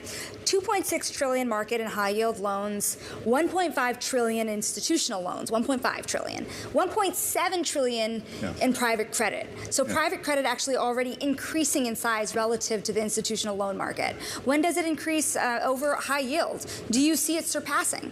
Well, the way I look at it is all of those products serve the broader leverage finance market, and they finance sponsor-backed companies. Sponsors are sitting on $1 trillion plus of dry powder, and that deployment of that dry powder are going to feed all of these markets. The relative mix might move around from one year to the other, but the secular shift over the last 10 years that we've been in business has been towards direct lending. Today, using the numbers you just said, it's about a third, let's call it. I think that can continue to grow over the next 5 years. There may be within a year where you get a cycle where it shifts a little bit more, a little bit less. But the private equity firms like using this type of capital for the privacy, the certainty, the customization, and the investors are getting great returns, and they're continuing to deploy that capital. So I think it will continue to grow. On the topic of deployment opportunities, you mentioned that you have 400 portfolio companies that are in need of financing. You'd like it to be more. Can you put a number in terms of how many more? I mean, do you have a target in mind for how many portfolio companies you want to be working with? Well, there's two concepts that you're raising. We as a lender, we're really trying to manage risk. And so it's core to that strategy is being diversified. So in that sense, I'd like to have more portfolio companies because it's a way to spread our bets over more companies. companies. We also like having the opportunity to finance bigger companies and newer names. We built this business from scratch 10 years ago. We're at 400. In the next couple of years, I'd like to see that be 500, 600. But look, we only close on about 5% of the deals we do. So I don't want to confuse the concept. We're only going to do the deals that pass our screen. We're very selective. But I'd like to find more that work for us and continue to de-risk the portfolio. Speaking of de-risking, being choosy here, there was a lot of worries about the broader economy still. I think it's really reflected in the private capital firm stocks. Apollo down more than 10% this year, Blue Owl down another 17%. Ares is roughly flat on the year after big gains last year, to be very sure. But what is that reflecting? You look at investors and they're saying, what's got a crack here? Where are you seeing strains in the broader market, if not your own portfolio? So our portfolio is doing really well. We're cautious like everyone because you worry about the economy. We lend to a small subset of the economy that's generally recession resistant. Software, healthcare, insurance brokerage, food and beverage. Those sectors continue to hold up. We continue to see low single-digit growth quarter over quarter, high single-digit growth year over year. The companies are doing really well. So I feel really good about our companies and their performance. We're all wondering about how the economy may play out over the next 6 months, 9 months. But even in a modestly weakening economy, I think that will do well. In terms of the stocks, I'd like to see them higher. I'm sure any shareholder would. I think that for us, we're not in the private equity business ourselves. I think sometimes that can get lost. We're in industries like credit and real estate that generate predictable income. There's continued demand for those products. And we think over time, our earnings, we've grown a lot, we'll continue to grow a lot. Our performance should hopefully reflect in a higher stock price. Well, when it comes to concerns about the economy, some of the things that Sonali mentioned, a trend that we've been talking about on this show is that when it comes to the private credit landscape, you are seeing more of a shift to investment grade deals within private credit. Is that a shift that you're pursuing as well? Yep. So I'm glad you asked because I think sometimes this concept can be confusing. The broadest umbrella is private credit. It just means a loan that was originated privately, not through the public markets. We started our business in a subset of private credit, direct lending. That's financing sponsor-backed companies, typically with cash flow-oriented loans. It's the biggest part of our business. But the other area of growth is private credit for investment-grade companies. We did 2 acquisitions last year. One was in the alternatives credit space, a business called Atalaya Capital. We also got into the insurance space. And in those 2 businesses at the intersection, there's the opportunity to make private loans to companies that are investment grade. Obviously, you don't earn as much, but we're seeing growing appetite, particularly in the insurance space, for those types of solutions. And so we're relatively small in that space. It's an area that we can grow. Some of our peers are in a substantial way. But this private credit market, in the investment grade space, there's tremendous growth potential measured in trillions of dollars. Craig, we got to leave it there. We thank you for joining us here today. Of course, that is Craig Packer, who is the co-president and head of credit at Blue Owl, of course, one of the largest firms in that industry. And Blue Owl very closely tied to the data center world, and we have somebody else coming up next who is too. We're going to talk about AI and power, nuclear energy in particular, with Oklo's CEO, Jake DeWitt. This is Bloomberg Open Interest.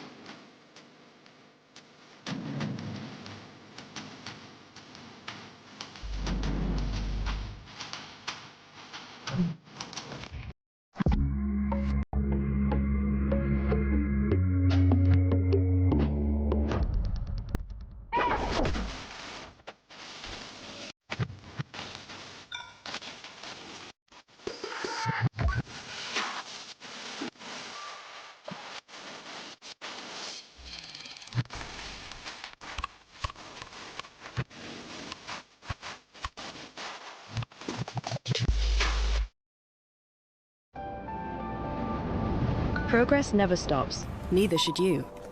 At PwC, we make sure you're ready for what's next, with the expertise and technology you need to outthink and outperform. We're with you, sleeves rolled up, start to finish, so you can stay ahead, so you can protect what you built, so you can create new value. We build for what's next, so you can get there now. PwC, so you can.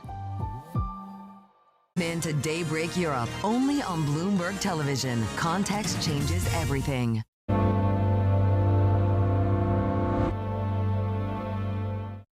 Bringing you up-to-the-minute global news whenever and wherever it happens. I'm Jumana Bersachi in Tehran, and this is Bloomberg. Our global headquarters in New York, I'm Danny Berger. Welcome to Bloomberg Brief. Let's set your agenda. Bloomberg Brief delivers the market news, data, and analysis you need live every weekday only on Bloomberg. Context changes everything. As Bloomberg's global financial correspondent, I get to meet the people shaping the way money flows around the world. And I want to bring you with me. The capitalist system is the best system in the world. There isn't another one that works as well. I love all these new Wall Streets. Y'all Street, Wall Street South. Wall Street used to be a place. Now it's more of an idea. I hope you survived the day. I did. It was a busy day.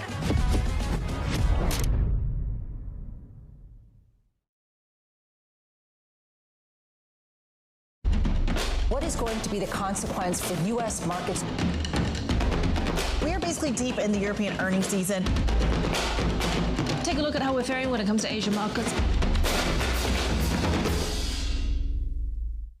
Bringing you up-to-the-minute news whenever and wherever it happens, I'm Matt Miller, the Circuit de la Sarthe in Le Mans, and this is Bloomberg.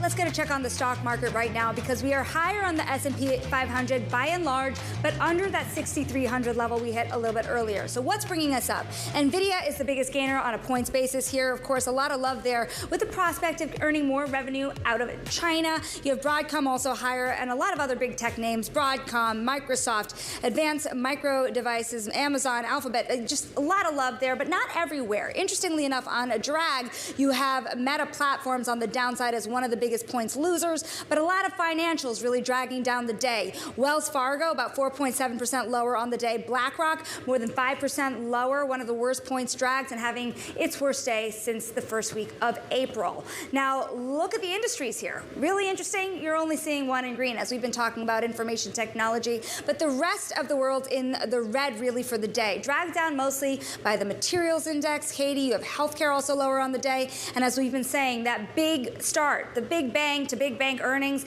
not as colorful as you would expect here. A lot of fluctuation in the stocks into the trading day, but of course we have more earnings ahead in the coming days. Yeah, absolutely, from the big banks. And then we got into tech. And speaking of tech, we'll unpack some of the deals in the tech space with Kristen Rock, the clock of Barclays, next. This is Open Interest.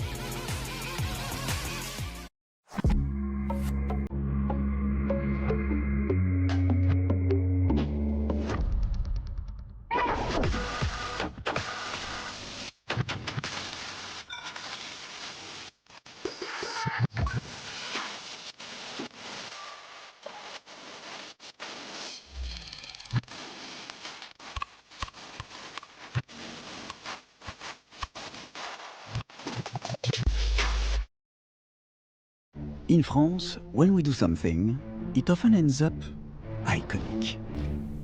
This radio antenna, for example, iconic. Or a gift to a friend, iconic. A little something for breakfast, iconic. When we aim high, when we go deep, when we make hearts beat faster, and when we make them beat again, when we search for something, and when we find it, when we triumph, even when we stumble. Iconic. When we get people moving, when we get the world moving. Iconic. Why? Because we do things our way. Stylish, bold, exploring, innovating, carrying our history and values into the future. Make it iconic. Choose France.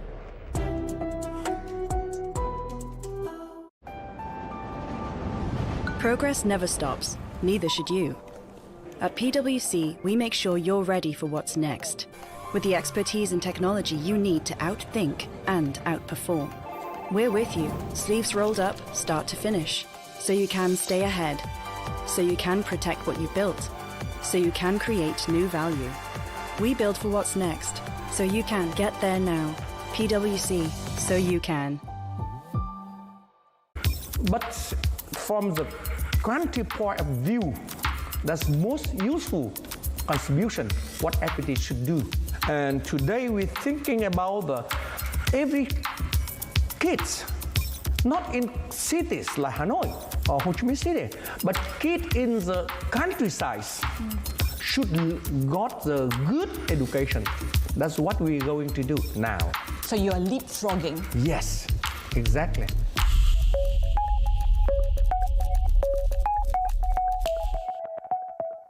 Bloomberg brings you breaking news 24 hours a day. Powered by more than 3,000 journalists and analysts in more than 100 bureaus across the globe. Bloomberg Television. Context changes everything. Bloomberg loves earnings. I know it's like your Super Bowl, right? I can't wait. It's like opening presents in the morning. All right, it will be exciting. Nobody covers earnings like Bloomberg.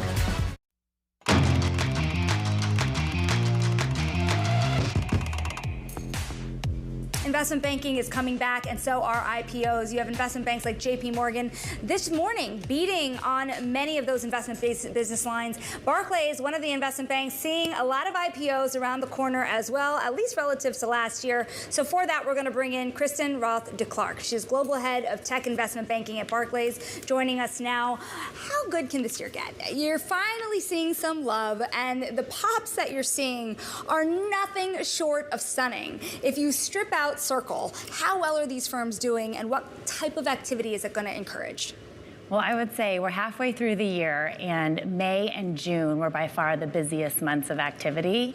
As it relates to IPOs, yes, even stripping out Circle, the performance of tech IPOs has been up 30% on average. With Circle, that number in June was like up 85% on average, but still, most of these deals are working incredibly well, so that's providing a nice backdrop for investors. CoreWeave, for example, another one we keep talking about, obviously in the tech space as well. That IPO has done super well. I want to talk about the fact that you just have more numbers of IPOs coming to market. And even this summer, which is maybe a sleepier time, it doesn't seem to have slowed us down at all. So with that sort of setup, what is the fall, what is the winter shaping up to look like? Yeah, so I think by the end of July, we will have 9 kind of core tech IPOs so far for the year. By the end of the year, I expect around 15. Last year, for comparison, there were 8 tech IPOs total, and 3 the year before, so a meaningful increase. We're still not back to the average over the last 20 years, which is kind of 22 IPOs a year, but a meaningful increase. And I think that that's something that we're actually seeing companies pull forward their plans from 2026 to look at Q4 potentially for an IPO. Really interesting. I'm glad you brought up CoreWeave. When CoreWeave went public, you might remember that so many people were talking about the leverage and the relationship to the private equity industry. And that seems to be a quality of companies that are now coming to market, given how much private equity has been sitting on companies for so long. It used to be, you can just kind of settle with a VC-backed company and be okay with it. How much are investors getting comfortable with leverage on top of companies going public? Leverage is investors are comfortable with a certain degree of leverage. I think net leverage around 4 times or less at the time of an IPO is a very comfortable level. And that's kind of rule of thumb in a normal environment. So it's certainly not constraining companies from going public. And how much, let's talk about earnings season a little bit, because, we're looking down the barrel there. We have big banks this week, and then we get some of the big tech names. And how much, are some of these companies, these tech companies in the pipelines, looking to see how tech earnings are received? Because it was really rocky towards the start of the year. Then you had things pick up a little bit, and now you have a bunch of tech IPOs. And it's too early to look at the impact of potential tariffs, I think, with Q2 earnings. But what investors are really focused on is going to be AI as the impact on margins, but also how companies are future-proofing their businesses. And that, I think, will be the biggest focus for tech earnings in Q2. How do you think about big tech companies right now in general? When you are looking at them spending their money, you're seeing kind of these major hires that they're spending top dollar on, as well as these investments like Meta into the maker of Ray-Bans, for example. Are you seeing different uses of capital competing with pure strategic M&A? I would say where there is activity around AI in M&A, it really is around hiring people and IP. We haven't seen large-scale AI-related M&A activity, but it is certainly on these acqui-hires or IP. Yeah, acqui-hires. That's interesting. And given that that seems to be the flavor of the M&A that we're seeing right now, do you expect that will change anytime soon? That it'll become more about just scaling up more traditional sorts of M&A?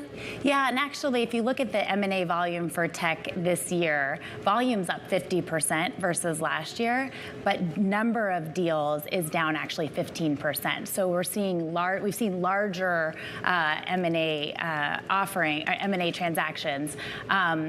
And heavily weighted towards strategic deals. Typically in tech, half of the activity is private equity to private equity, and the other half is strategic. This year, we've had about 70% that's been purely strategic. Big prediction for the second half of 2025. Big prediction, I will say, is an increase in something new, is an increase in convertible bond activity. So that's something we've seen pick up really meaningfully in the month of June. We are back to zero coupon convertible bond offerings, which we haven't really seen since 2021. And the activity level in June was almost half of the full year activity. And a lot of the larger cap tech companies are taking advantage of that because they have strong stock prices, the compression in credit spreads we're seeing, and also just the volatility, taking advantage of that volatility and being able to act on it. It's tempting to marry together what you're guys, ये natural gas का भी हो गया है buying का target. ठीक है, natural gas buying का टारगेट भी हो गया है. इसमें निकलना चाहो तो निकल जाओ. अगर ट्रेल करना चाह रहे हो तो एक फाइनल टारगेट यहाँ तक का रख सकते हो. वैसे इसका टारगेट हो गया है, मैंने इतना ही एक्सपेक्ट किया था, बट इतने बार हिट कर चुका है, अब तो ब्रेकआउट करेगा ही करेगा. तो कोई अगर ट्रेल करना चाह रहा है तो this is the second target you can put over here. Book करना चाह रहे हो तो पूरा बुक कर लो. जो लोग ट्रेल करेंगे अपना हाफ प्रॉफिट बुक करके ट्रेल करना, ऐसा नहीं कि बस नॉर्मल ही बुक करके चल रहे हो. ठीक है.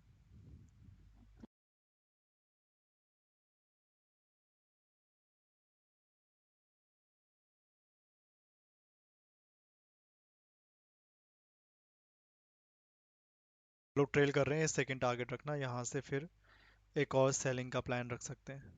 जैसे इस लेवल पे आएगा अगर 306.8 के अराउंड, यहाँ पर भी एक सेलिंग का प्लान देखते हैं. बाकी निकलना चाहो तो आपकी मर्जी, निकल भी सकते हैं.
So trade desk up about 9%. Rebalancing is a favorite trade for sure. Now, coming up next, looking forward to talking about this. The president is set to announce $70 billion in artificial intelligence and energy investments out of a summit out of Pennsylvania. We are going to speak to Oklo co-founder and CEO Jake DeWitt on all of these investments and where they are going next. This is Bloomberg Open Interest.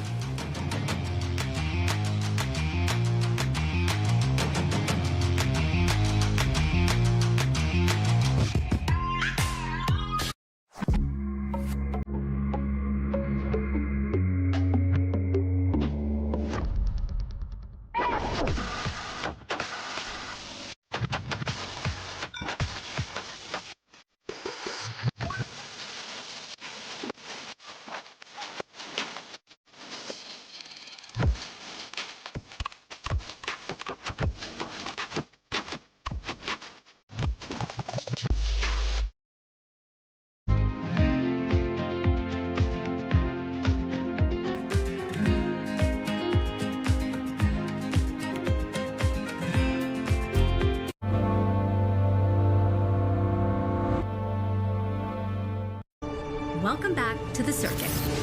This time, we're taking you to the frontier. Do we have a camera, or do we don't want to lose you, Emily, in all of this? Stargate. Put that name down in your books. What we're undergoing right now is sort of the largest infrastructure build in human history. To meet the people rewriting the rules of code and culture. How do you personally grapple with the pace of it all? It does feel like it's going very fast. When did you realize, oh my gosh, my life is never going to be the same? The day I got engaged, I was like, whoa, what have I bitten off here? Where the future gets real. How confident are you that AI's promise will outweigh the perils? I'm not confident. So the tech companies are lying or fudging. And a little weird. What's the point of this? What is the point of any of this? Tune into Season 3 of The Circuit with me, Emily Chang, Thursdays at 6 p.m. Eastern on Bloomberg Originals and Bloomberg TV. U.S. jobs numbers are released. Bloomberg has the report under surveillance with crucial data and expert analysis at terminal speed. Nobody covers Jobs Day like Bloomberg. We're at the epicenter of a global realignment on a scale not seen for decades. At the intersection between markets, economics, and geopolitics, a forum for sophisticated conversation. This is Bloomberg Surveillance.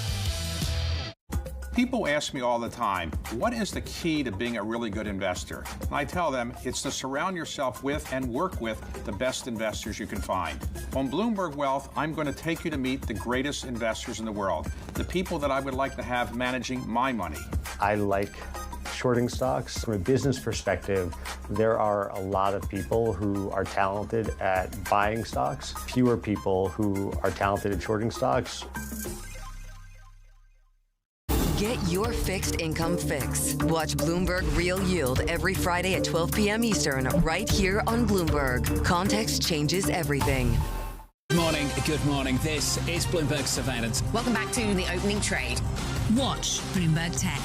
This is the Asia trade. This is Wall Street Week. Welcome to Balance of Power. This is Bloomberg Television.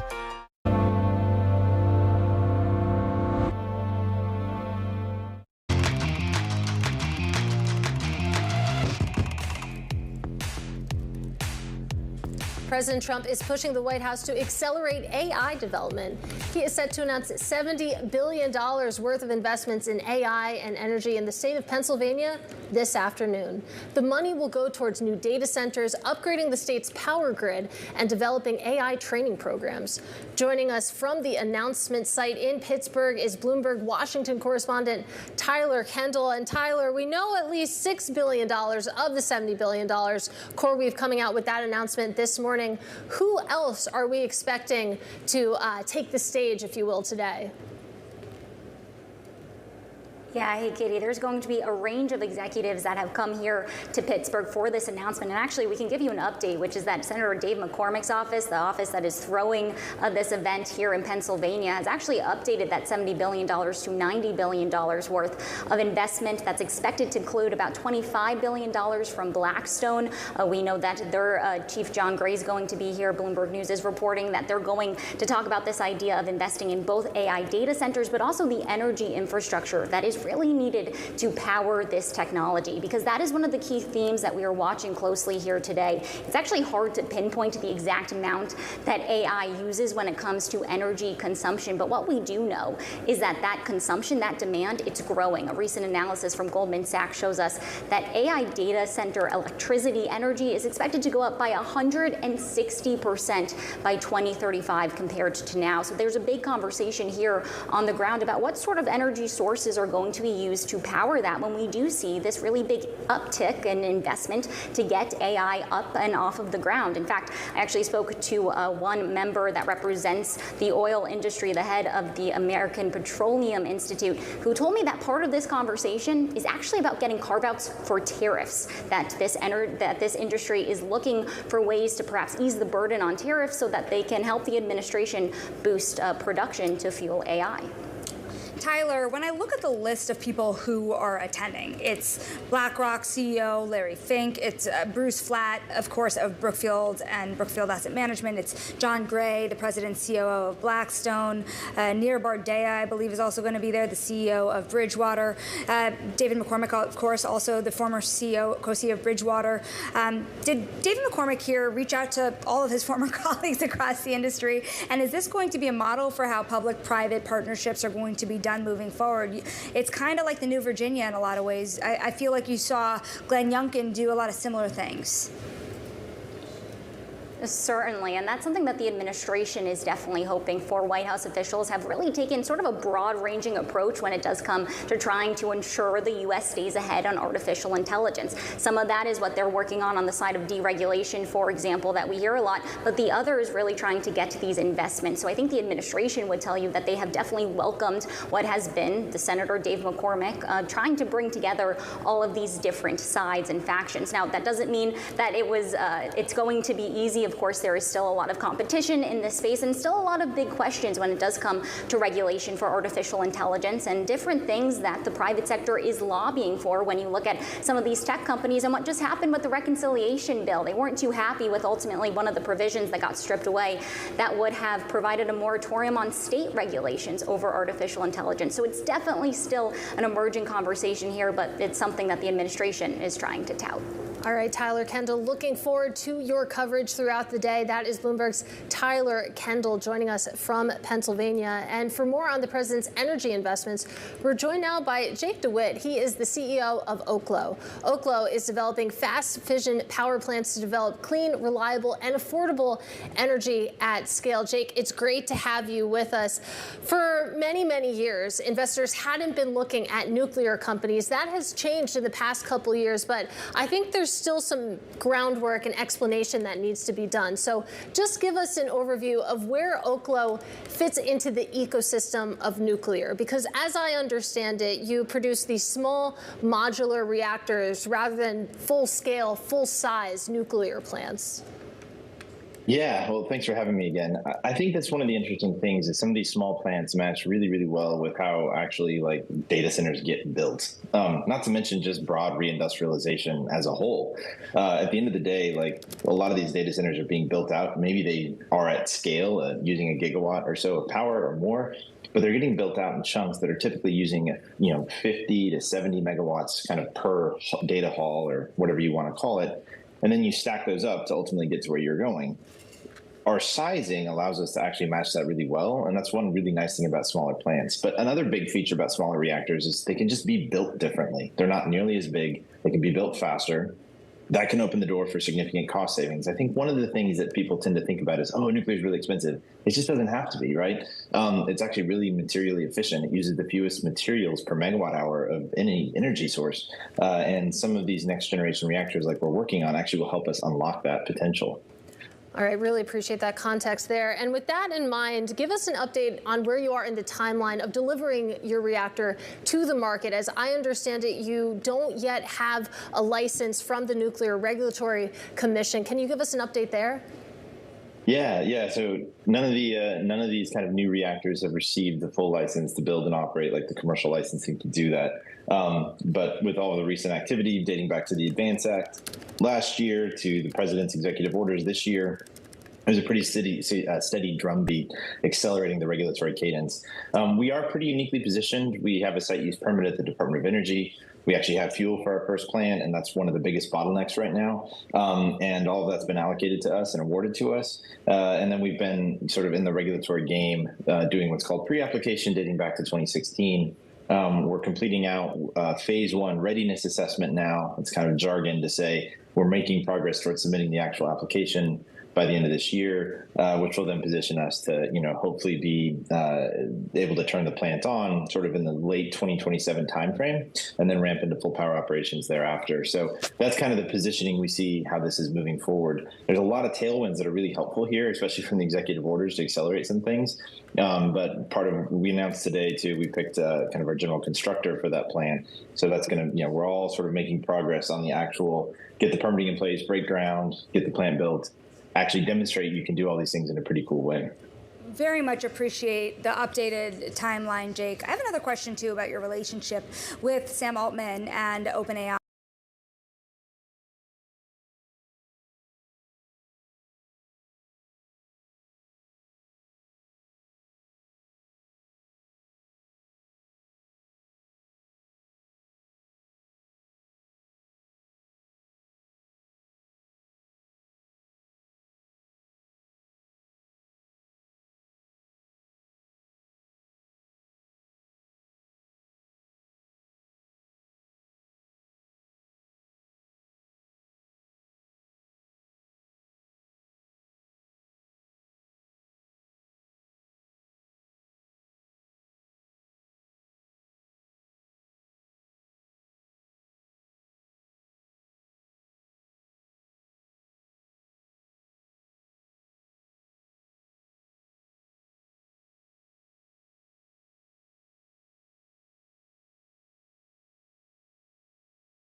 The data that matters for your investments. Shares of banks across the board are gaining. And analysis on the companies making news on Wall Street. NVIDIA, once again, the top dog. Tesla's really taking a hit this morning. Listen to the Stock Movers Report from Bloomberg. Wind and solar stocks on the move. It's your short audio report on the day's winners and losers in the stock market. The biggest one-day decline since 2010. Subscribe to the Stock Movers Report on Apple Podcasts, Spotify, or wherever you listen.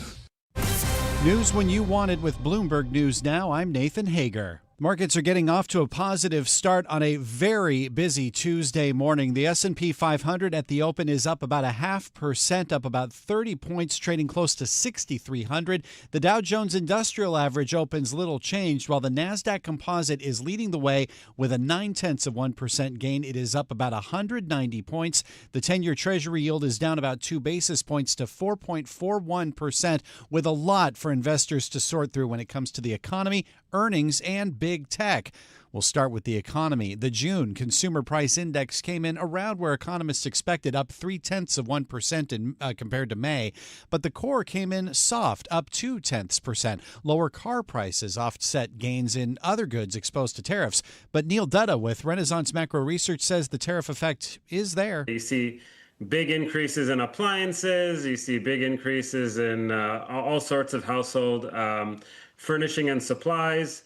But it's also important to remember that service sector inflation, service sector prices represents the lion's share of what people spend their money on, and prices in those areas continue to go down. And you can hear more from Neil Dutta of Renaissance Macro on the Bloomberg Surveillance podcast. We also got earnings this morning from 3 of the 6 biggest Wall Street banks, and JP Morgan Chase got things started off in a very nice way. Solid numbers all around, and JP Morgan shares are higher by about 0.7% at the open. Allison Williams covers the banks for Bloomberg Intelligence. The big number is that the net interest income guidance is going up.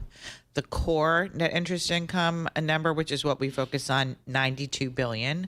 So that's up from $90 billion and above consensus of $91.4. Allison Williams of Bloomberg Intelligence. Now, was a different story for Wells Fargo. That bank's net interest income missed, and it lowered its full-year guidance. Wells Fargo shares at the open are down about 4%. Citigroup is up 3% after reporting one of its best quarters for fixed income traders in about 5 years. Bloomberg's Sonali Basak has that. They're also seeing full-year adjusted revenue at about $84 billion. That is above prior estimates. So beat and a raise for you. Once again, pretty rosy out there on Wall Street today. Bloomberg's Sonali Basak reporting. Rosy for big tech as well. NVIDIA shares are higher by nearly 4% at the open. The AI chip giant said it had the Trump administration's go-ahead now to resume sales of H20 accelerator chips in China. More on that from Bloomberg's Kasia Klimashinska in Washington. That's a big victory for Jason Huang, the CEO who came to the White House last week,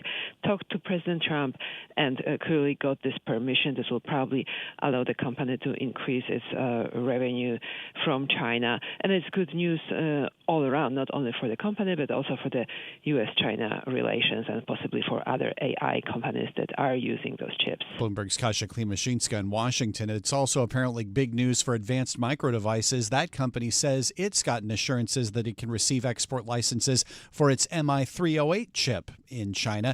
At the open, AMD shares are higher by nearly 7%. Now, later today, President Trump is set to announce about $70 billion in AI and energy investments in the U.S. at an event outside Pittsburgh. Those deals include a $6 billion commitment from CoreWeave to build a data center in Lancaster, Pennsylvania. Google spending more than $3 billion for hydroelectric power from plants run by Brookfield Asset Management outside Philadelphia. And Blackstone announcing its own $25 billion data center and energy infrastructure project. Treasury Secretary Scott Bessent says the formal process has already begun to find a successor to Fed Chair Jay Powell months before his term expires in May. In an interview with Bloomberg Surveillance, Secretary Bessent said it could be confusing for markets if Powell stays on the Fed's Board of Governors after his chairmanship. There's been a lot of talk of a shadow Fed chair causing confusion in advance of his or her nomination. And I can tell you, I think it'd be very confusing for the market for a former Fed chair to stay on also. Secretary Bessent also suggested that the August 12th deadline for a U.S.-China trade truce may be flexible. He says talks are in a good place, and he hopes to meet with Vice Premier He Lifeng soon. You can hear our full conversation with Treasury Secretary Scott Bessent on the Bloomberg Surveillance podcast. This morning, the Financial Times reported that President Trump asked Ukrainian President Volodymyr Zelensky whether he could hit Moscow during a phone call on July 4th. Now, White House Press Secretary Caroline Leavitt says that conversation was taken out of context. In a statement, she says President Trump was merely asking a question, not encouraging further killing. And that's news when you want it with Bloomberg News Now. I'm Nathan Hager. This is Bloomberg.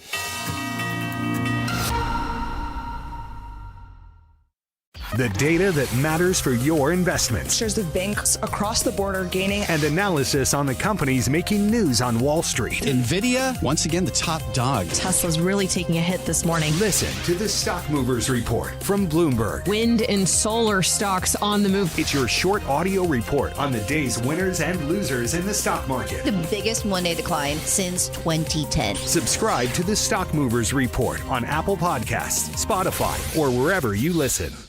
The data that matters for your investments. Shares of banks across the border gaining. And analysis on the companies making news on Wall Street. NVIDIA, once again, the top dog. Tesla's really taking a hit this morning. Listen to the Stock Movers Report from Bloomberg. Wind and solar stocks on the move. It's your short audio report on the day's winners and losers in the stock market. The biggest one-day decline since 2010. Subscribe to the Stock Movers Report on Apple Podcasts, Spotify, or wherever you listen.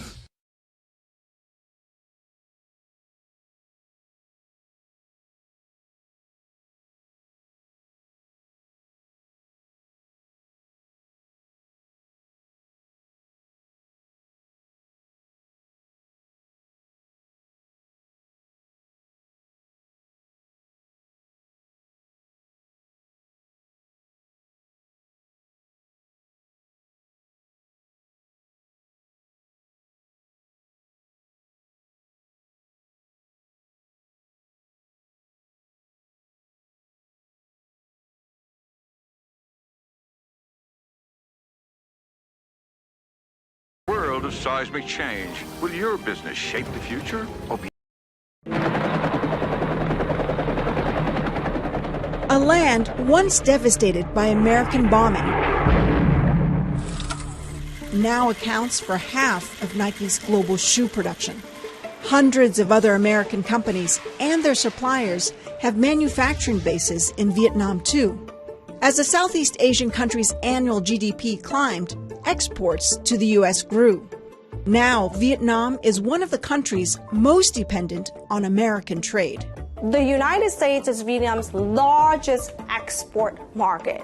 Vietnam's massive trade surplus with the U.S. has made it a key target for Donald Trump. The problem is they charge us 90%. We're going to charge them 46% tariff. If Vietnam were to lose access to the American market, that would have a profound effect. It would ripple across the economy. Which is why this was imperative for the Vietnamese government. President Trump says he's reached a trade deal with Vietnam following weeks of intense diplomacy between the two nations. Unlike military conflicts, trade wars are at least fought without bloodshed. But they can still do damage. And even with a deal, the economic relationship between the U.S. and Vietnam faces an uncertain future.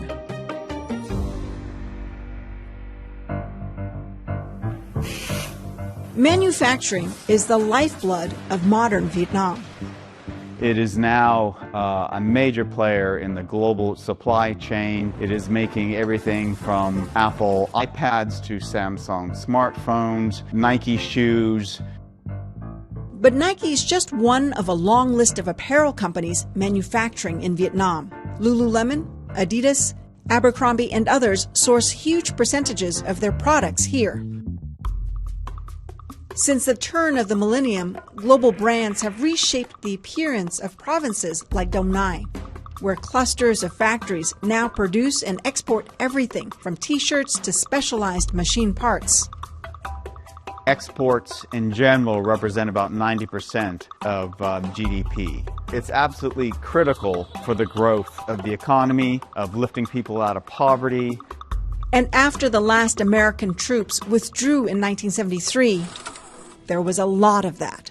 Post-war Vietnam was one of the world's poorest countries. It had been drained of resources after years and years of war. Vietnam suffered significantly under collectivism in the 80s, and because of the fall of the Soviet Union at the same time and bad economic policy, it had to reform. The government began to relax its control of the economy and created policies to attract foreign investors. That included tax incentives, building out the right infrastructure that these companies wanted, and generally having a very open attitude to global manufacturers looking at Vietnam. Bolstered by the country's cheap, hardworking, relatively young and educated labor force, as well as political stability and proximity to China, the strategy worked. More than $600 billion of foreign investment has flowed in since 1988. Exports have surged, and as we've heard, now make up about 90% of the country's GDP. As much as 30% of those land in the U.S., making America's trade deficit with Vietnam its third largest by country, behind only China and Mexico.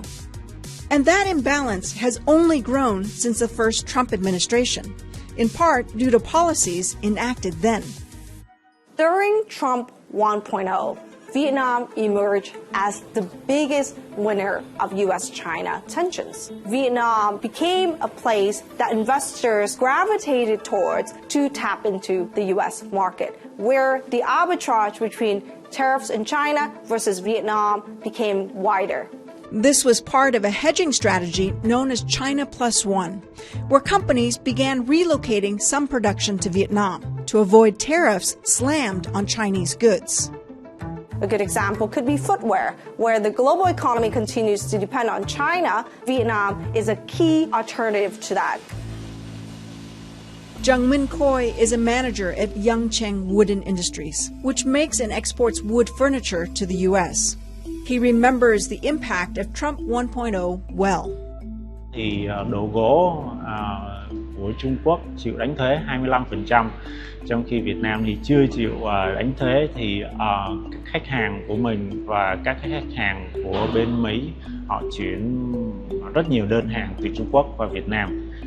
Trump 2.0 is very different in that instead of targeting China alone, which Vietnam benefited from, we're now seeing tariffs on Vietnam itself.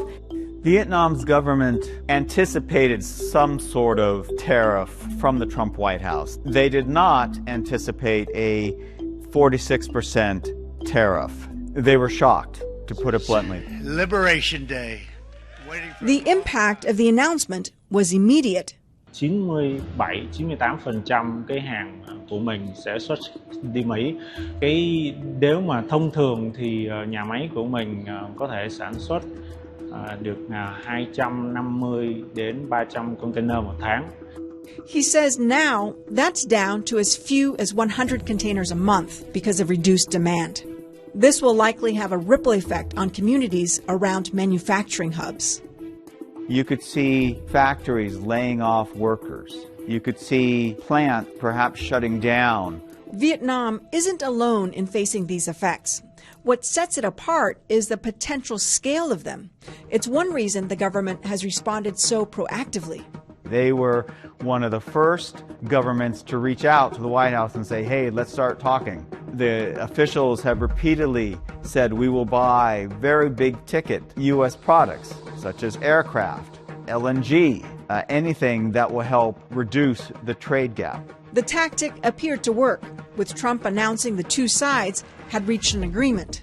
Giving full market access to American companies while slapping a 20% tariff on all Vietnamese imports. One of the biggest sticking points in negotiations was a U.S. demand for Vietnam to get tougher on trade fraud and do more to prevent Chinese goods being rerouted and repackaged through Vietnam to skirt higher tariffs. And that's exceedingly difficult for Vietnam because so many of the factories here, they rely not just on components, not just on material, but they rely on machinery that comes from countries like China. It's like asking Mexico to stop having a trade relationship with the United States. While the U.S. is the biggest market for Vietnam, China is its most important geopolitical consideration. China sits on top of Vietnam. It has a very complicated relationship. The last war that both countries fought was actually against each other. That is the relationship it has to be most delicate about and is the forefront of its consideration in foreign relations. Over the years, Vietnam has been able to navigate tensions between the U.S. and China through a strategy known as bamboo diplomacy. Vietnam, like a bamboo, knows how to bend in the wind, so to speak. So when the winds are shifting, it knows how to shift along with it. They have learned how to dance between these big giants, between Washington and Beijing. Vietnam must now repeat the feat, managing relations with two competing superpowers while preserving its export-reliant growth model. Targeted measures are possible. And that is where Vietnam can find its sweet spot in order to appease the U.S., but at the same time maintain its key relationship with China.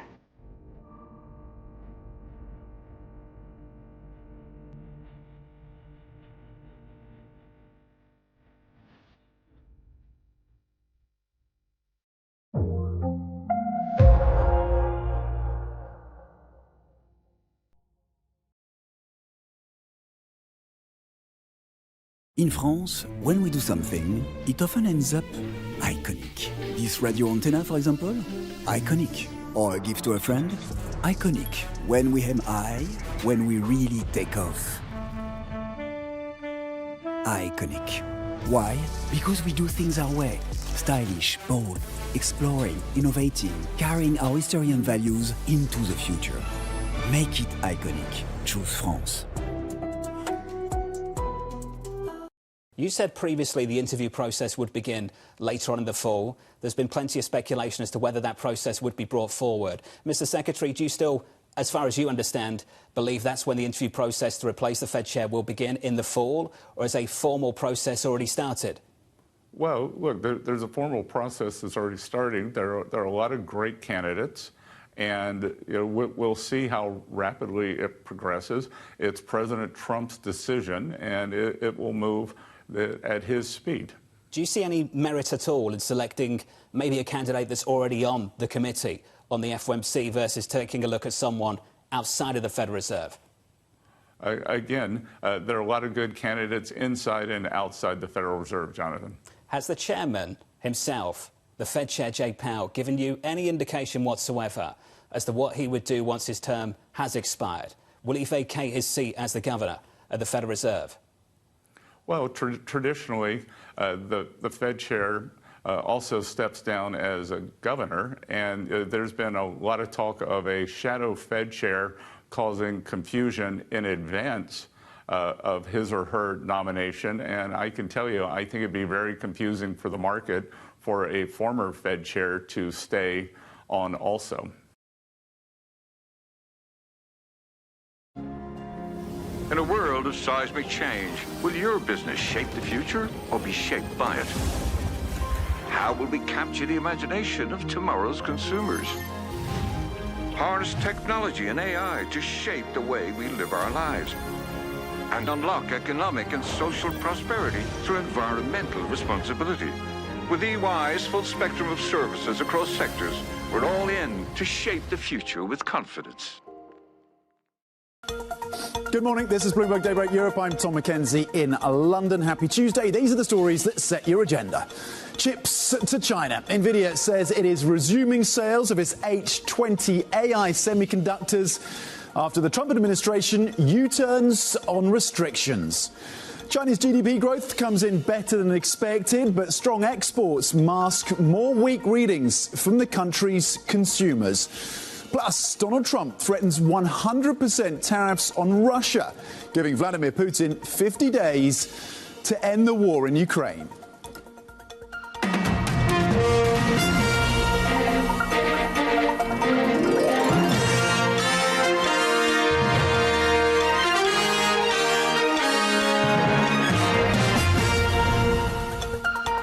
So a dramatic U-turn from the Trump administration in terms of those export controls. So we watch the tech sector and, of course, Nvidia pricing pre-market and the impacts of that. A surprise turnaround in terms of the Trump administration's thinking about those export controls. European futures pointing higher by 0.3%. President Trump says he is open to conversations with the EU on trade as we count down now to that new deadline of August the 1st. FTSE 100 futures currently pointing to gains of 0.2%. The upside, of course, year to date for the FTSE 100 close to gains of almost 10%. The retail sales data as well out overnight, suggesting that maybe things are starting to turn around in terms of this UK economy. We have the Mansion House speech from Chancellor Rachel Reeves later today. S&P futures stateside looking to gain 0.2%. Nasdaq 100 futures with the Nvidia story central to that, pointing higher by 0.4%. Let's flip the board and have a look cross-asset. In terms of sovereign debt and fixed income, a lot of action there. 3 straight days of losses for the 30-year in the US. The 10-year at 4.43. Yields continuing to edge higher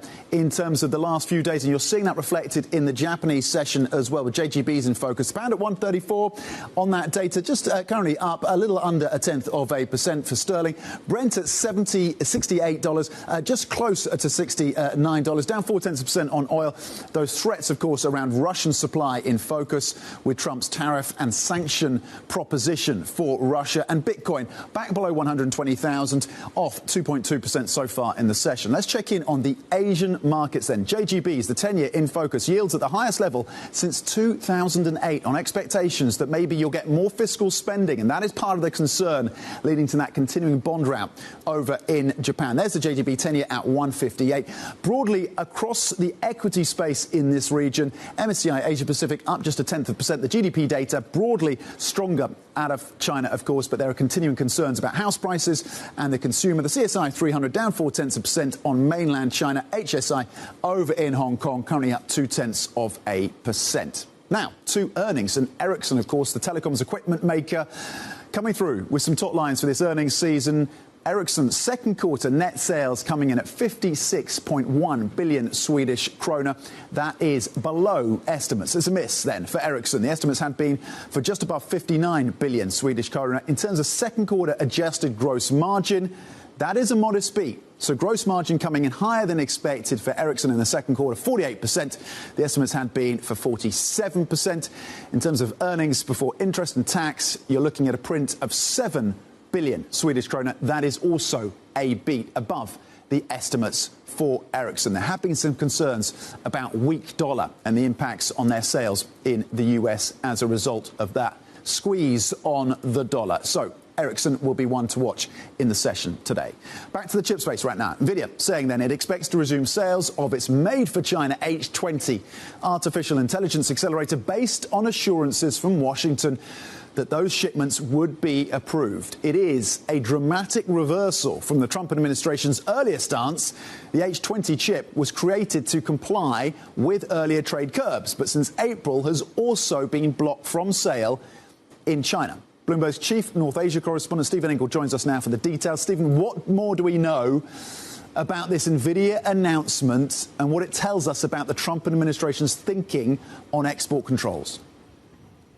Well, I think it's interesting that it was Nvidia who announced this, not the White House. I'll get to that and what that means in a little bit. But essentially, this is a great victory for CEO of Nvidia, Jensen Huang, who, by the way, is in Beijing right now, just appeared on state television. And we learned of this development on the H20 chip through a blog post from Nvidia, essentially saying that they've been given tacit approval by the White House to apply for those export licenses for the H20 chips to be sold to China, and he expects, Jensen Huang and Nvidia all expect that those license applications to be approved and the H20 chips can resume being sold to China. Jensen Huang has been an outspoken critic of these export controls from the United States, saying they haven't worked, and also they've given competitors in China like Huawei an unfair advantage. In fact, Nvidia projected they could lose about $8 billion in sales in this current quarter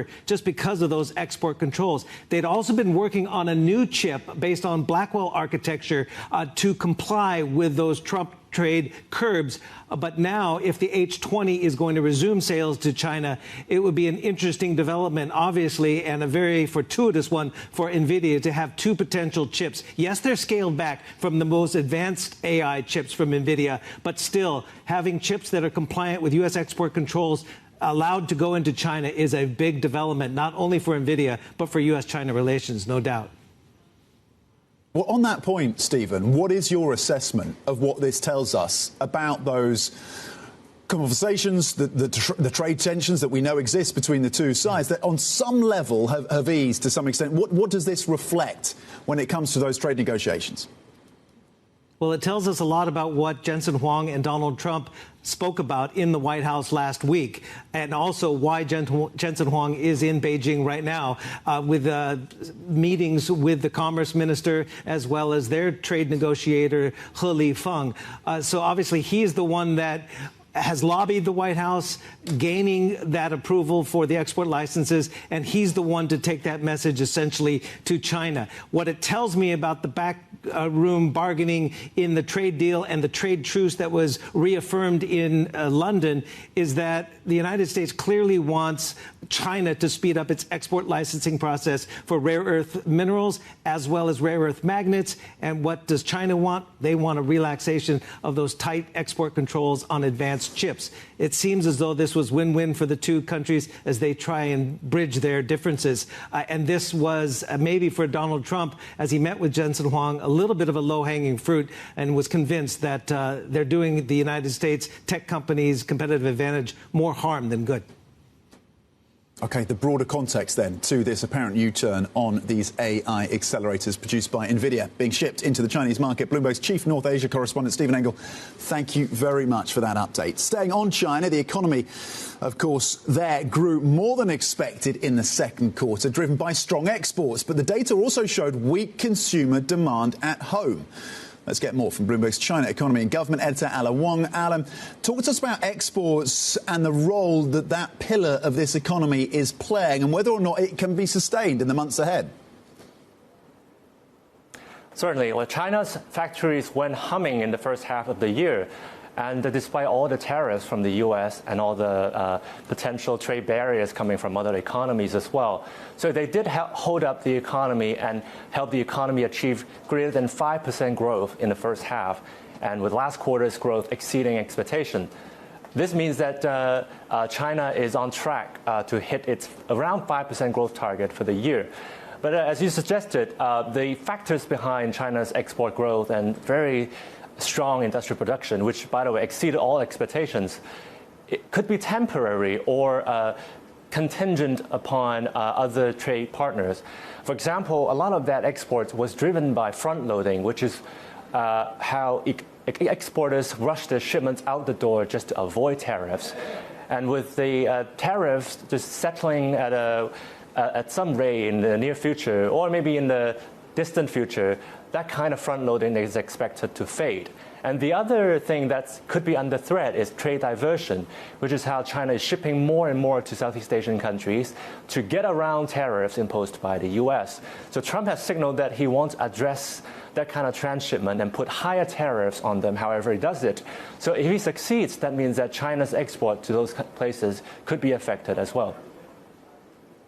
OK, so some of the caveats then around the headline number on GDP. What are the challenges then, Alan, for China as it squares up to the second half of the year, given all those wrinkles in the data? The data tells us a lot about what happened in the last quarter and a lot of new developments in industrial production and exports, mainly how strong they have been. But what hasn't really changed is the underlying weak demand domestically. We're seeing retail sales came in lower than expected and below the magical 5% number that China's economy is officially supposed to hit by the end of the year. So which means that despite the Chinese government subsidies for purchases, local consumers, they're not still spending a lot, and they're still wary of spending too much, mainly because they have a very dim outlook for their income, and the domestic economy strength is still in question locally.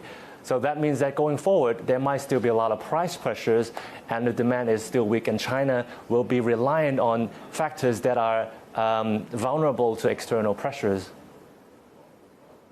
OK. Excellent update in terms of the data that crossed on China's economy and what to look for as well, some of the challenges going into the second half of the year for the world's second largest economy. Bloomberg's China economy and government editor Alan Wong with the context. Alan, thank you. To Japan now, and this tells a broader story in terms of appetite amongst investors for sovereign debt. The yield on 10-year Japanese government bonds has hit the highest level since 2008. Let's get the details from Bloomberg's Valerie Taitel. So, Val, it's not just the super long bonds that are under pressure now. This has moved to the 10-year. The sell-off is expanding, it seems. Yeah, that's right, Tom. The sell-off is expanding, now hitting the 10-year sector, and that's more important for the Japanese economy. It's a lot more sensitive to 10-year yields than it is those 30-year and 40-year yields due to a lot of mortgage products tied to the 10-year sector. So this could have a real impact on Japanese GDP growth. The kicker for all of this is worries about fiscal spending.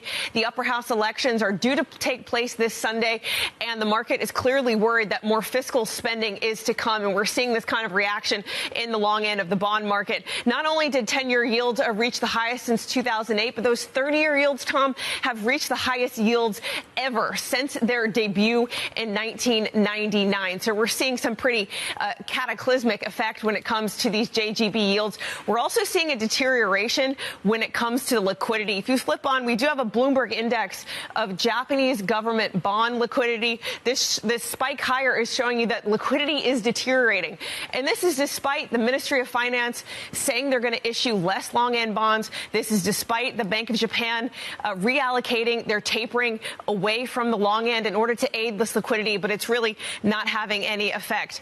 We also are seeing this have a global impact. Take a look at long-end Treasury yields. We're coming very close to that 5% level. It's also having an impact on European government bonds. The German 30-year bond hit the highest since 2023, all on the back of these Japanese bond moves. OK, this is a global story with global ramifications. To the US and inflation data, Val, out later today. Pretty consequential in terms of how we think about the Fed's reaction function and that tariff impact. Yeah, that's right. A lot of investors will be looking for tariff pass-through in this inflation print today. It's not expected to have a big impact on the pricing for the Fed's meeting in July, but it might be more consequential for their meeting come September. We are expected to see a broad rise in CPI. Both headline and core are expected to tick up, both on a year-on-year basis and a month-on-month basis. But what's going to be really important is taking a look at these specific sectors that are exposed to tariffs. We can flip on. I can just name a few of them. These are a few that investors will have their eye on. But the real key here is if we see a broad-based, higher than expected CPI in core goods, that might be the beginning hints that retailers are becoming more comfortable passing on higher prices to consumers, and might be the first hint that inflation could be broad-based and more persistent than believed. OK, Bloomberg's Roddy Teitel with a preview of the CPI data. Markets squarely focused, of course, on that print, which will be across the terminal. We'll be breaking down the context for you, of course, later today out of the US inflation data. Here's what else to be thinking about today, then. US bank earnings kick off with JP Morgan, Wells Fargo and Citi. We will bring you those lines, of course, as they drop from the banking space. And at 1:30 p.m. UK time, that is the US CPI print that Val has just previewed for you. And at 9 p.m. UK time, the Chancellor, Rachel Reeves, will give that Mansion House speech, her first public speech since, of course, she moved the markets with her own tears in Parliament on that day of high intensity, of course. So the Mansion House speech, and we will be across that for you, of course. You can get a roundup of the stories you need to know to get your day going. In today's edition of Daybreak, terminal subscribers can go to DAYB Go on the terminal. The U-turn around the Trump administration's export controls on Nvidia is front and centre. Coming up, President Trump threatens Russia with 100% tariffs if there is no end to hostilities with Ukraine. The details on that are next. Plus, later in the show, I'm going to be joined by Investec economist Ellie Henderson to look ahead to the UK Chancellor's Mansion House speech this evening and get some views in terms of how she thinks the Bank of England will be responding to the data and inflation story out of the UK. Stay with us. That is coming up. This is Bloomberg.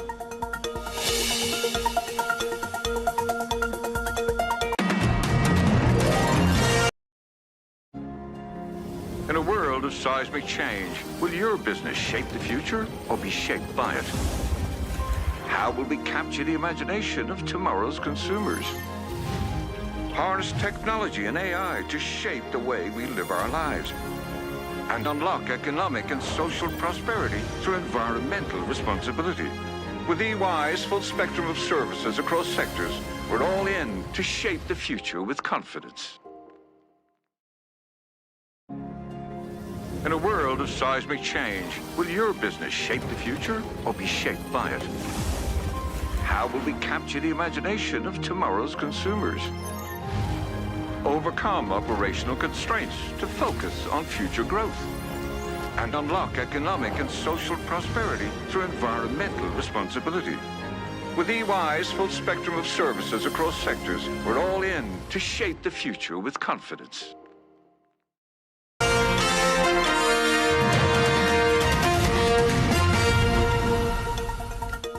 Welcome back to Bloomberg Daybreak. US President Donald Trump has threatened to impose stiff financial penalties on Russia if it does not end hostilities with Ukraine. Trump said the levies would come in the form of secondary tariffs. But we're very, very unhappy with them, and we're going to be doing very severe tariffs if we don't have a deal in 50 days. Tariffs at about 100%. I'm disappointed in President Putin because I thought we would have had a deal 2 months ago, but it doesn't seem to get there. So based on that, we're going to be doing secondary tariffs if we don't have a deal in 50 days. It's very simple. And they'll be at 100%. And that's the way it is. Well, joining us now is Tony Halpin, who leads our Russia economy and government coverage. So, Tony, Trump ratcheting up the pressure on Russian President Putin. Talk us through what we've been hearing from the US president in what seems to be a pretty significant U-turn in terms of his stance on Russia. Yes, morning, Tom. Yes, President Trump was expressing clear discontent with President Putin yesterday. I think he said at one point that he thought he had a deal 4 times in the last 6 months, but they never seemed to get it over the line. So he's reacting now by saying he's going to target the sources of Russian financing of this war, essentially countries like China and India that buy Russian oil and help Moscow pay for its war. But the silver lining from the Kremlin's point of view is that this is all going to happen in 50 days' time. So from a Russian perspective, it may be an invitation, in fact, to intensify its campaign on the battlefield to try and make as much progress as possible in that window. But Trump clearly was most disappointed in Putin yesterday, and he made that displeasure clear. On the financing of this, because there was also a commitment, Tony, wasn't there, for more military hardware for Ukraine alongside the threat of sanctions or tariffs on Russia, but a real emphasis from President Trump that the US would not be paying. Yes, that's right. He's shifted the burden onto European nations to pay for the weapons that Ukraine needs. And on the one hand, of course, that's a clear shift from the policy of President Biden, who supplied weapons to Ukraine directly. But on the other, for Ukraine, it was a reassuring thing because they were very concerned that US weapons supplies might be interrupted or delayed once the Biden package ran out.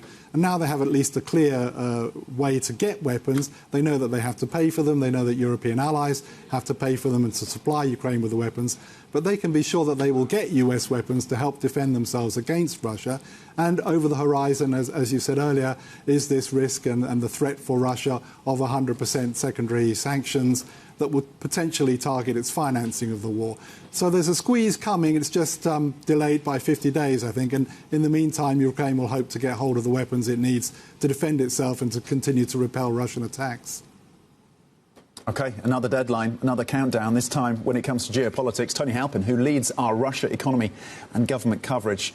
Tony, thank you for that update. Now, some other stories making the news this Tuesday. Israel has launched attacks in southern Syria after deadly clashes involving the Druze community. The Israeli army says it struck several tanks advancing towards al-Suwaida province, saying it's a clear warning to the Syrian regime that Israel will not allow the Druze to be harmed.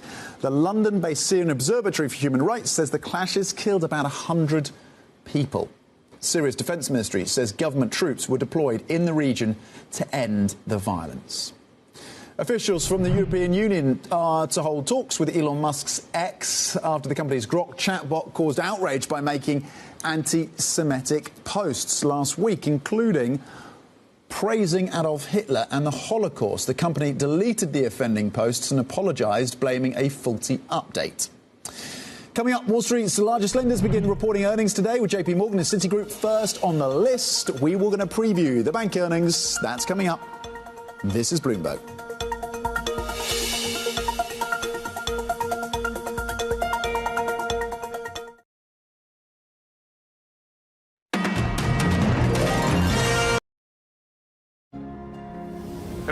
of seismic change, will your business shape the future or be shaped by it?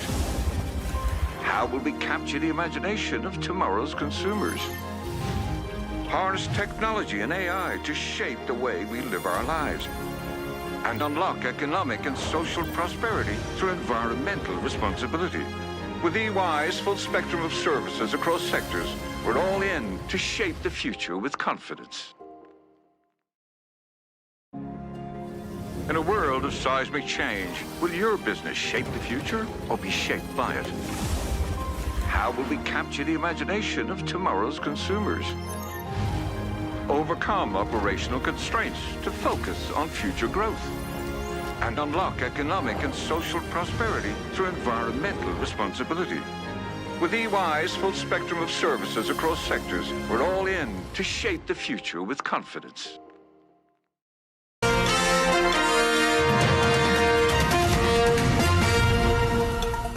Welcome back to Bloomberg Daybreak Europe. Now, the European Union has finalised a list of countermeasures to target US goods worth 72 billion euros, including cars, Bourbon and Boeing aircraft. The measures represent the EU's response to President Trump's earlier so-called reciprocal tariff. Bloomberg's EMEA News Director Ros Mattson is here with the details.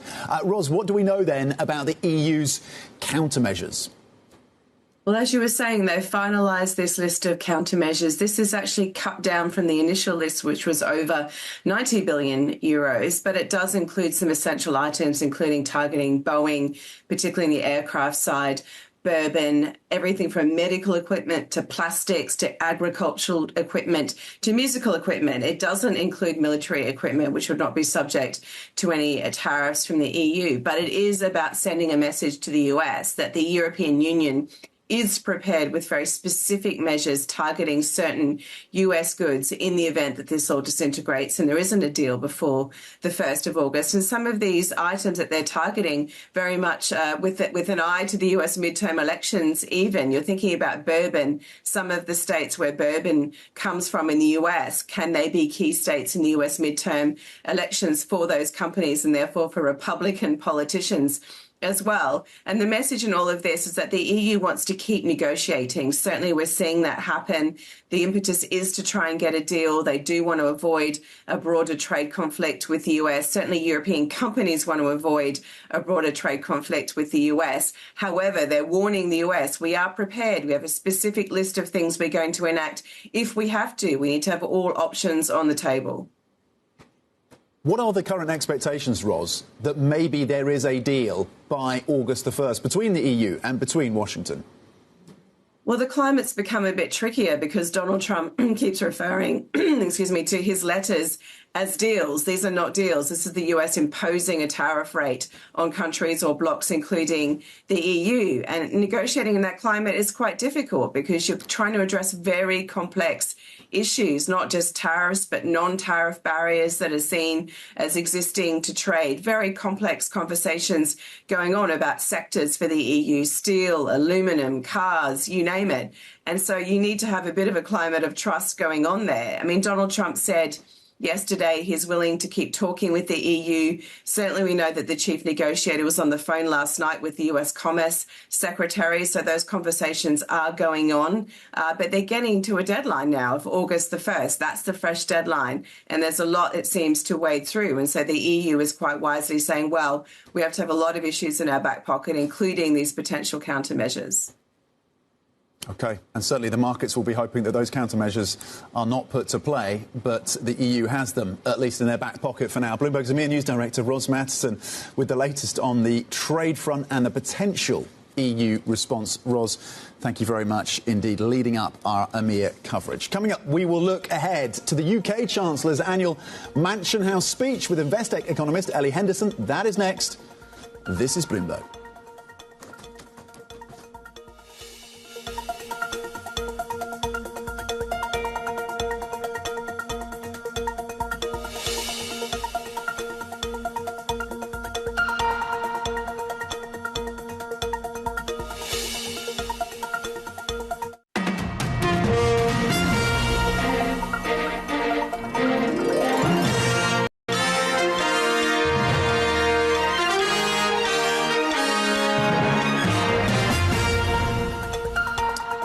morning. This is Bloomberg Daybreak Europe. I'm Tom Mackenzie in London. These are the stories that set your agenda. Chips to China. Nvidia says it is resuming sales of its H20 AI semiconductors after the Trump administration U-turns on restrictions. China's GDP growth comes in better than expected, but strong exports mask more weak readings from the country's consumers. Plus, Donald Trump threatens 100% tariffs on Russia, giving Vladimir Putin 50 days to end the war in Ukraine. The market's then getting some relief as we count down to inflation data out of the US. The Nvidia story front and center right now, with some of the tech stocks over in Asia getting a bit of a lift on this apparent U-turn from the Trump administration in terms of these export controls. European futures up 0.3%. President Trump says he is open to continuing negotiations with the EU as we count down to that new deadline on trade of August the 1st. FTSE 100 futures up by 0.2%. We're counting down, of course, to Chancellor Rachel Reeves's Mansion House speech. The retail sales data slightly stronger out of the UK overnight. S&P futures looking to gains of 0.3%, and Nasdaq 100 pointing to upside of around 129 points, and Nvidia will certainly be part of that story. Let's flip the board and have a look cross asset. You've seen continuing selling pressure across the long end of the bond space, with the 30-year in focus in terms of US Treasuries. 3 straight days of losses. The benchmark 10-year at 443, largely unchanged. There's some stability in the Treasury markets right now, but the 30-year is closing in to 5%. The pound at 134, a little higher by 0.1%. Brent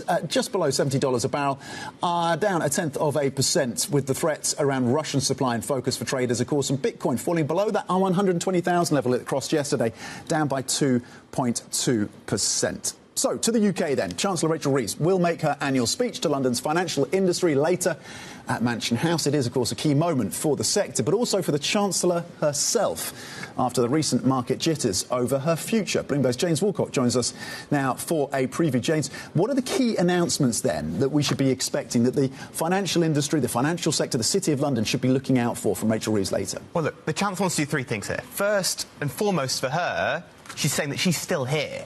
She's the Chancellor, she's not going anywhere. And after the recent fiscal sort of rocky period of her sort of in this Parliament crying, that's not happening. The second thing here is there is going to be what I'm calling Mansion House tapas, where we're getting lots of small plates. We're seeing a concierge reforms potentially, talks about potential reforms to how the financial ombudsman works. ISA changes were mooted, but seem to have come back off due to pushback from the sector. And even stuff like capital insurance is being mentioned. Lots of little things that we won't really know the effects of until we see the details, but are designed to keep the city happy. But the third thing is, especially after the welfare U-turn, we're going to be seeing a pitch to make this more retail. A lot of the reforms are going to be announced in Leeds earlier this morning, ahead of coming to the city and Mansion House this evening. And in the kind of Treasury trail, people have been talking to me have been saying this is all about dialing up risk to allow more mortgages for homeowners. So that pitch from taking from the city out to the wider UK is going to be a big thing that Reeves wants to show. OK, so she's in Leeds first, then she comes to the City of London for that tapas offering for the City of London. You nodded to this, James. How significant is this moment personally for the UK Chancellor? She needs to show that she has business backing and the city's backing, which is something that she has made great pains, if you remember the smoked salmon offensive pre-election, of getting the city on side. Now a lot of the city are looking at the fiscal worries. They're looking at the autumn and saying, we see taxes coming down the line. We wonder if we might be on the hook for those. And they're saying to Reeves, show us that you're really a Chancellor who wants the financial sector to grow. Show us that you can make that happen. And this is the moment where we see what Reeves is really made of. The Treasury are calling this the biggest reforms of a decade. Let's see what's in the detail. OK, James Woolcock, thank you very much indeed, setting us up nicely for the Mansion House speech, covering UK politics for us. Thank you. Let's bring in another perspective right now with the focus on the economics of the UK with Ellie Henderson, an economist at Investec. We'll also get views as well on the US inflation story and the Fed. But Ellie, let's start in the UK then. What are you and the team looking for when it comes to these Mansion House reforms and what we're going to hear from Rachel Reeves, the Chancellor? Where is your lens? Where is your focus?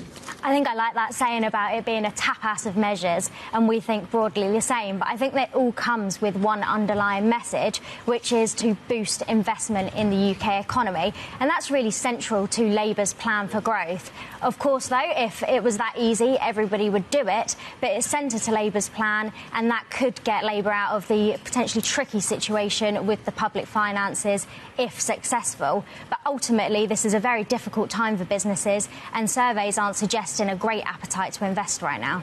OK, so the investment story still needs to be filled out for this Chancellor and for the UK. What are you seeing in terms of the data? We had the retail sales data dropping overnight, suggesting a slightly stronger June. Weather seems to have been a factor there. Are we starting to see some green shoots for this UK economy, where, of course, we've had 2 straight months of contraction? Yeah, we had the GDP data last week, which showed that, as you said, the economy contracted for the second consecutive month. Part of that was a weak retail sector, but we think that over-exaggerated the weakness in the sector, and it was really a payback from previous months where we've had some very strong gains. And as you said, we had the BRC retail sales data overnight, which was strong. Part of that was the weather. Part of that was the BRC measure is not adjusted for inflation, and food prices are rising, and that boosted the figures as well. But we're hoping that some more momentum is coming into the UK economy, but it is still a challenging operating environment for businesses. What about the labour market? Are we starting to see significant cracks in the UK jobs picture? There are some signs that we are having a loosening in the labour market from what was a very tight stance. The difficulty is, as is full well known, that the ONS data isn't particularly reliable at the minute, but the Bank of England is relying on a whole host of measures, and the labour market does seem to be a key focus for committee members. You only have to look back to the minutes from the last meeting to see that the labour market was the prominent focus of those minutes, and we've had comments from different speakers, including Governor Bailey himself, that they are watching that survey data very, very closely. Where do you and the team then see BOE rates by the end of this year? What are the next steps for this Bank of England? We think the Bank of England will continue with its key narrative that it has since it started this easing cycle, that it will be a gradual, careful approach to easing, and that involves a hold cut approach to easing. So that ties it up for another 25 basis point reduction in August. And then we think there'll be one further one by the end of the year, leaving the bank rate at 3.75%. But crucially, the Bank of England wants to keep all options open on the table. And if that labour market does deteriorate, then it has the option to reduce rates at a faster pace. OK, 3.75% by the end of the year. This is not a Bank of England that's behind the curve, you think? No, we think it's broadly in line with market pricing. Where we're a little bit different from market pricing is on next year's rates. We think that the bank rate will end next year at 3%. That's lower than the market curve, but that's where we broadly put the neutral rate, and we think the bank will keep on going with its hold-cut approach until it reaches it. To the US, we get inflation data out of the US later today. What does recent history tell us about the lag between tariffs being implemented and how that shows up and when that shows up in inflation? A common example is looking back to 2018 with the washing machine saga, when tariffs were put on washing machines, and it took about 2 to 3 months to that show up in the hard data. So if we extrapolate that to today's data, I think there's expectations that we'll start to see the first signs of tariff impacts in the data. So for economy watchers, this is a very exciting print, maybe not to the US consumers, which will see prices rise, but American businesses have consistently been telling us that price rises are coming. Do you expect that to keep the Fed on the sidelines?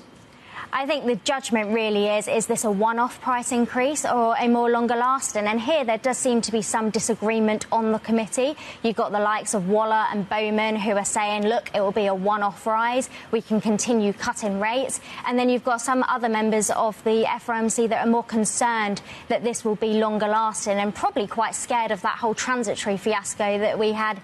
The T word. What's your view? I mean, you're right. This is a live debate in terms of whether or not this passes through and is one-off, or is something that is more sustained.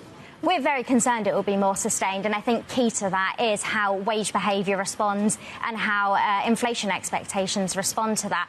On that, the longer-term inflation expectations, University of Michigan aside, do seem to be well anchored at the minute. Whether that remains when consumers actually start seeing the price rises in the supermarkets, as we said, there is a lag, remains to be seen.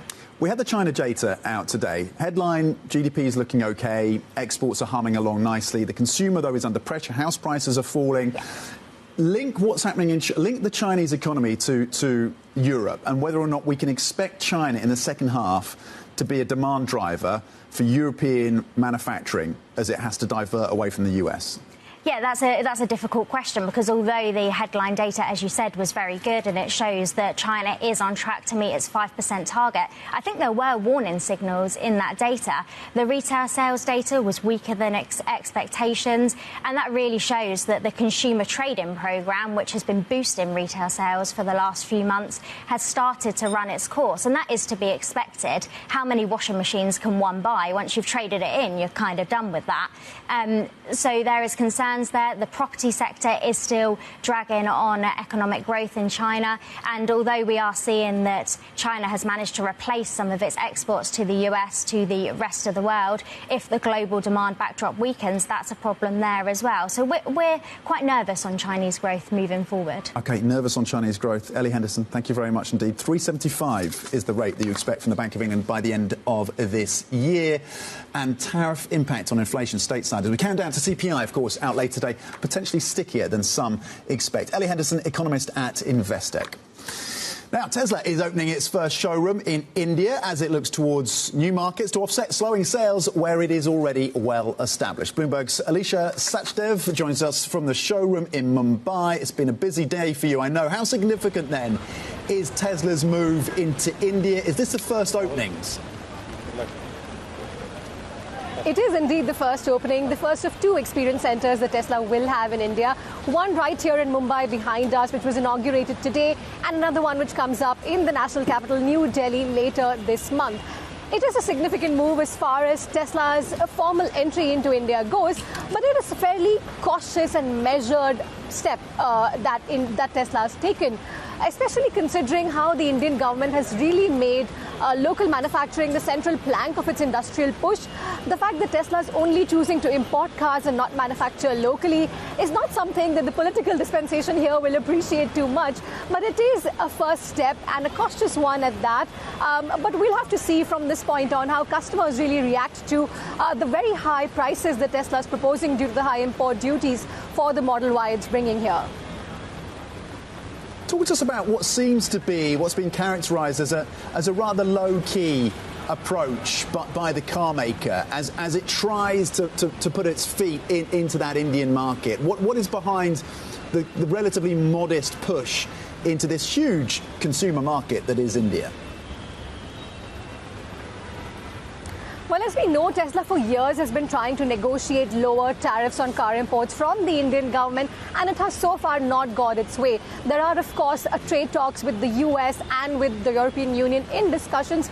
But for now, what Tesla has to pay up is a steep 70% import tax on the cars it imports, and that goes up to 100% for cars above $40,000 US. That is what is making Tesla apprehensive. There's going to be a fairly limited market for EVs that are so expensive. The domestic competition, of course, is very intense too, and the homegrown automakers offer cars for the mass market at a fraction of that price. So the test is really to be able to gauge how much buzz the organic brand pull can generate, and how much that will then translate into buyers willing to pay a very steep premium for these cars. Remember, the Model Y here will cost the base rear wheel drive for the Model Y will cost about $70,000 here, which is more than about $30,000 more expensive than it is in the US. So that explains the caution to a large extent. Wow, I mean that's a huge jump, isn't it? $70,000 US, $30,000 more than in the US, given per capita income. That's pretty remarkable. I mean, who's going to buy these, and what are the big questions that Tesla faces then in India going forward?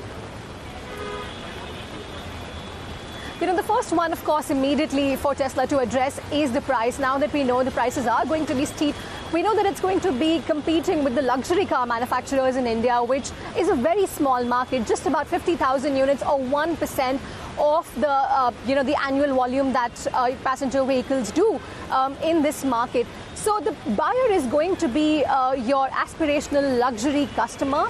But even so, these are new cars, and EVs are only about 5% of the Indian market too. So there is bound to be some apprehension, but we will see that the brand will pull some customers along. It was back in 2016 that Tesla first started taking bookings for the Model 3 from Indian customers and never ended up delivering them. The other questions that Tesla will have to address are, of course, the policy angle. Tesla will have to sort of see if there is a favorable trade deal that works out with the US and EU, and that could allow it to import more cars into India at a slightly friendlier import duty. And the big one, of course, is eventually whether it will consider manufacturing locally, which is what the government has been pressing it to do all along. And that will be a function of how much demand it can get, whether there will be an India-specific model or an affordable model that Tesla brings into its lineup, and whether diplomacy can also offer it favorable trade terms. So those two things coming together will really decide its next moves. OK, excellent reporting for us. Bloomberg's Alicia Shachev in Mumbai on the opening of that Tesla showroom, of course, in the financial hub that is Mumbai. Alicia, thank you. Coming up, Wall Street's largest lenders beginning reporting earnings today, with JP Morgan and Citigroup first on the list. More on what to expect from US banks. That's coming up. This is Bloomberg.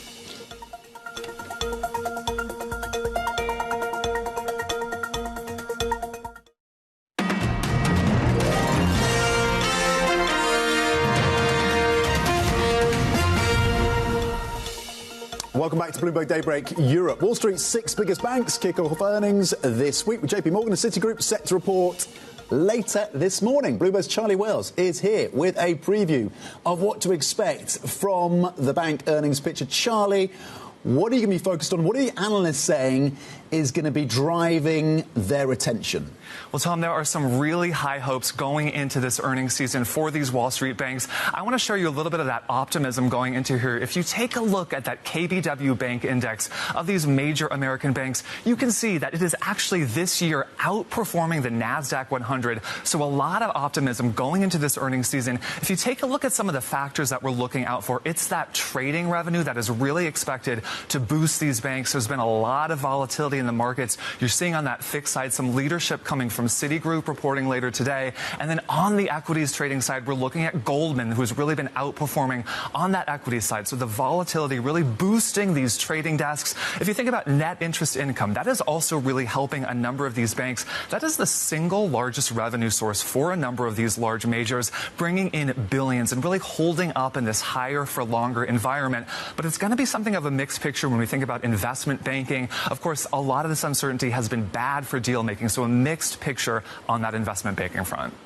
How much of the performance in terms of the share prices for the banks is already reflecting expectations that earnings will be solid this quarter? How much essentially is already priced in, Charlie? I mean, Tom, that really is hitting the nail on the head here. When you look at the screen, you see so much green here for these individual names across the board year to date. A lot of optimism, but this kind of masks a divide that we're seeing in that Wall Street analyst community. I want to bring up some commentary from a number of real top analysts here indicating a divide and kind of some of the thinking here. So if you think about Mike Mayo at Wells Fargo, he's really on that more bullish side, saying that as long really as there's not a recession, really there's a lot of room to run for these banks, using the phrase giddy up here in regards to these Wall Street banks. So optimism on that front. But there's another take here, and I think this is coming through in Saul Martinez at HSBC, taking a note of caution here, really talking about how, we need to pay attention to some of this macro uncertainty. Let's take a look at how this analyst divide is playing out in individual names, with, say, JP Morgan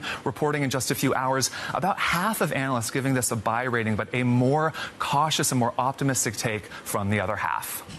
Giddy up. All right, indeed. What gets in the way of the banking rally? What are potential headwinds at this point, Charlie? So there are a number of concerns that we saw kind of play out earlier this year. These trade tensions, of course, these negotiations are ongoing. There's that macro uncertainty that Martinez at HSBC was talking about. But I also want to bring up this chart, and I think this speaks to an interesting fact that we've seen in this rally, that KBW National Bank Index really outperforming. But when you take a look at the regional index, you see not a strong performance here. So this indicates that some of the strength that we've been seeing from these big Wall Street names really coming from the market. But there's questions about consumer health. Some of these large banks have talked about setting aside more money in the event of soured loans from the consumer front. So I think looking deeper beyond some of these optimistic numbers were coming from Wall Street, coming from markets, giving a reality check to some of those high hopes. OK, if you didn't know what to watch for when it comes to these bank earnings, you do now. A brilliant breakdown by Bloomberg's Charlie Wells. Other bank earnings dropping, of course, later today. We'll have full coverage of that for you. Charlie, thank you. Now, and some other stories making the news. This Tuesday, the French Prime Minister is to outline a plan today to sharply narrow the country's deficit, setting the stage for a parliamentary battle that risks triggering another government collapse. François Bayrou will present around 40 billion euros of spending cuts and tax increases for next year as France looks to shrink the euro area's largest budget gap.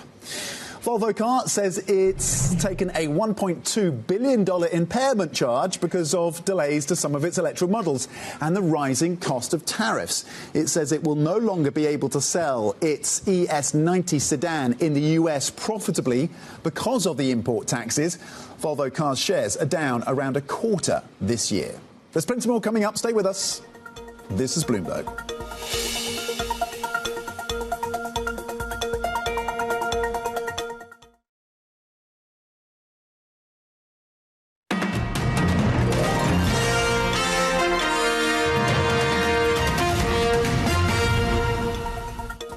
Welcome back to Bloomberg Daybreak Europe. So, President Trump came into office promising to end the conflicts and Russia's invasion of Ukraine, quote, on day one. Clearly that did not happen because diplomacy is difficult. But he has managed to move the needle, in the last 24 hours or so by announcing potential sanctions or tariffs. What we know is that there will be significant financial penalties. That is what President Trump is promising after 50 days if Russia doesn't conclude a ceasefire with Ukraine in that time frame. We're potentially looking, it seems, at sanctions on the partners of Russia when it comes to the purchasing of Russian oil. And it has moved the odds in terms of the poly market odds pricing of a potential ceasefire. Still very low, of course, but the needle has been moved on the back of that Trump announcement. Russia and India in focus in terms of those oil purchases. Let's flip the board and have a look at something very different, which is the UK retail's data, which dropped just after midnight. And there was a better than